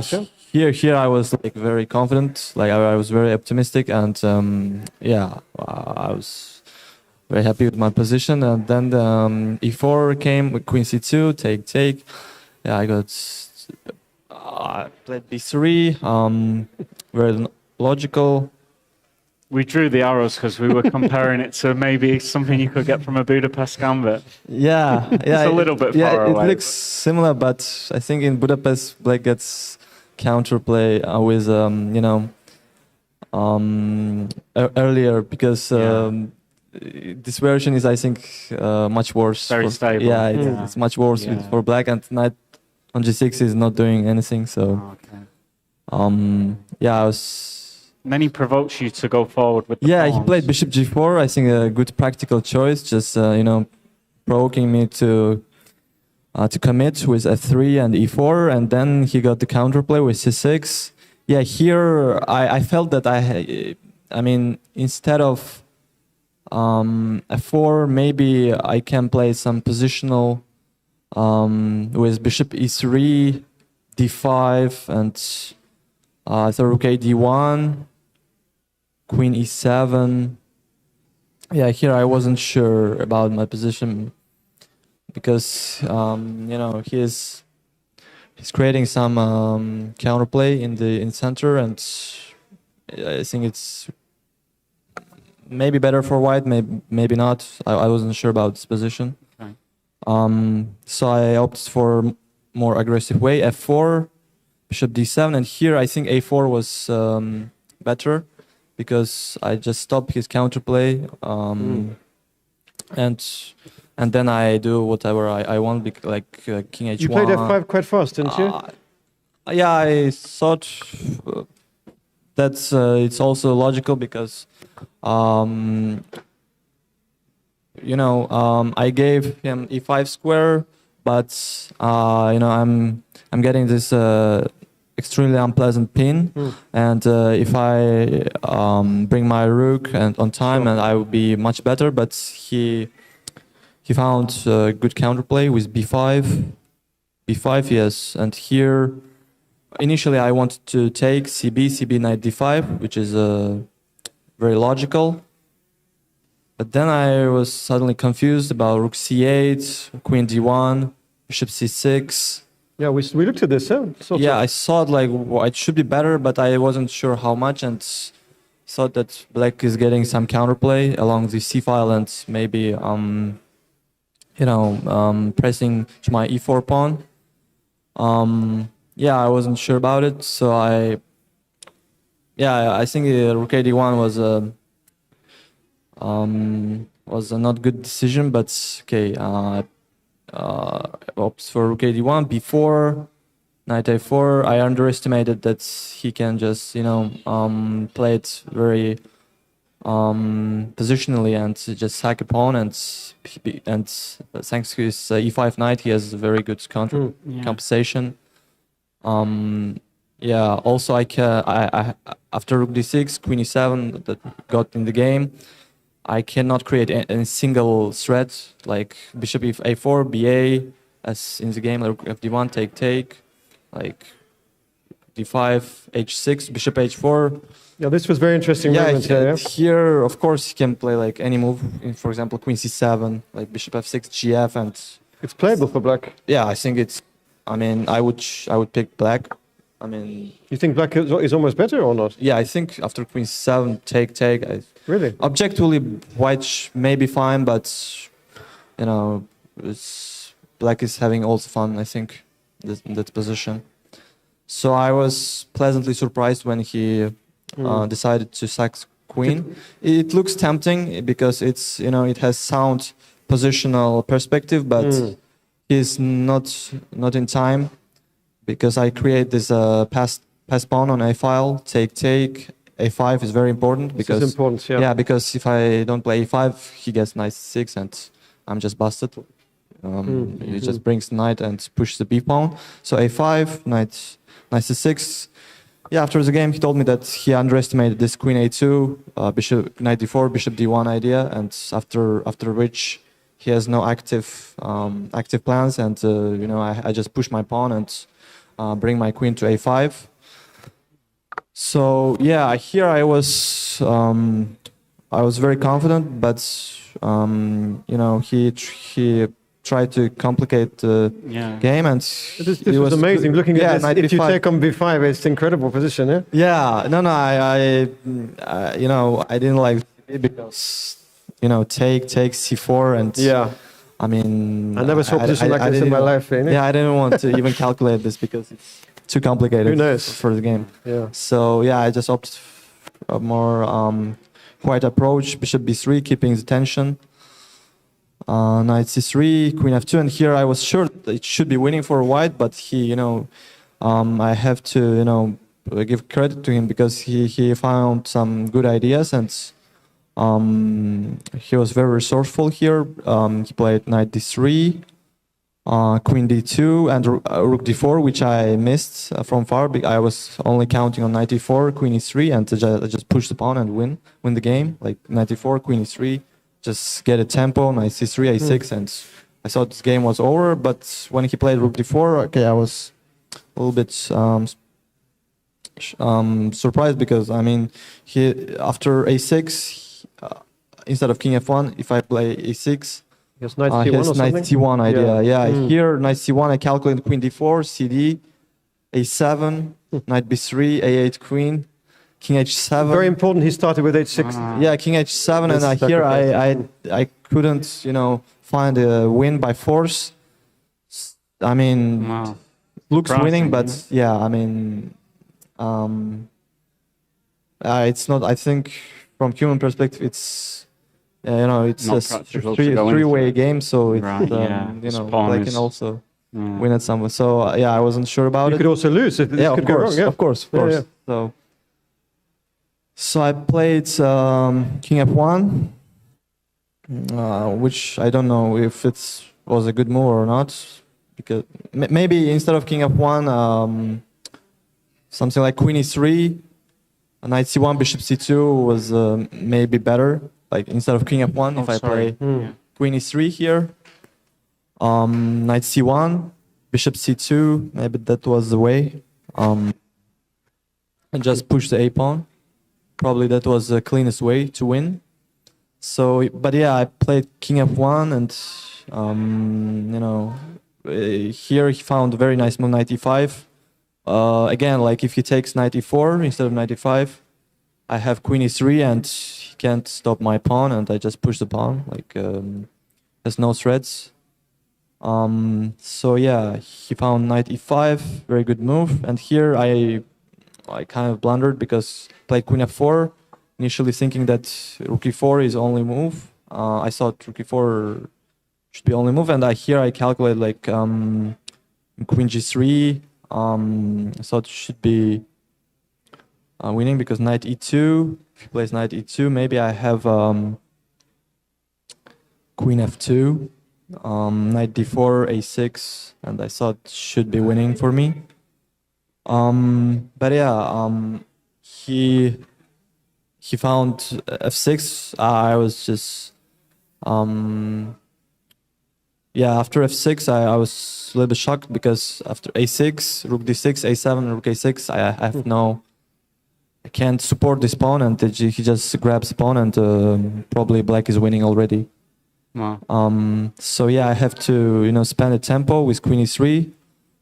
So it's a bit unfortunate for me. And here, yeah, we're both slow on time, and it's crazy position. There's lots of options for both sides. So yeah, he took rook e4, queen f2, and he fell into my trap because he played knight d3, which is, I think, it's a huge blunder, and Right. queen d2. Rook f4, queen f4. That's how. Yeah, the so you game win your ended. queen, but you get in another one. Yeah, Yeah. it was very complicated game, very tough, very intense. This was how the game finished? Yeah, that's Yeah. how. What could A6. black have done though, just a few minutes before? Yeah, instead of knight d3, I think knight g4. We were discussing after the game that he was thinking also knight g4, but we were not sure about queen d2, knight h2, king f2, knight g4, king g3, and here, yeah, it's very tough, very hard to say if white is winning or not. We're not sure. I mean, Wow, yeah, it's amazing. very difficult position to evaluate. Wow. Fantastic struggle. Yeah, Great game for really to watch, you know, interesting brilliant. game for us to analyse as well. Yeah, yeah. I mean, topsy-turvy, but Yeah. got there in the end, 4.5 out of 5. Job done. Four consecutive wins, huh? Yeah. Yeah. Yeah, it's great news. Yeah, well, best of luck with the rest of them. Brilliant. Well done. Yeah, Congratulations. Thanks Thank for you. joining us. Thanks.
Welcome back to live coverage at the London Chess Classic. Round 5 in the Elite Tournament's finished now. A feast of chess, Stevie, today. Yeah. I mean, quite a big result for the top of the standings. Goodness me, yeah. Alireza drew his game, which takes him to 3.5. Yeah. Nodirbek cannot stop winning. 4 wins and a draw out of 5. Yeah, so Unbelievable. 4.5 out of 5. Very good win for Nikita today. Yeah, nice win for Nikita. Be very pleased with that. I mean, as he said, the opening it was nothing special for him, but the game just kind of trended his way. It did, yeah. And then got, very decent attack going at the end. So Finished it well. nice to get Finished that the win game under well. his All belt. the games were interesting, weren't they? Again, I mean, you know. Yeah. Results were coming in thick and fast, so we didn't... Pavle was close to beating Mickey. Yeah. Weird game, that, because I kind of felt like Black was doing well, and then the players came in and said the opposite. So, and what about, would you touch on the Open? just to give us the results, maybe, Stevie, there. Sure, yeah. So we were covering the first couple of boards. So Pranav was on 4.5 out of 5, still leading. And he played against Ivic, who put a Sicilian can on the board. Yeah, with Bishop C5. Yeah, and I don't know if we're going to run through the game. It's maybe just, if you want to, just very quickly. It's like a very quick run through. Just the final kind of... we'll pick up the game about halfway through, maybe, as we were following. I think...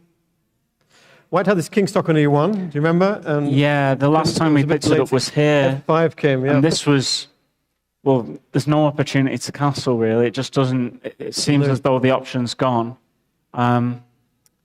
How did the play develop? Did he take en passant? Yeah, he took on F6 after rook takes. King D2, wow. Yeah, sorry sight that the king has to sit on that square. D2, rook F4. Then he did sacrifice his exchange. Yeah.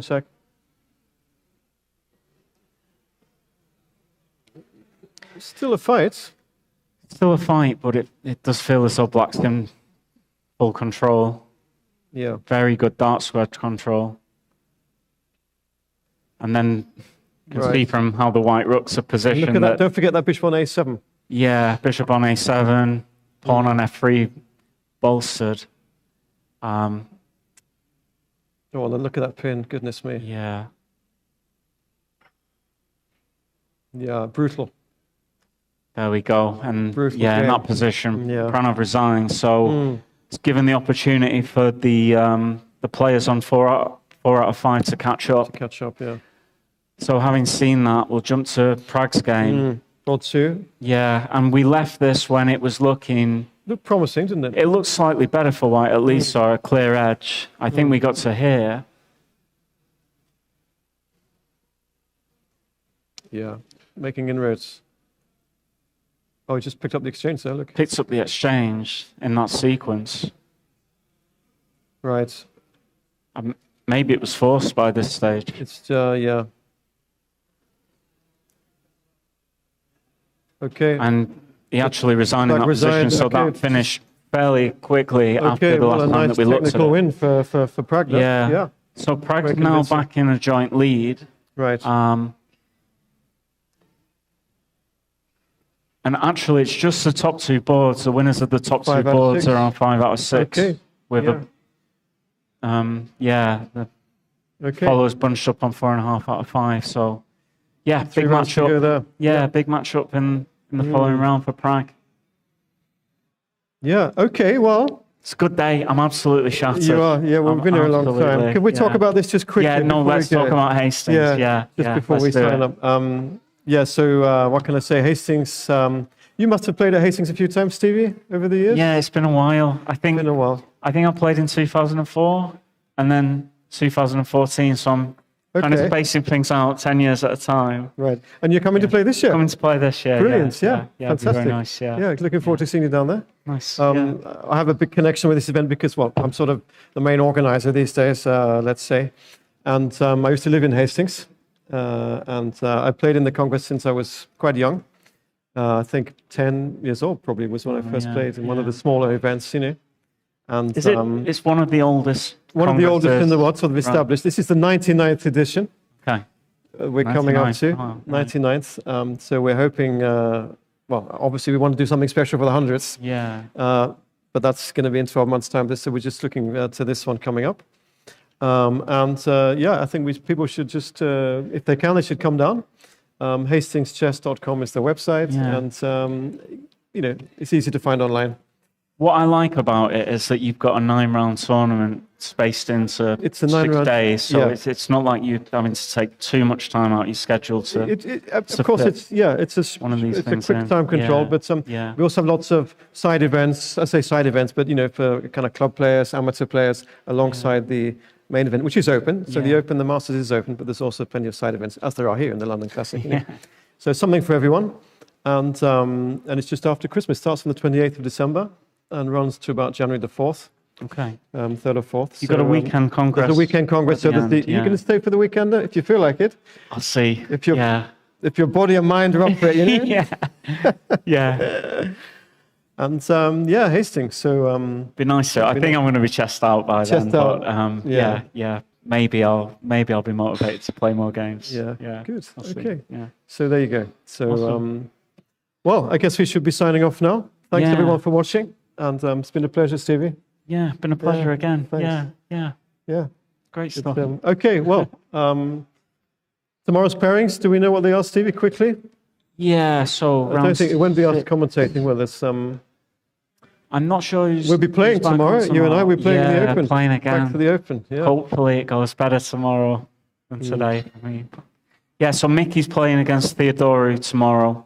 Mickey with the white pieces. Sam Shankland's got a tough day. Is he playing the leader? He's playing Nordbec. He's got the white pieces against Nordbec tomorrow. Okay. Luke McShane against Nikita Vic Gov. Alireza plays against Abhimanyu Mishra. And Pavle Ilyanov's going to get the white pieces against Gane. Against Gane. Okay, plenty to look forward to. Yeah, a lot to look forward to. I think scheduled for next week is Monday, Tuesday, Thursday. So I think there's exhibition day on Wednesday. 3 days. Okay, right. There might even be a football match here at the Emirates, which has caused that schedule change. Yeah, because the last one of the Open, I know, is at it's not here. Yeah, we switch over to, I think it's Novotel. Yeah. So but yeah, it's been amazing to be here, hasn't it? And yeah, wonder how Arsenal did. We're in the Emirates and we don't know how Arsenal did. Yeah. Do you know? I don't know. We won't spoil the result on the live broadcast. Okay. Right. Okay, Stevie. Brilliant. Very enjoyable. Thank you very much. Cheers. Great. And thanks for watching. Okay. We'll see you all soon. See you soon. Take care.